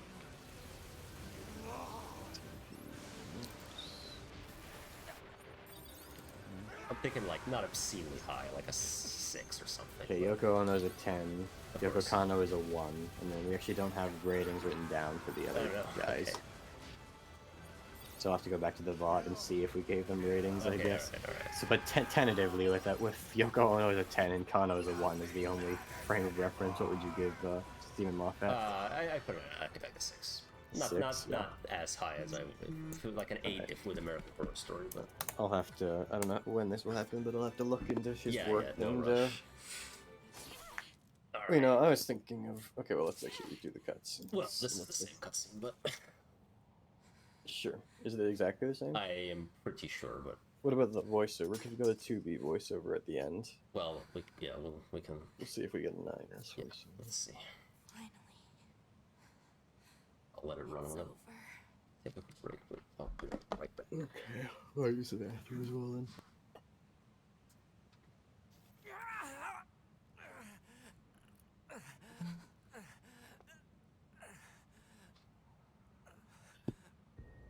Oh yeah, there we go. 9S. He did have a logic virus. I really screwed up. Oops.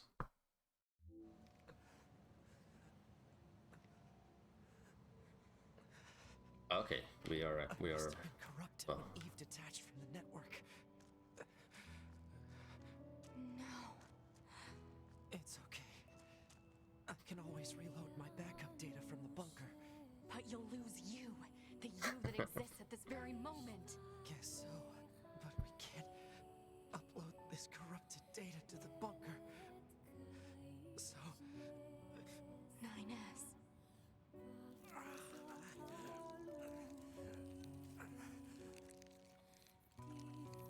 please, Tubi. I want you to do this for me.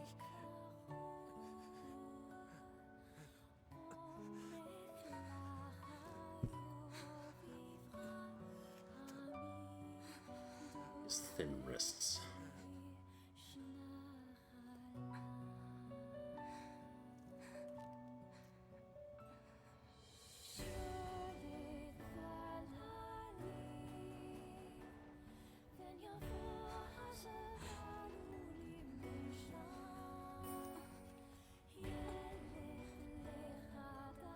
Ah. Very overt. Sadly, no POV shot, but we do get to Red Riding Hoods. Yes. Two Red Queens from Resident Evil. Oh, yeah. The movie. It was just in the movie. That was a masterpiece. It was alright. I mean, it wasn't good, but I think the first one was okay. The rest, it gets worse. What is, like, an example of a game you hate? Because I find that it's rare for you to say things are really horrible. I have to think about it. I don't usually have that strong of an opinion. Mm-hmm. Either way. Yeah. But I tend to like things more.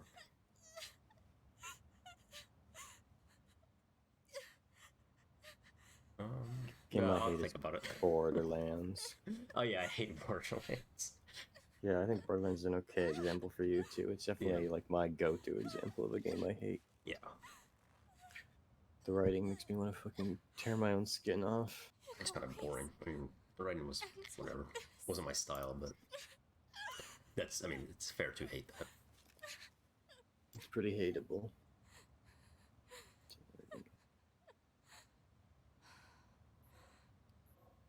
Oh, Uncharted, I hate that. I don't hate Uncharted, but it wasn't fun. Part 2 I liked, but Uncharted 1. I meant the whole franchise. Oh, okay. No, yeah, I didn't hate it.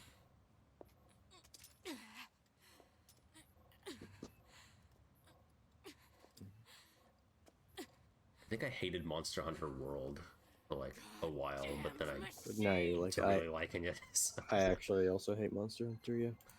But then I got around to enjoying it quite a bit, so that was I got through it. I had a fairly visceral disgust reaction at Monster Hunter.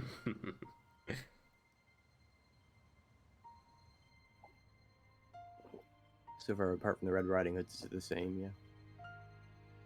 Yep. So far, yeah, we have yet to see the very ending. But... I think it was 2B's like voiceover that we got there too, though. It was same thing. Yeah, now 9S comes out as Alphonse. Is he gonna stay like that, or are we just gonna like turn him back into a twink? We'll see. Alright. It looks like No, I he left my personal data in the doesn't machine stay side like of this. things. She turns into a twink again. Yeah. My sense of self was regenerated over That's the too bad. surrounding It'd network. be funny to have it Having like this. multiple That would be selves funny. fused together like this is a pretty valuable experience, so I wanted to record it. But I couldn't I was access thinking of any getting one storage other areas game, yet. and that's So I just Child on multiplied Summer the memories Vacation of starring nearby enemies. So when I Shin-chan, returned to my own body, Yes. which is Boku no Natsuyasumi, but Shin-chan. I'm Yeah, Just yeah. to tell the developers of that game, yes, Americans do want this.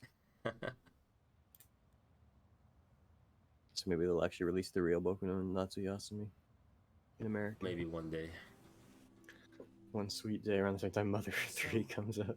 The final battle with Adam and Eve. Okay, we do get came to an his end. voice Oh, yeah. over. Yeah, we did. Nice. This battle will likely have a great effect on the outcome of the war. 2B and I, our battle will continue for some time to come. But that's another story for another day. No, we're doing it today.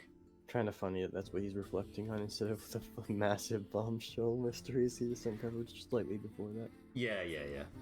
Alright, so this is Okay, Or Not this is to Be. Japanese. This is Japanese way of the world, I think. Oh, yeah.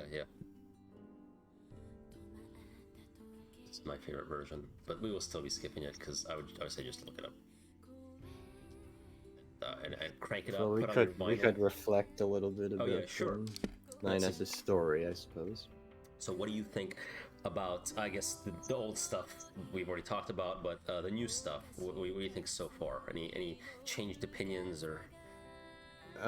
I guess I'd still just sort of reiterate that I am waiting for the really big parts of the story. Yeah, I think the 2Bs is like a lot more of like a red herring, and like 9S you start to see like there is more to it. And They you have find a big out reveal. that humanity's all dead, but Yeah. that was kind of obvious from the start. It was, game but to they me. specifically start bringing up things about the Gestalt project. So, if I guess for people who played Nier Gestalt or Replicant, they'd be like, "Oh, they're just referencing the old game."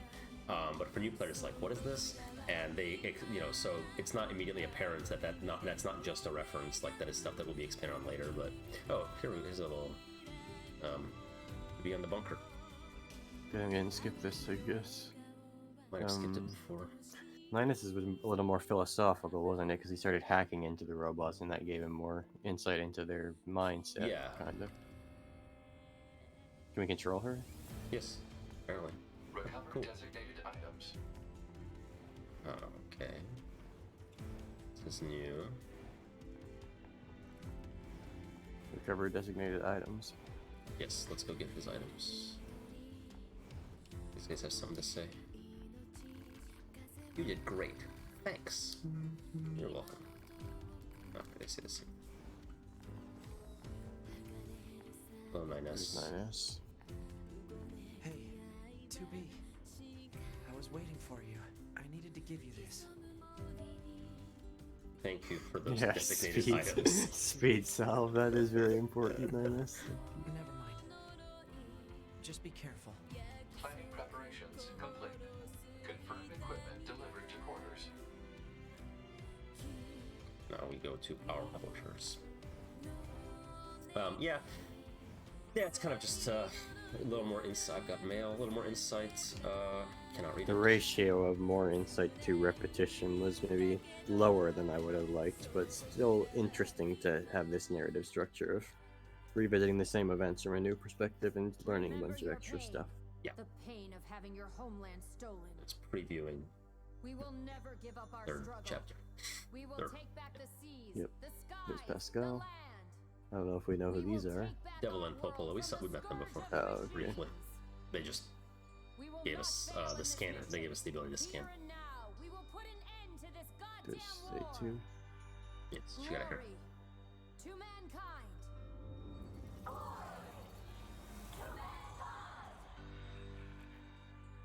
Meaningless code at childhood's end. Those are the two options that Yep, the next two endings. Childhood's End, of course, is a novel by Arthur C. Clarke. Oh, okay. And Meaningless Code is A novel by Isaac Asimov. No, I don't know. yeah, I was gonna say. All right. Well, let's wrap up our discussion real quick, and then we'll start the next. We got Abgtu as our rating so far. I agree. That actually went by quicker than I remembered, and I am bad at the hacking, but in general, like after fighting the big guy. Things went by pretty quickly, and there was, some interesting lore and reveals and stuff. I do like that some of the quests are unique to each character. That's kind of fun. And a lot are shared, so you can do them as either character. I will say that if I had the choice, I always choose to do them as 2B. Because she's a wife. Way better. Well, it's just like the gameplay is better, but the hacking's fine. I like some of them. Like the one at the end with even Adam in the house. Yeah. So yeah. So far, it's just like a little more insight. Couple of twists here and there, but again, like it could have ended there, and if it did, I would still be like, okay, that was more story, but still, it's fine.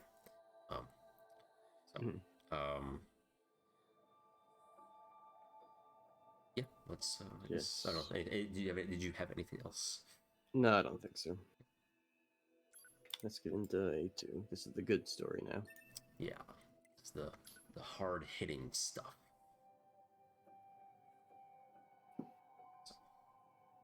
This is when it really cements itself as a classic. We Yes. confirmed that the network core units known as Adam and Eve have been destroyed. The enemy's chain of command has been thrown into complete chaos. As such, humanity has chosen to seize this opportunity and launch an all-out attack against the machine They put these forces. graphics together very quickly. Of course, the forces of Yorha will participate Well, they're in this endeavor. machines, so they must be really good at Remember graphic your design, I pain, think. the pain of having your homeland stolen. We will never give up our struggle. We will take back the seas, the skies, the land. We will take back our world from the scourge of the machines. We will not fail in this mission. 2B's got that Here and now, armor we will on. put an end to this goddamn She war. missed the meeting, but At least she got to Glory dramatically pseudo. to mankind. Maybe it was being broadcast into her room. maybe that was before when she actually is here. These are kind of kill zone looking, Yeah. No. or rather Jin-roh looking suits. Yes. Jin-roh. Server Administrator 3X. Please return to the server administration room as soon as Thanks, possible to operator. handle a capacity issue. Oh yeah, I had mail. Let's go check our mail before we get on the mission. This is very important. So we're not playing as A2 just yet, now we're playing as Jin-roh 2B. Yeah. Okay, it's just about what they just said. We can sneak 9S's Putting mail in this too. goddamn war against these robots who never cared about fighting us in the first place. Upon your descent to the surface, proceed to follow pre-programmed instructions and carry out your operation. What's like Command's plan here though? Because it's gonna be like, okay, we killed the robots. Let's see. Oh, meet up with the humans. Now we can come back to Earth. Like, awkward. Yeah. You should say that. It's like, why doesn't everyone just take a short nap and we'll reconvene? Yeah, I don't know. I have no idea. This is kind of I mean, the 1984. whole thing is like now. they just want. The reason they lied is so they had the Rangers would have the morale to keep fighting, and the reason they're fighting is to maintain the lie. So it really is just like there is no point. Yeah. It's like, It's a what? 1984 thing. Be the truth. Yeah. Our final major operation. had Okay, so begun. 9S is not Still, told to be yet. At the time, I knew nothing. Not At the how the time, you battle knew would nothing. end, Yeah. nor what fate stood in wait for us. And those are Remain your green. orders. Oh, Do you understand?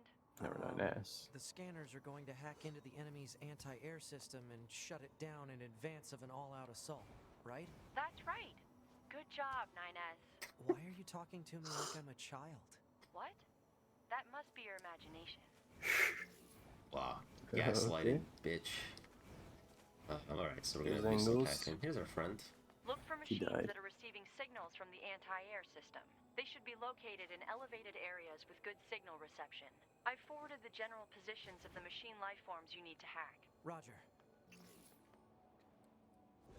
Yes, so I did try playing Boku no Natsuyasumi, but I only got to like the first Please 2 refrain days from of the destroying game, the target. which I think is If you basically the do, very another beginning. one will simply take Okay. its place. No killing the So target. you're a Got it. kid and you go to your uncle's house for a little while, and they talk a lot, and then you can wander around outside. All I did was wander around. Later on, you can like fly a kite and catch bugs. Okay, that's But fun. I didn't do that. I just wandered around all day, and the time system is like real-time-ish, or like as you do stuff in the game, the day passes. I guess like Shenmue, but not horrible. Yeah, right. As opposed to other games that have various other systems of doing it, like event-based, for example. Yeah, Persona does a kind of event-based. So of course the game has not been translated into English in any way, so I had no idea what anyone was saying, except it's voice acted. It's pretty much fully voice acted. So I think if I were to try and understand it more, I think I would actually be better off just like trying to learn spoken Japanese rather than the written system, because it's really complicated. Now move on to the next one. Whereas I could the only times I could understand anything at all were by catching glimpses of the words I know from watching anime, basically. Like I think there's one where they ask you if you like the uncle's house, and you can say yes or no. Okay. Yeah. You can say nani. That's I hear that. It's a popular word. That means what? Yes. Basically. Yes. Whereas, you say yes, it's hi first, and yeah. That reminds me. I was thinking about more phrases we should steal from other languages more in English that I've learned from studying other languages. Sure. And I think from French I like bonhomme. I think we should adopt that. I like that better than like fellow or anything like that. Yeah. Do we have? And for Japanese I was thinking yare yare would be a good candidate. Yeah. I think it's just a little bit better to say as like an exasperated expression than like sheesh or anything like that. Well, it means God fucking damn it. Actually, yeah. But yes, that's true. Defensive system operation confirmed to be declining. And also senpai to a certain extent, which actually kind of has already happened. Yeah, it's kind of a meme. So, yeah. I don't know. But I think it's kind of useful to have like a word for somebody who's ahead of you in a thing, which we don't really have that much in upper class.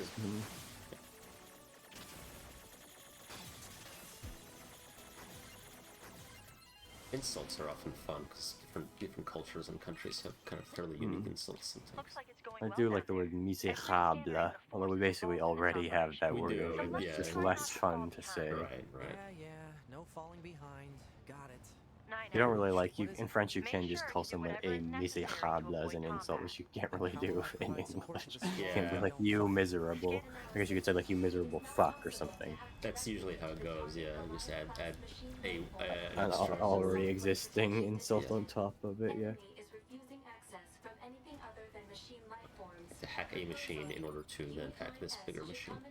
I find the book Les Misérables relatable because I'm something of a misérable myself. Oh, okay. Have you started reading it? Only the very beginning, yeah. With the bishop. Jean Valjean, I think, doesn't even get introduced until like almost the end of the book. Oh, really? Interesting. Yeah, it's like the last volume, I think. Guy in the... Yeah, obviously the play is significantly shorter than the book. Oh, yeah, okay. Boys and walk across the bridge. Okay. Oh, we got this dichotomy again. Yeah. The remote control. Oh, but that thing's still trying to blast 9S, I think. No. It doesn't. We don't have to dodge it because there's no fucking way. Okay, now we're fine. This is a fun little bridge adventure. I hope this bridge doesn't fall. Yeah.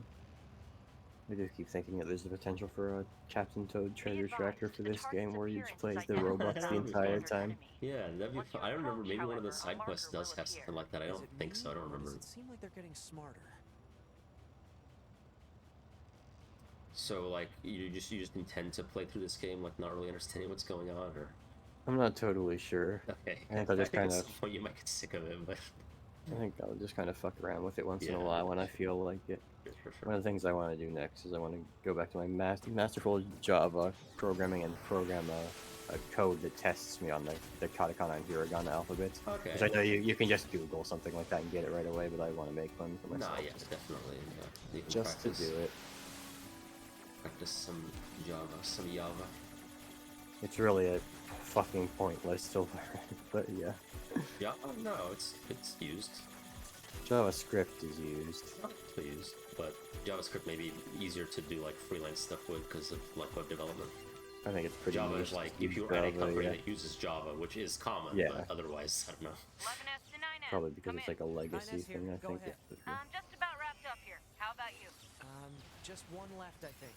Roger. Be sure to head back to the bunker when you're done so you can sync your data. Oh, right.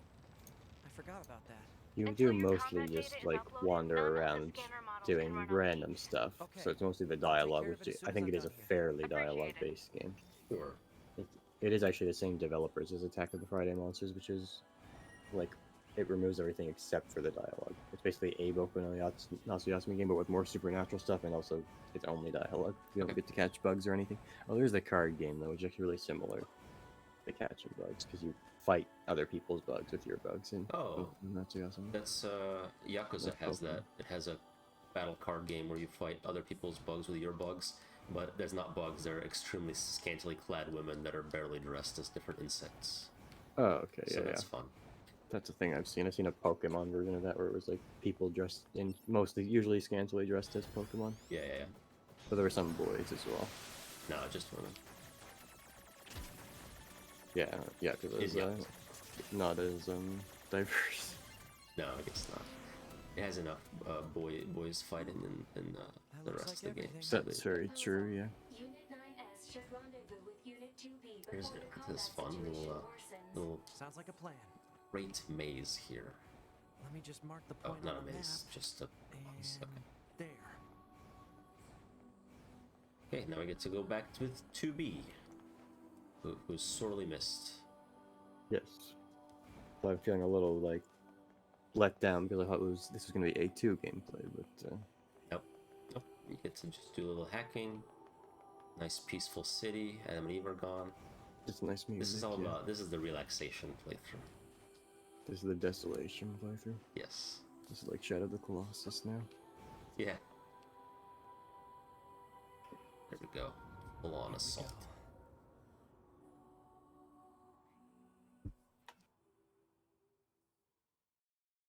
All right. Well, that sounds like a nice little peaceful game.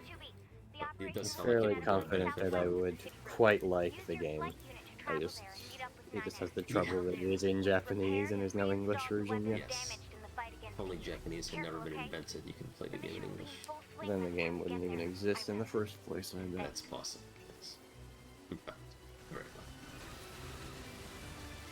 Well, there's somebody working on a fan translation, but I don't really want to be sitting around waiting for that to come out. This is the secret. You have to get me to learn a language, you have to have something I want to read or play that is only in that language. Oh, yeah. Like with Spirou.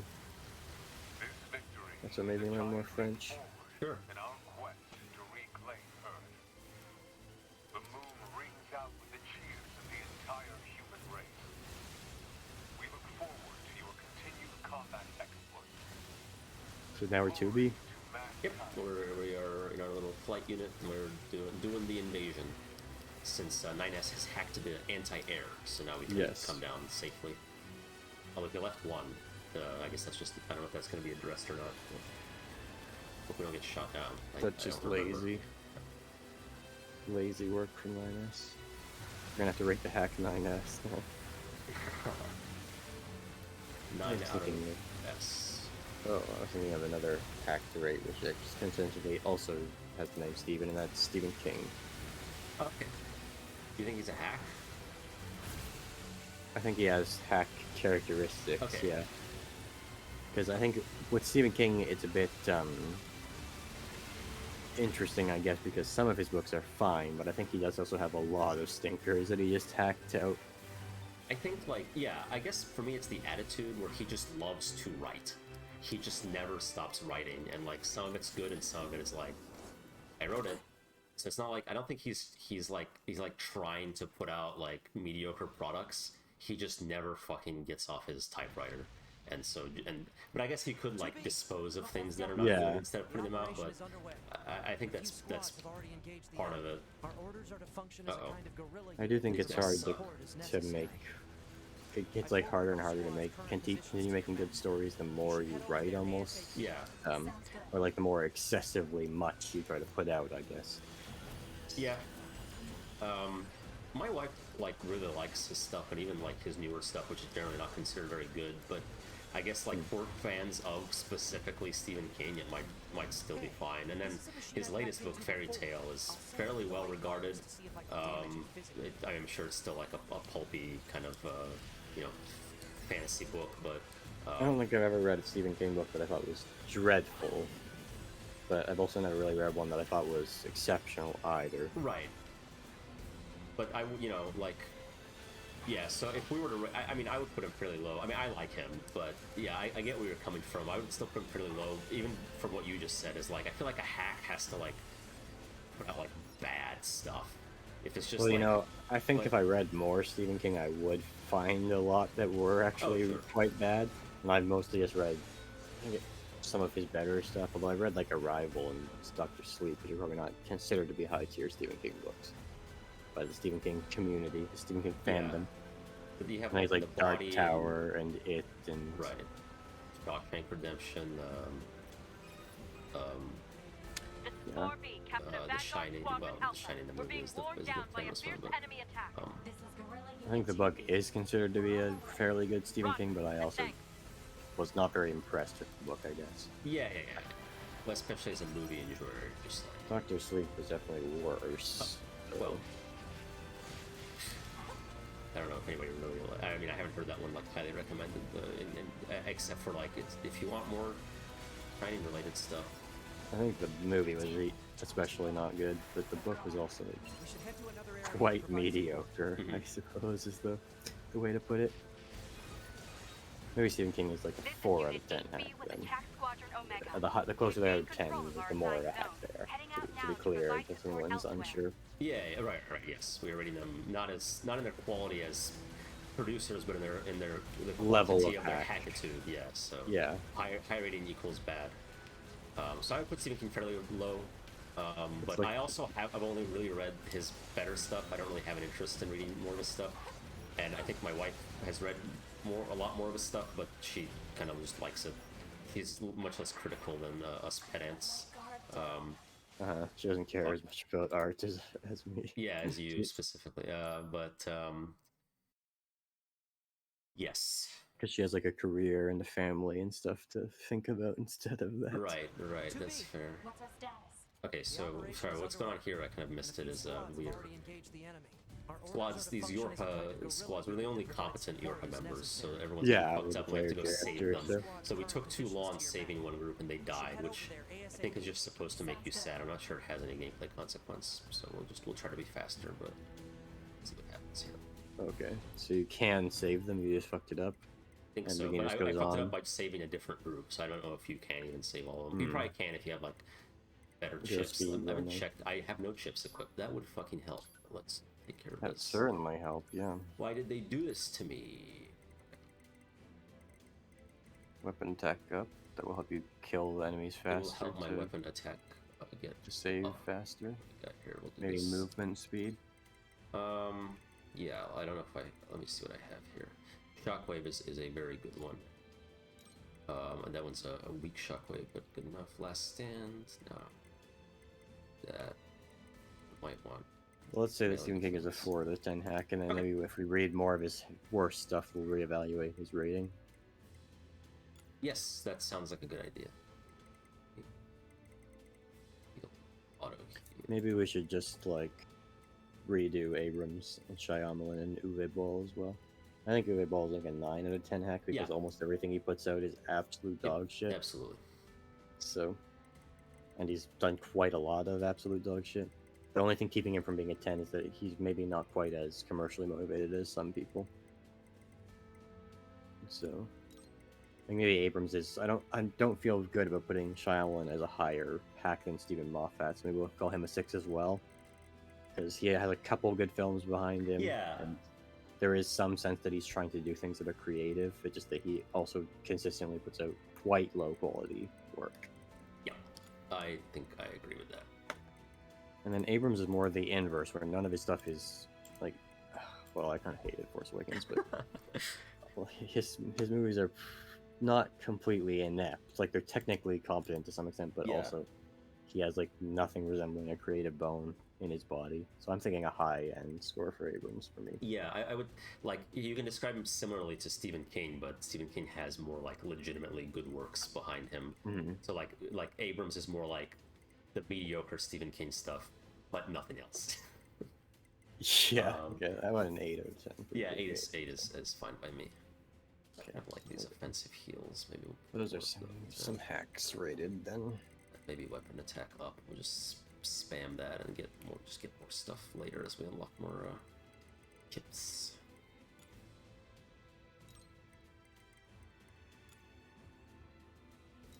Thanks. Yeah. All right, now we got. We briefly talked about the extra punctuation on live services. Right, we kind of we both felt it was a little bit optimistic, I guess. He makes a good point. He compared it to what made it have like merit in my eyes is his comparison to MMOs, which were like huge, and everybody was copying WoW. I remember when I was in high school, I played a lot of MMOs, and they all were like, "It's WoW, but does this better," you know. And everyone in the end kind of just was like, "Well, I'll just go back to WoW. It's fine." And there's more players there. And now they're like basically dead. Like there's FF14 and WoW is basically the last remaining ones. And Guild Wars 2, that's kind of different because it really does focus on different things. I think EVE Online as well. Oh yeah, that one's very different. So yeah, kind of stands on its own. EVE Online succeeded by carving out its own niche among like dads and really huge nerds who love spreadsheets and shit. Yeah. Okay, so there's that Pascal. We should head to another area and provide support. So, fuck. Better have saved my chip loadout. I think it was a perfectly well-reasoned argument, but it just kind of remains to be seen if it will actually hold up in practice. Agreed. Yeah. I do think it may be still optimistic, but it's like how much money did Hi-Fi Rush make in comparison to shitty? Oh right, that's like Diablo Immortal. Let's compare that. Let's see if we can look up those numbers. How much did Diablo Immortal make? $100 million US. How much did Hi-Fi Rush make?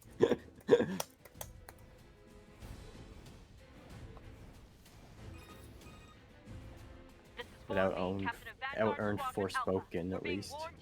Despite being $30, while Forspoken is $70. Roger, and thanks. Let's see. It's okay, it's $30. Let's just look at the sales. I don't want to read a shitty Forbes article. No, Forbes article. You don't need that. This is also not. Rush sales. Oh my god. Oh, Reddit says Forspoken actually outsold and outperformed Hi-Fi Rush. So. Well. Okay. That kind of shits on Yahtzee's argument already, I think. Although Forspoken isn't really it's that not like service game, is it? Service, it's just bad. Yeah. It's just a mediocrity. Yeah. So.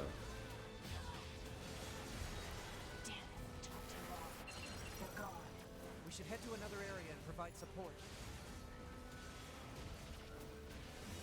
Okay, even with me helping them, Alpha Squad was here and they're just like got beat up. I think this might be like they're supposed to fail. Heading out now to provide support elsewhere.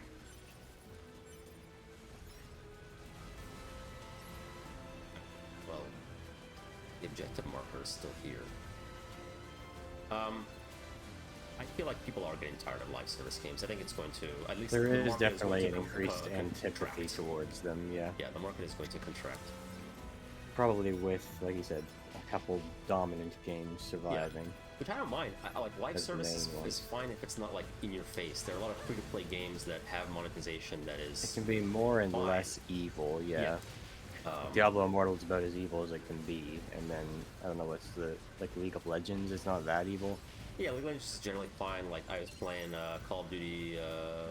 Like the DMZ mode, and it's fine. There's a lot of screens it makes you watch, but like the actual monetization, there's no pay to win. You can earn the battle pass by just playing the game. You don't have to. You don't have to play it every time. So the screens that it makes you watch are actually to try and like get you hooked on the game with the reward bars going up, rather than to like show you ads or some really obnoxious shit like that. Yep. It's all the like short-term dopamine stuff, which all like COD and Battlefield, all the kind of. Big multiplayer shooters do that. I think players like that. I think it's not even like evil. It's just like it's a little bit sinister when you think about it too much. But that's more so. The more the game like monetizes to make you like makes you pay or incentivizes you to pay to see the little jingles go up more, the worse it is. So if you can buy like an EXP boost, that could be. That's when you start to realize the sinister intention of it, right? Yeah. Because you get addicted to seeing the XP bars, and the XP bars start going up really slowly, and then you buy the EXP boost and start blowing money. And that, so, like, I think one of the most evil types of game is the gacha game, where people get addicted to seeing the like polls, like, well, just like the jingle and stuff when you're getting a new character, pulling a new character, then you pay to do each time you do that, and it just gets really. That's one of the most evil formats. Why not? Captain. Oh, lazy. Yeah. Oh, whatever. Okay. Yes, agreed. I think that. Companies like they get too greedy. Like, that's what Yahtzee said. You get this like absurd monetization. Even like I've been playing Smite, and Smite is also fine. Not really pay to win. It's just skins. It's like League. It's just skins. But the prices are like, what the fuck? It's like base skin cost like starts at like $10 for shitty ones, and then quickly moves up to like 20 and like 50. It's like I took a look. I was like, if I keep playing this game, maybe I'll get a skin, whatever. And I was like, no fucking way, unless there's a deep sale. Like the prices are absurd. So like it's not like in your face. They're like already sinister. pretty overpriced to begin with. Yeah, agreed. But like at least League skin prices, just comparing to League, I feel like that's. No, I mean they are. I wish they were lower. I wish they were substantially lower. Agreed. But like Smites are just like, who the fuck would buy this? We should head to another area. So yeah, they get like one-shotted, these guys, so that kind of sucks. It does kind of suck. I think Nina said everyone died here and we should go somewhere else. Yeah, but the objective marker's still here, so it's not clear to me if I actually should leave or not. Oh, okay. But yeah, there was like one left and she got like smacked by this robot and died. Maybe Nina should have stayed in his body of one of these robots, and it would be easier for him to kill things by punching them. Yeah, does a lot of damage, but it's because of the high level. This is a level 60. Oh, that's true. Because Nina's still level 40. Right. Presumably because he shares his level with 2B. Yes. What is the point of this armor the 2B and company have on? It's their like assault battle armor. Okay, fair enough. I don't know, this is what they wear when they go into big battles. I don't know why they won't wear. Yeah, their battles are all small battles. Yeah, they were infiltrating. Delta. We're currently pinned down by a number of machines that appear to have lost their minds. Oh, there goes Delta. While we were getting there. What a shame. We should head to another area and provide support. There is no more area. We should move to another area and provide support. This is the last area. So yes, I also watched Jotti's Silent Protagonist extra compilation. Which me too. Did you watch that? Do you have any thoughts on it? Yeah, it's interesting. I thought he'd have the opposite opinion, but he actually said it's good that they're moving away from Silent Protagonist. Like he seems to rather hate Silent Protagonists, yeah. But what I noticed was that he was very much coming from the perspective of a first-person shooter type of player. Yeah. Where the main examples he was describing were all Silent Protagonists in games like Half-Life versus, I don't know, Deus Ex or something. Yeah. And he didn't really mention RPGs very much, which is the main genre that the Silent Protagonists really emerged from. Right.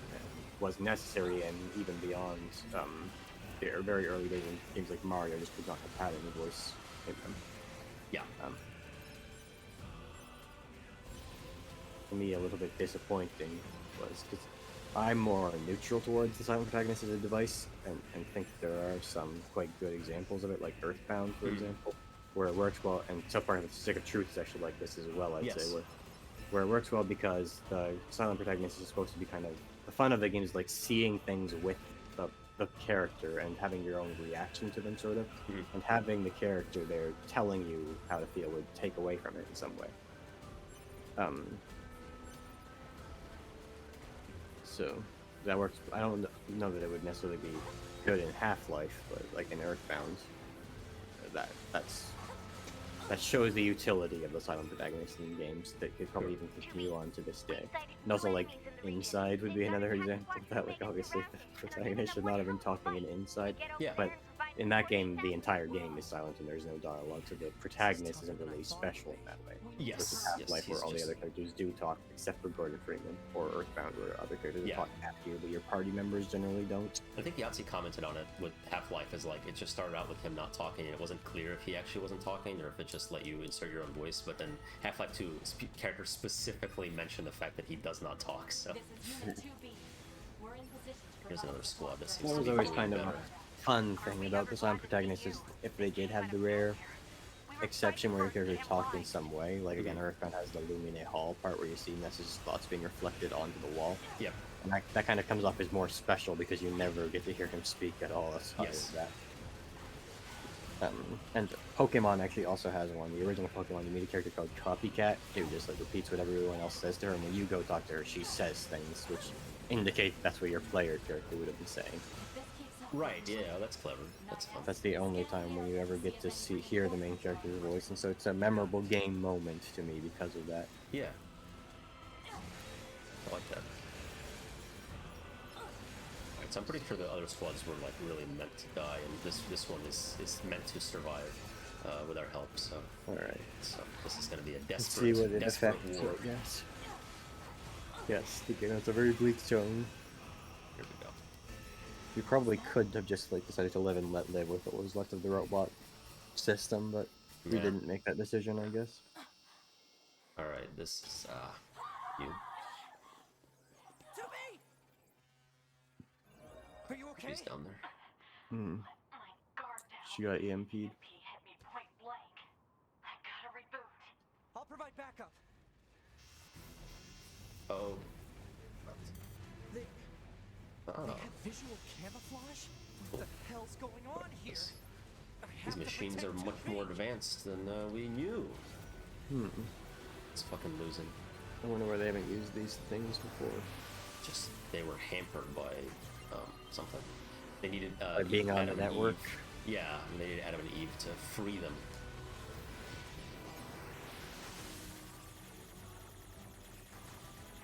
Well, they are supposed to evolve in combat situations. That's what 9S was talking about. That's right. Yeah, that's their. That's the only Just not in state thing crash. they've really They evolved evolved in. that. Yes. Ah. I'm trying to hack. Get these big boys out of the way. Actually, I guess if I hack the little ones, they explode, so that might even be optimal. I don't know what the strat is here, but it's fine. Yeah, it depends on if the explosion damage is proportionate to the size Yeah, of the they're creature being biggitude. exploded. Or the Get what I form can of get. them, I guess. Yeah. Yeah, it's hard to preferentially select with this hacking system. Yeah. Gotta It's a finish little them tough off to and help target. 2B.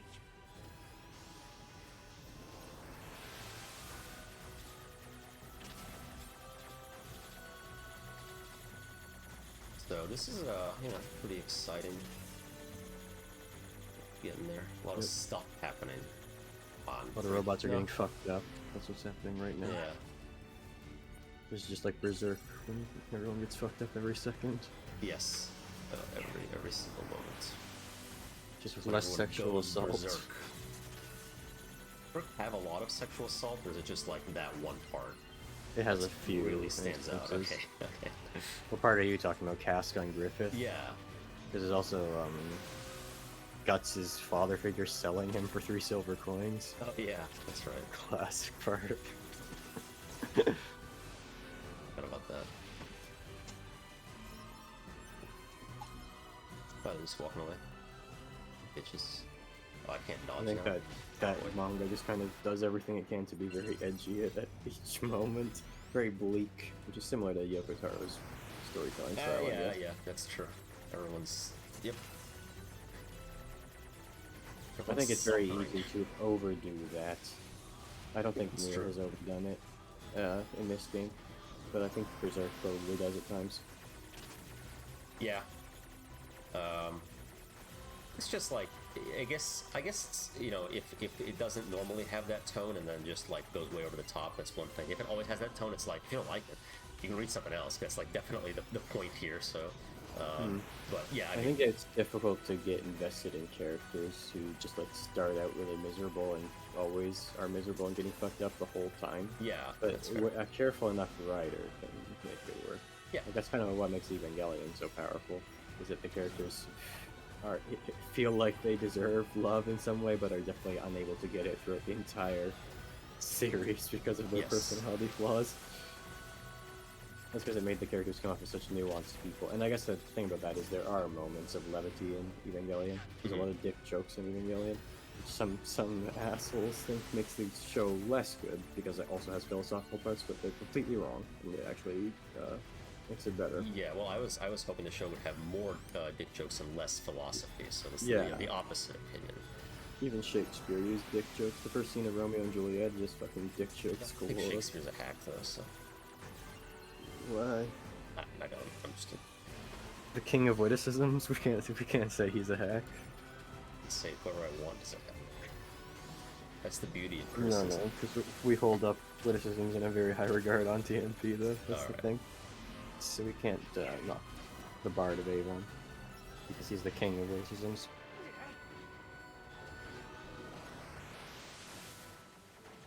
You know, I want to redo it. This. No. Side. No, thank you. My God, I forgot about this. Bring not low, but I would like to have more large recoveries.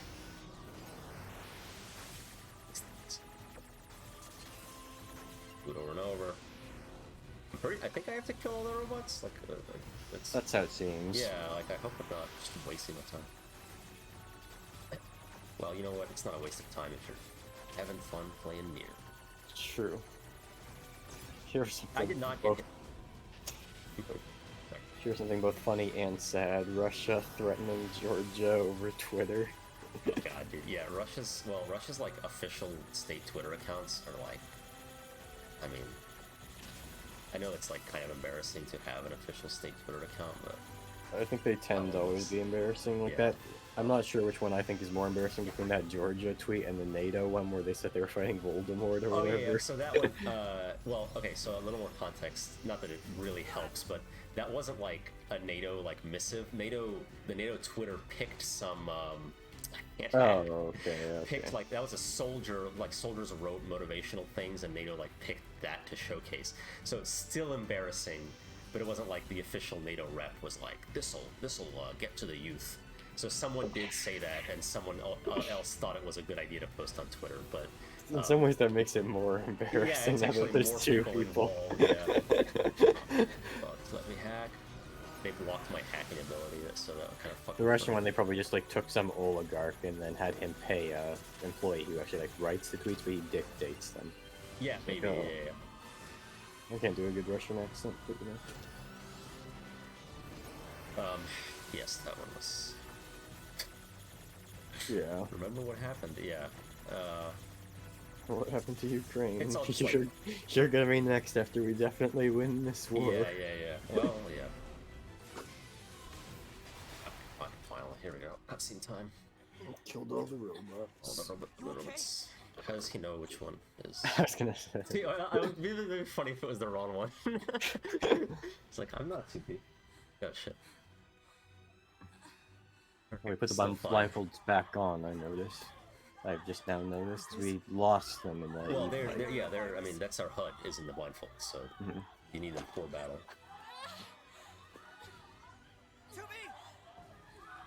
Nines does not seem to be being affected by this virus. No. I don't know why. It's a loop while we pontificate. Okay, yeah, let's target 2B. Let's hack her. Yeah, she's level 40, they're on level 20, so, you know, better. It's a very advanced, higher priority. Yeah. Her brain is small and easy to hack. That was an easy hack, wasn't it? 2B, you okay?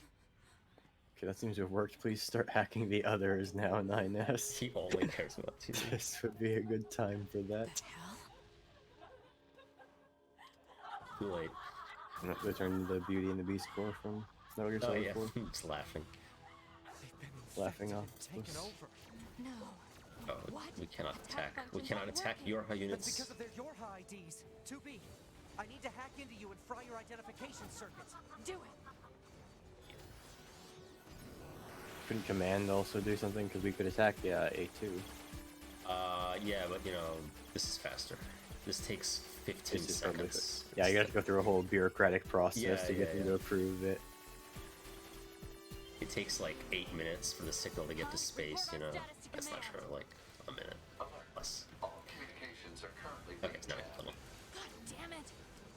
There, he's the kill. I located the unit that's jamming our comms. Yeah, 20. We're a little 8 minutes is more like how long it takes light to travel from the sun to Earth, right? Yeah. That's how I was like, wait, no, it's way less. It's seconds. It's not good for playing multiplayer games on satellite internet, but talking to command should be just fine.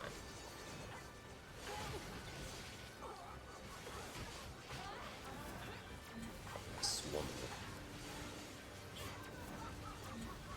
Nope. This many of them. They're coming from somewhere else. Whatever. Yeah, the crowd we were initially in was at level 20, and now there's these little 48 ones being spawned in. Yeah. Ah. Maybe they're reproducing somehow in their advanced captured state. Oh yeah, they've evolved reproductive organs, rapid functioning ones.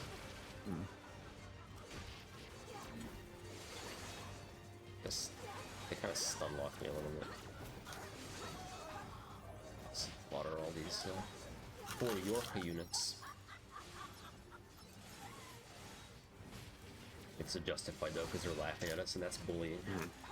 True. We established back in Fear that you can kill people if they're rude. Yes, exactly.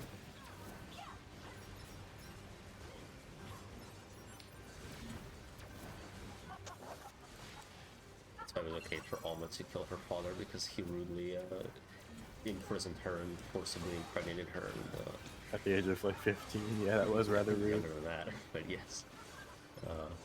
Yeah, maybe it was 15, that's right. We did spend quite some time calculating all this age or something.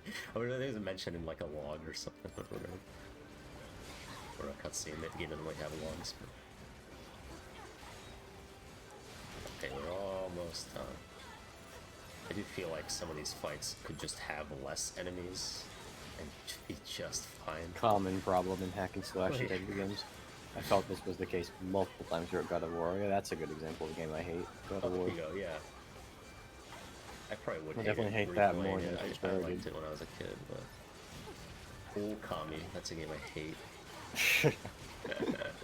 Yeah, isn't it shocking that one of the only games I can remember you like actually having a strong negative reaction to is fucking Ocarina of Time of all games. Yeah, that's why you know it's a quality game, is it elicits strong reactions. Yes, I was thinking about that with Evangelion as well. As it has a significant amount of haters, but that just reinforces its status as a challenging work of art. Yep. There was a lot I liked about Ocarina of Time, but the points where I was frustrated, I became much more frustrated than the points where I was happy. So like I think I enjoyed it for more time, but those peaks weren't nearly as high as some of the valleys. So that was kind of why I kind of stands out in that way, I suppose. Oh wait, we're supposed to leave now. No, I am just wasting my time. All right, let's go. Maybe we're supposed to leave from the start. I just didn't glance at the minimap because I was too busy chatting. That could be. Very possible. All right, I have a good cliffhanger we can end on, because we're not that we have to rush to finish, but we are approaching our usual end time, and we can let's say once we get off Earth, or once we once we get off Earth, okay. I didn't know that was gonna happen, but well, I guess we've been off it before to go to the base. Yeah, we will return to the bunker. Okay, so this is our actual target now. Please let me target. Do you have a time estimate on that? It's not necessary, but I just want to... like after this sequence. I don't know exactly how long. It's not. It doesn't take that long. Okay. Well, we'll get off Earth, and then we'll do some little story things, and it shouldn't take that long. You have other plans, or you just? No, I was just thinking about what topics I should bring up that can fit in the remains of the stream. I would say, but yeah. We kind of touched on a lot of things and then dropped them. Did we ever finish our live service discussion? I don't know if we had too much more to say on it. Too much to add. Yeah, I guess my point is similar to MMOs. Is like I don't think live service is a inherently terrible thing that needs to die out, but I do think that it's I think like highly oversaturated. 95% of implementations of it right now are kind of oversaturation and greed despicable. are a huge issue, and that'll get cleaned up, I think, just naturally, just based on the beauties of the free market. I think a good live service game is possible, but I almost inherently value games with endings more, because they tend to be designed to deliver a specific emotional experience, and like endless nature of a live service game makes it quite difficult to do that. Maybe not impossible. I think like Final Fantasy XIV, people emotionally connect with moments in the story. Yeah, I would argue that, like, very often I'm just looking for a game that I can pick up and play, like Vermintide is a That's go-to. much more your approach to video games yeah. than mine, yeah. Right, so, I value, I think free-to-play games, live service games are perfect for that, and as long as they're not, like, super greedy, I think that's fine. Like, I was having fun playing COD DMZ, and if it wasn't free-to-play, I'm not gonna pay fucking full price, or probably any price for a COD game. I just don't care that much, but something fun to pick up and play. The matches are short. It's very, Alright, we're gonna black box out of here. But in the end of the day, at the end of the day, if you're making your top 50 games list later on, there's no way COD's gonna be on there, is there? No, but Red Orchestra 2 was on there, and Vermintide 2 as well. So yeah, just that type of game. Not that those aren't neither of those are live service games, but they are not games that are beginning to end. They're multiplayer focused games. Yeah. I don't know if I had any games like that on my list. I think I had like an inherent bias against it, because I thought about putting EU4 on. I spent so much time with that game, but then I replaced it with Journey. Mm-hmm. So we took the shortcut back to the bunker. Okay, now we're in the cutscenes. We were able to upload our data, so we remember what happened. Now we go talk to Command. We have to physically be here to talk to Command. That basically failed, that whole big assault, I'd say. It did, yep. We've lost like every Yorha unit. Except for 2B and 9S. Yeah, except the two good ones. And the operators. 2B? 9S? What are you doing here? The Yorha units Do you not on the see ground what's were happening? infected by a virus. We had to detonate our black boxes in order to stop them. A virus? What are you doing? What are you talking about? None of our ground units reported anything about a virus. That's that makes because all sense. They wouldn't. communication with the bunker has been severed. And why did you leave the battlefield anyway? Oh, there we go. See, that we couldn't I didn't contact the order bunker. a retreat. We're telling you, Yorha has gone berserk! No. If anyone is acting infected here, it's you. Uh-oh. Are you nuts? 2B, 9S. You're being detained under suspicion of virus There's a contamination. ceremonial stick for pointing. Seems very unwarranted. Yeah. Uh-oh. Wasted by your own petard.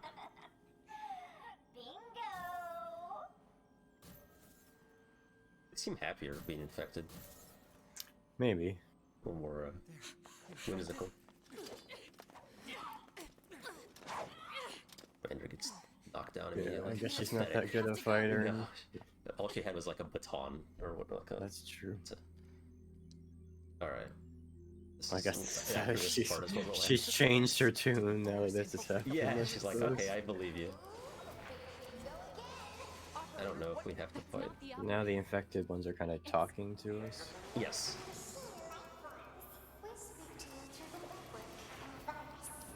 Is this 9S's operator GF that's been infected? I think one of them is, yeah.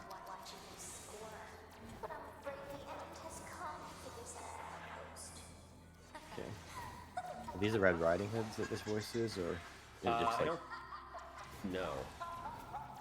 We haven't heard them speak before, so I don't remember. No. I think these are just pitched up Yorha. Machine life forms? Yeah, they're just part of the network now, the hive mind. I hope the network got destroyed. Is it like just changed? Yeah, we kind of thought that it was destroyed, but it looks like not quite the case. I think this entire operation was based on a lot of false assumptions about the machines. So it seems, yeah. We can't leave yet, right? Yeah, we're waiting for the elevator. Okay. You know, it is kind of odd because we were like, Yorha Command was making us make friends with Pascal and stuff, so it doesn't seem like they ever really cared that much about wiping out the machines, which makes sense because if their main purpose is to perpetuate the belief in humanity not being extinct anymore, which kind of requires the war being eternal. Yeah. So why Why did they order this big Gestalt? Is that something that's going to be explored further in the story? I don't know. I don't think their motives ever changed. I agree that it is kind of like, it doesn't really make sense the way you described it, but I think like making friends with Pascal was just a way to like, it's like, oh, these machines have, you know, they might be working against the other machines that we're fighting against, so we'll use them against each other, something like that. And like as a way to learn more about them, it's like, okay, this one's friendly, it'll talk to us. Let's ask questions and learn about our enemy. I don't think it was ever like we'll team up with them, you know, like really. Maybe. Well, with the way she ordered that detention, it seems like the commander's not that rational. That was pretty stupid. Yeah. Yes. And the way she's just like letting 9S run around with this knowledge, like he could tell anyone at any time, and they're just like, well, it's fine. There will be more stuff to come regarding 9S's information levels and how command feels about that. Yes, there will, but as of now, it has not been dealt with whatsoever. No. He's like, yeah, I don't care if you know. Didn't even say don't tell anyone. She's like, the choice is up to you. Yeah. I guess 9S has made a choice. I think she then contacted someone else and said, all right, 9S knows too much. Yes, it's possible. But 9S is still running around scot-free. So what could that mean? A2 probably. She's on her way. Yeah. To fuck us up. Like we found out about the idea of there being execution units, and there's two characters, one of whom is A2, who, at least one of which almost is definitely secretly an execution unit. Possibly, yeah. I think the other one we met was secretly an execution unit that was ordered to... Well, I was getting at, like, once that idea is introduced, it's obvious there's going to be a twist around it, so it's pretty clear that either 2B or A2 is secretly an execution unit at that point. That would be the intelligent assumption, but, you know, sometimes it's just like, let's just introduce a new character. That can happen, but, yes. Yeah. Again, I can't tell if we are just... They keep respawning. Yeah, are you supposed to leave this room, or are you supposed to kill all these guys? Yeah, but there's an elevator that doesn't, like, here. Doesn't come? Yeah. Where's the... Okay, well there's only like 3 left right now, just try killing them. Yeah, but I thought that they were, like, respawning. Okay, Maybe there are only a few left. Because I felt like there were less. Okay, I think there definitely are 3 left now. Like, I just thought there were less than ended up being maybe some spawned in. Probably some spawn in, but maybe you just finish it off. This is definitely the last one. Okay, alright. Take her.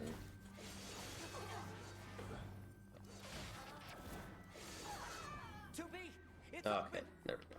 Yeah, we're just going along.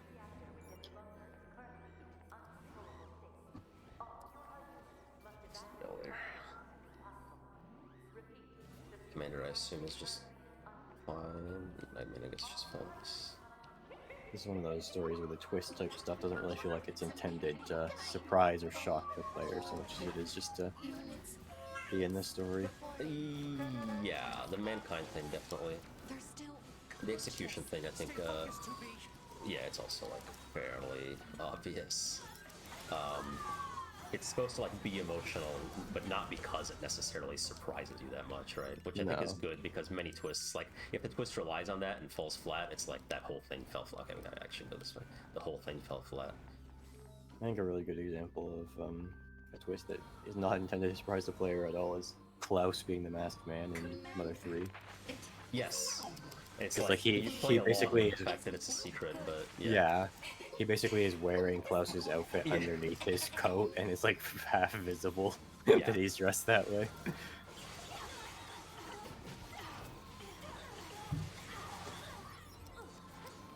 Agreed. I think that those are the best kinds of twists where you can choose to play along and act surprised or whatever, but you know, like either way. I guess the truly shocking one can be a powerful reaction for people, but it does tend to leave the work without as much like replay or revisitation value, which a lot of people discuss the usual suspects like that way. Like they were really shocked by the twist, but the movie isn't even that good anymore if you watch it a second time already knowing the twist. Yeah, I feel like it can be interesting to watch it and like see, you know, where the lies are coming from, but the movie kind of basically tells you what the foreshadowing was at the end anyway, so it's not even... I like Usual Suspects, but I agree. Other than, yeah, it's like it just becomes a bit of a more like generic crime movie after the twist is revealed. Whereas I don't think this game would really be hurt at all by playing the second time and knowing the twists. Nope, I don't think so. I think actually I've enjoyed seeing some of the foreshadowing,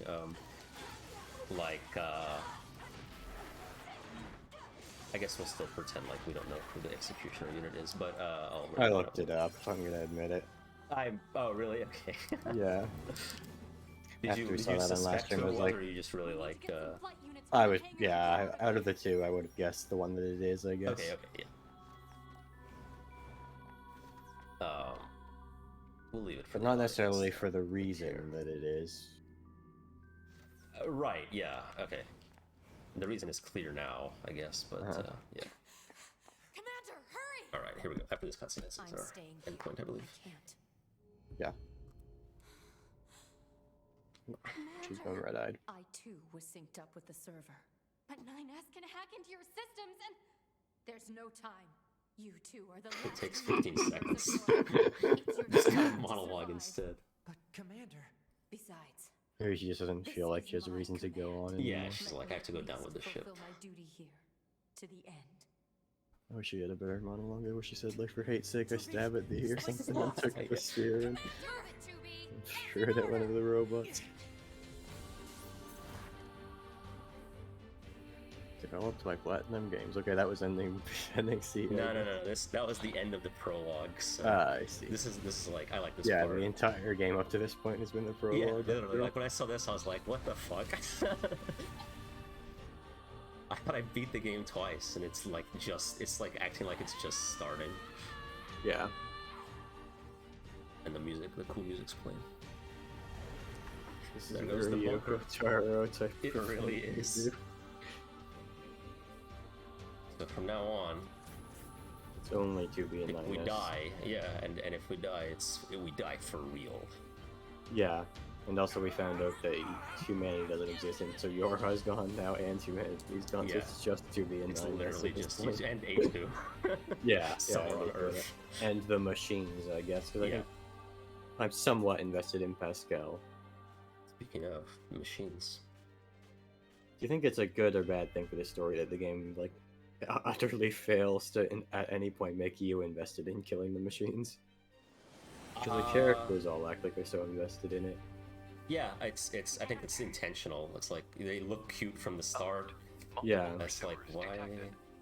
Oh well, I guess we'll land. I want to save, so I'll look through this. Yeah. Uh-oh. Okay, there's still some left. But these are the infected ones that want to kill us, right? Yeah. Apparently. We should hope so, because we are going to kill them.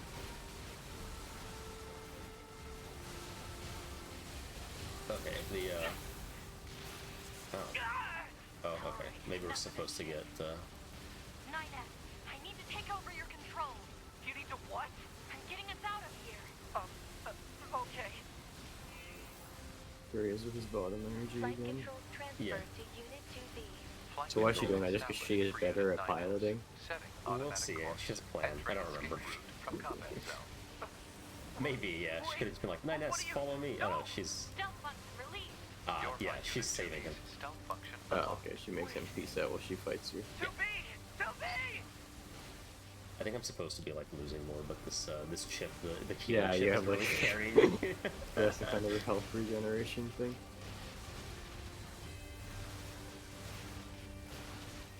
Okay, that slashing me really hurts. Alert. Critical damage to flight unit. Proposal. Yes. Eject immediately. Gotta find a way to land this thing.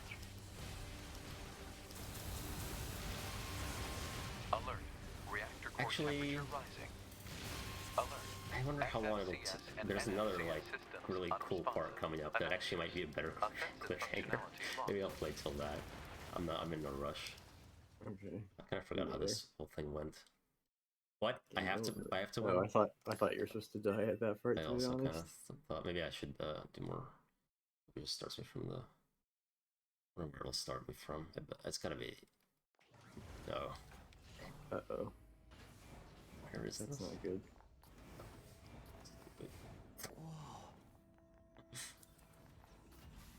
We'll do this one more time, but if we fail again, I'll just do it next time. Commander, What are you Getting doing? kind of hungry. We had to A virus? None of us. And will it Yes. We can skip the cutscenes at least. 2B, 9S. It was mostly just watching, like, fighting all these fucking Yeah, I know. goons for half an hour. Damn.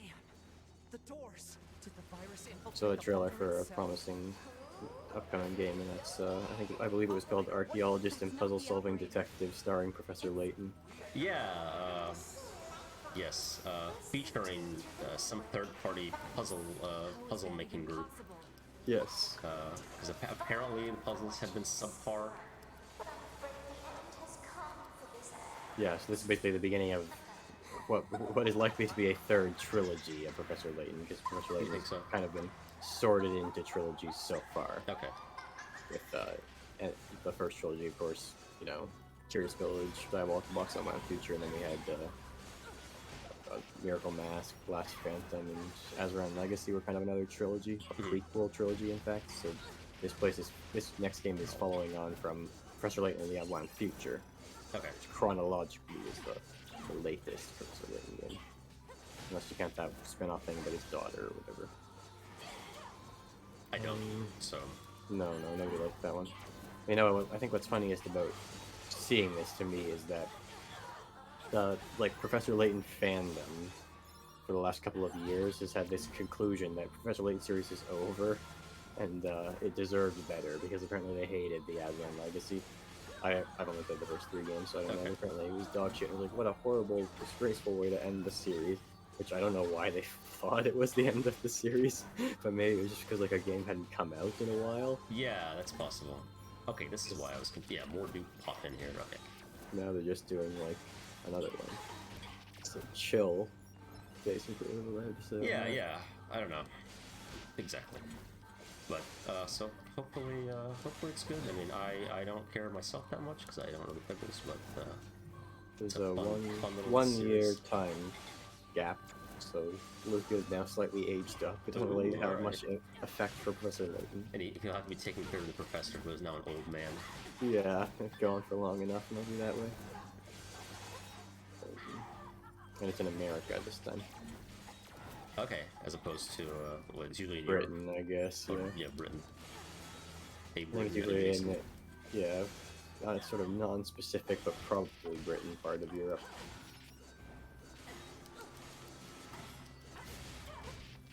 I think they were supposed to be in England in Curious Village and just drove to the Curious Village in Professor Layton's old car. Yeah, right. But he might have like taken the channel, you know. Could be in France. Could be anywhere on mainland Europe, actually. I think we did say that they were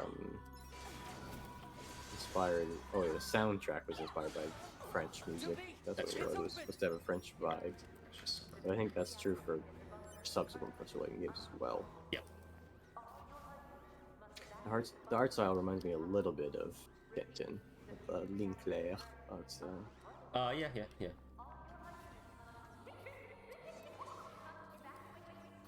Agreed.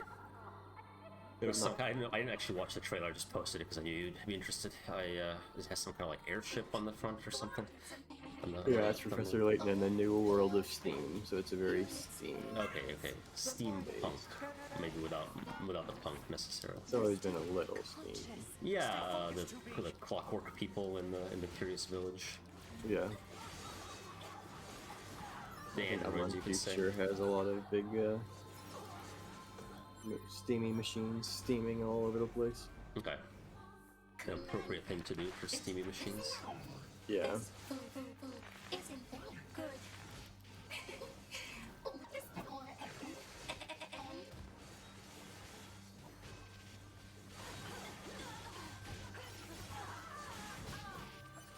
So I hope everyone who likes Professor Layton enjoys the new one a lot. Aim. Ooh, maybe we can quick save. Ah, okay, good. I could have done that and avoided a small amount of frustration. Commander, the bunker That would is have locked. I think we can just considerably, But tell me, why weren't you two infected? I don't know. It's probably because I deferred our data sync. I noticed some weird noise in the bunker's server data, so I paused the upload. I see.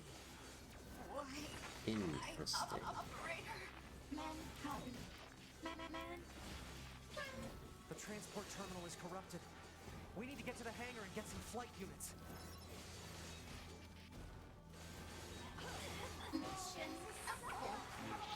Damn it.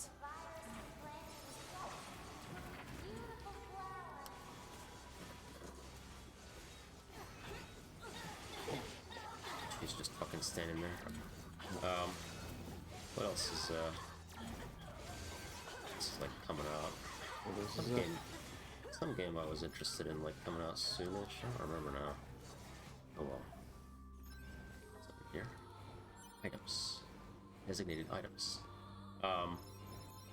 Yeah, I was watching some more Last of Us. Pretty good. Yeah.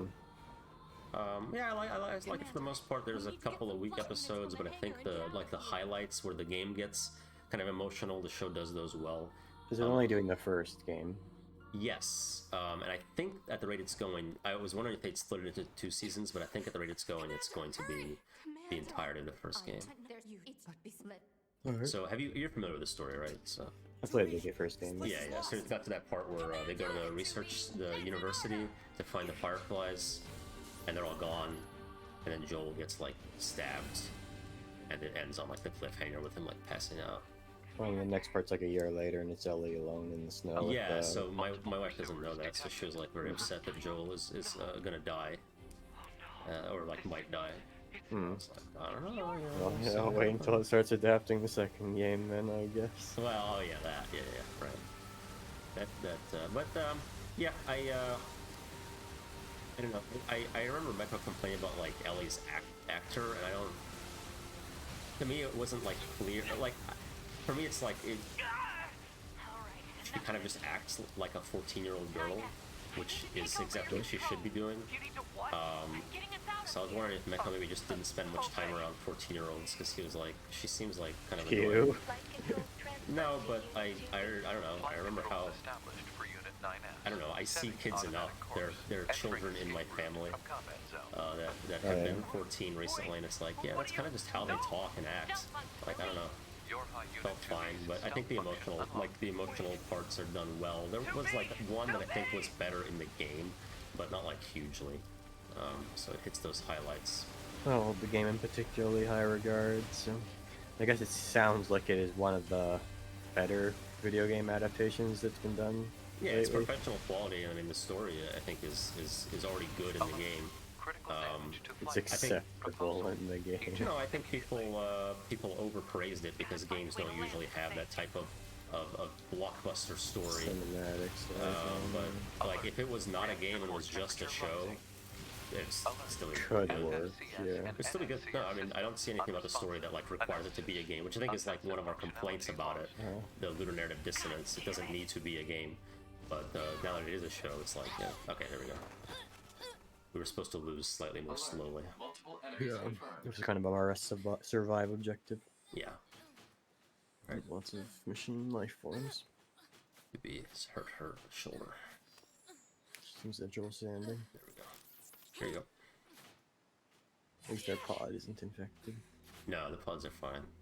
The pods are the Machines real are protagonists. shambling towards us. Yes. I think are we missing our blindfold? No, I don't think so. I don't think so. Sort of trying to go to the next big story twist after this. Yeah, this is like the rest of the game was the prologue to this playthrough, and this part is the prologue to the rest of the playthroughs. So we'll finish all the prologues, I think, and get to some of the meat.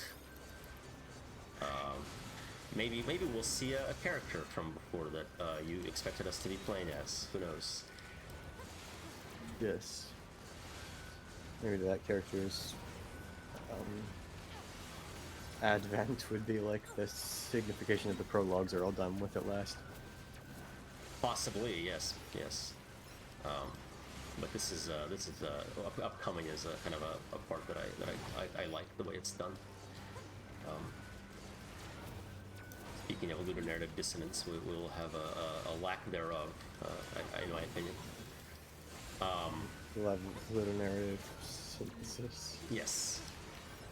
The lunar narrative Harmony. Harmony, thank you. I was like, what's the opposite of discordance? Harmony. Or dissonance is also, yes. So yeah, well, I think we got like 2 episodes left or so, so kind of approaching the, maybe 3. Is it all out now, or is it like coming out? It's all out, so I think there's 8 episodes, and I think all 8 are out. Oh, okay. God damn it. There is a chip that makes you immune to stun lock, but I'm not running it because that's usually not an issue, but that was annoying. Alright, cool, let's run. I don't have much interest in watching Last of Us, personally. It's, yeah. I think you'd like it fine. Like, it's really... Alert. Virus infection detected. Not very hateable. Like, I feel like the game is, like, you know, fun to hate, so we're getting corrupted here. To be kind of contrarian. To be contrarian, yeah, and because it got a lot of overhype. Well, that's kind of happening for the show now, isn't it? I don't keep up with shows that much. I think everyone I've talked to has been like, it's good at times and bad at others. Like AFT people watching it, and then like even my brother-in-law was like, yeah, it got kind of boring in the middle. I haven't finished it yet, so I haven't met anyone who's like, oh my god, it's amazing. Just like, I think it's good. I agree that some of the episodes. But it is kind of currently the big series that all the consumerist TV watchers are watching.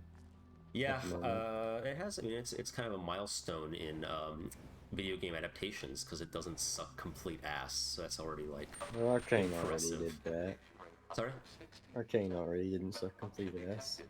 I guess, but Arcane isn't an adaptation of an existing story. That's like why it's good. That's true. I think that's usually what makes. All right, so we're getting corrupted here. Most video game movies are fucking dog shit. Like, I fucking despise the Sonic the Hedgehog one. That's a disgrace. I think, like, the things that makes them decent in any way is, well, I guess for Sonic that's not the case, but, like, original ideas by the creators. So, like, Silent Hill, the movie, not good, but the unique stuff that the director tried to do, I think I can appreciate. Resident Evil, I brought up the Red Queen. The Red Queen I don't is even unique. know if it's worth appreciating the unique stuff the Silent Hill movie tries. I think it's just so shitty that it's like even praising it for that is like, what's the point anymore? I mean, sure, but like Resident Evil, the Red Queen, I thought was actually kind of neat. That's like one of the unique things the movie does compared to the game. I like the idea of that character. Can't remember anything. I don't know if I even saw the first one. I saw at least one of them. Yeah, I've seen like the Nemesis one like 3 times for some reason. I think the Sonic one is generally considered to be one of the better video game movies that's coming out now, but I think that my biggest bone to pick with it is that it's so far from being a Sonic thing. Like I've liked the old Sonic OVA, anime OVA way more, even though it's also fucking trash, like it's really shitty, but because it at least actually resembles a Sonic game. Oh, sure. To at least a greater extent than Sonic hanging around with a fucking New York cop for some reason. Well, you know, Sonic 06, there was that princess or whatever, so there's definitely... Yeah, but that's not as bad. No, it's not as bad, but there is a precedent for, like, random human characters nobody gives a fuck about. Yeah. Yeah, so here we have 2B is corrupted and just suffering. I think I have to go up here. I also think the Mario movie is going to be an absolute disgrace. The trailer looked pretty disgraceful. Just like it's so just they a picked bunch all of the voice members based on who had marketable names to put on the poster. Yeah. I stand by. I like Jack consideration. Black's Bowser voice fine. It's just like the character is now it's Jack Black, so it's just like, is Bowser supposed to be like that silly? Yeah, they're gonna absolutely he's pretty silly, but they're gonna absolutely trample the whole identity of Mario. Yeah, like it's just like the trailer was just like shit happening, like a bunch of shit just happening. It's just like it's very just like action. The Japanese anime video game adaptations, I think, are better because they tend to be a little closer to what the actual game was instead of just like tortuously forcing the game to fit into a absolutely hackneyed and cliched Hollywood movie script and structure. Yeah, which is 100% what the Sonic movie does. Yeah, I think, yeah, I actually, that reminds me, I do want to watch the Nier Automata anime. I hear it's not amazing, but a pretty decent adaptation, which is more than can be said for many adaptations. So there's also a perfectly fine Professor Layton anime movie. Oh, okay, that's fun. Maybe I should go this way. And even Final Fantasy VII Advent Children, despite being shit, I think is at least like closer to being a genuine Square soft game, because I think it was actually Nomura writing it. Okay. So I think that's the thing that I hate the most, is that they just fucking like barely paste a barely recognizable version of the original IP over top of a generic ass Hollywood script for all the American anime and video game adaptations. Mm-hmm. Even if it was just an absolute dog shit movie, if it was at least not doing that, I would respect it slightly more. Like with the Sonic OVA. Yeah. Reminds me of the Hal in Space Odyssey, and like when he starts singing Daisy. Yeah, falling apart, and like you know, she's replaying like old broadcasts in her head, and like I do like my vision and sound is fucked. I like kind of like this part, just like limping through the city trying to avoid enemies and just like falling apart. This is a story. This is a little bit like when Lara Croft hurts her tummy in Tomb Raider, and you have to walk around limping for a little bit until she heals it. 2D has a tummy ache.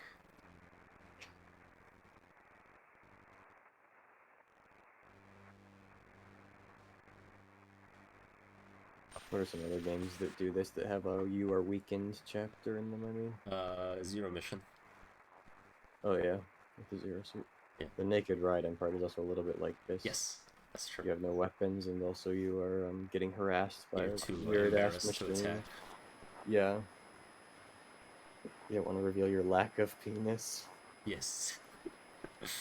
That would probably be more embarrassing than people seeing your penis, is them seeing that you do not have one.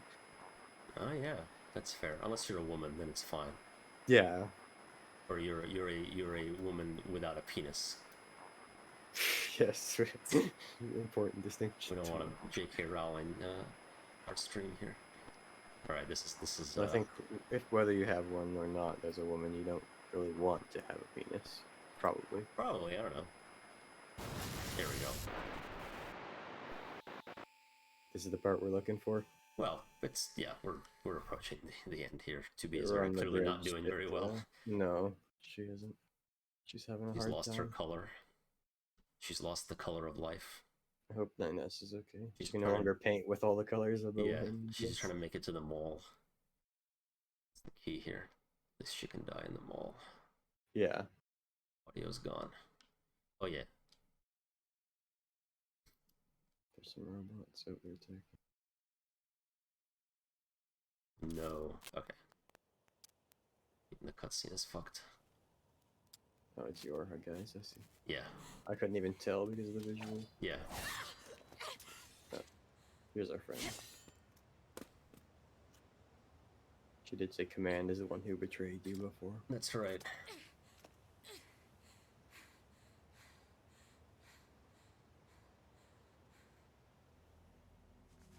And now we're playing this way. Yes. Still black and white. Trying to attack her. Yes, but she's so bad at it we can ignore her. I think she is. She might just be. I don't know. Maybe is just kind of doing her thing. Alright, so this is we see A2's power by just cleaving through Yorha here. Yes. A2's busted. Classic story device in video games. Mm-hmm. To establish. Okay, now she cuts off the bandana. Oh yeah. Oh yeah, A2 never had it. Just to show her red eyes. Just to dramatically punctuate her eyes going red, I see. Mm-hmm. These are my memories. Take care of everyone for me. Take care of the future, A2.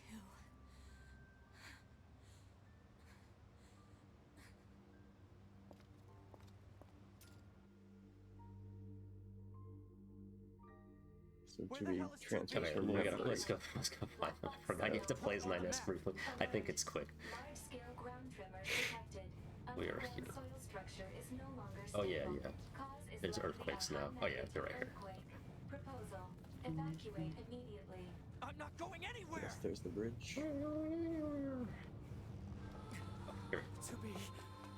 I don't know why. I guess just, let us play for a bit. 2B. 30 seconds of 9S. Uh-oh. Oh, this is all the This is terrible awkward. misunderstanding. Yeah. Wait, I can explain. Oh, she called him. She called him nines. Oh no. 2B. No.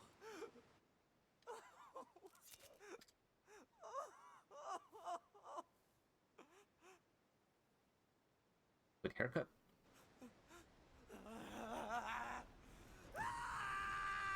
Now he's gonna go Eve. Yeah, just like, well, Adam told him he had the darkness inside him. That's true. He Okay, did now say that. now something is odd is happening. There it is. Uh-oh. It's not very effective revenge. She should No. take some He's tips not a from good him like fighter. this. And has emerged Yeah, from now the these crater.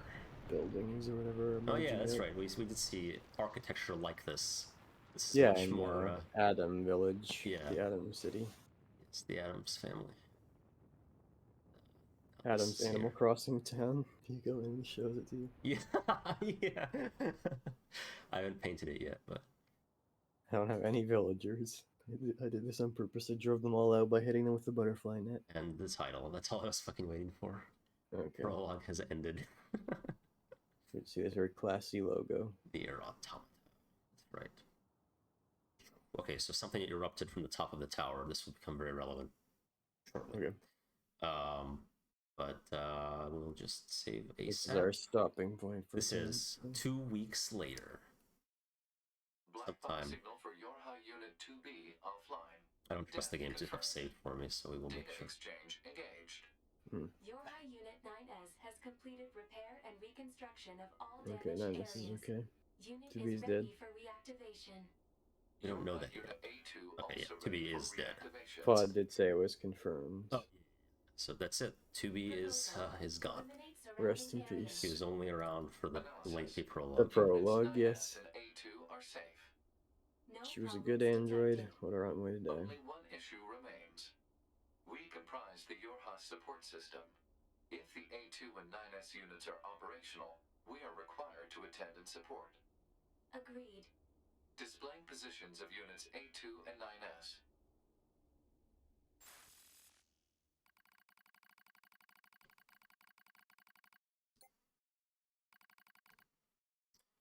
Okay, so we can choose. There's 2 concurrent stories. Okay, so this is basically choosing between I ending C and think- ending D.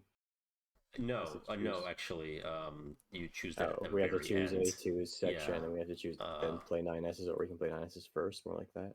Yeah, I think so. Let me just check and make sure I don't have any like story choices here that I'm actually. I want to make sure I. Okay. Yeah. Okay. So we'll start with A2 because we're sick of playing as 9S. Yeah, And we we'll want to just, get a new character. yeah, Try the Give new character. her a shot.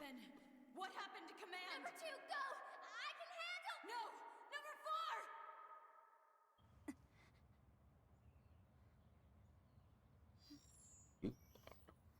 Activation of Unit A2 confirmed. Okay, so here's She's in the the forest. the play Good morning, A2. storyline being divulged. The play storyline? Yeah, it's all about A2 in the first mission or whatever. Oh yeah. Who are you? Tactical Support Unit Pod 042. This The pod has opera, been whatever it tasked is. with providing firing support for Yorha Unit A2. Yes, the Nier Opera. Yeah.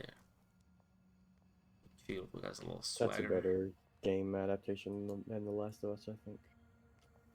It's not much. It's not. Yeah. It's more supplementary material. Yeah. I didn't ask for help. Affirmative. No request was received from Unit A2. Taunt. Literally didn't know how to Extra taunt this taunts. whole time. Rather, Taunt is good if you're good at the game. It increases everyone's damage, so if you just not get hit, you can clear enemies like really fucking quick. And then A2, instead of self-destructing, she can go berserk, which makes her health drop, but makes her attack and like way faster and do more damage. Oh, okay, like the samurai guy from Guilty Gear. Yeah. Sure, I don't know who that is, but yes, exactly. Whatever. It's like I'm helping you whether you like it or not. Drains, but he does more damage. Oh, okay. Alright, let's... a quick... No, come on. Where? Let me save. Huge thing. Alright, we'll get to a safe one. You're pretty useless, you know that? This is like way back in the day, right? That we're seeing right now. No, this is like we're just falling. Oh, okay. Oh no, we're just there.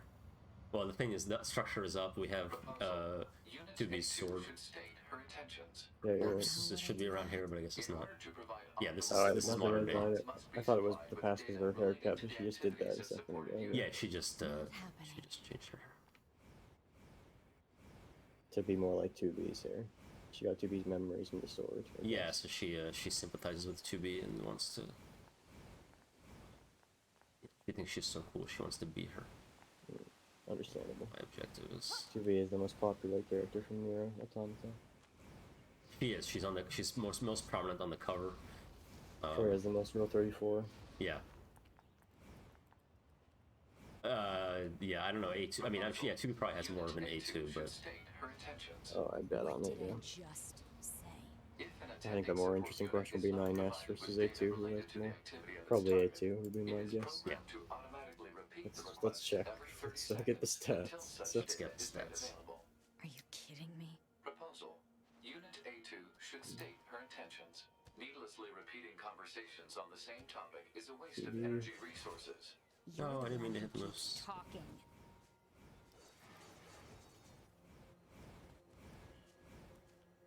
Yes. Okay. There we go. All right. So on that kind of cliffhanger, what's gonna happen next? 2B is dead, but we can still check her email. Does this have story implications? We'll find out. Okay, 2B has the most, then 9S, then A2. Oh, really? Okay. Yeah. 2B has 7,500, 9S has 1,469, and A2 has 669. So okay, 2B, well, 2B is big way lead. ahead. Damn. Big yeah, lead, yeah. 2B. Oof. Well, all right. Well, so we'll end it there, and we will continue with Fire Emblem 4 next time, whenever that is, and then we will probably take. I'm thinking 2 more streams for Nier, but we'll see. I don't remember how long this next part of the game is. I think it's a 2-streamer, okay. At least. So yeah, that's that's like just a lot, already just a lot more stuff is going on. A lot of story Everybody crammed fucking in. died, basically, is what happened over the last... And the bunker blew up. Yeah, a lot of story, a lot of things happening crammed into this little intro. True. So cool. We'll end it there. So this is a cakewalk, and this is a cakewalk. Goodbye, everyone. We'll miss you very much.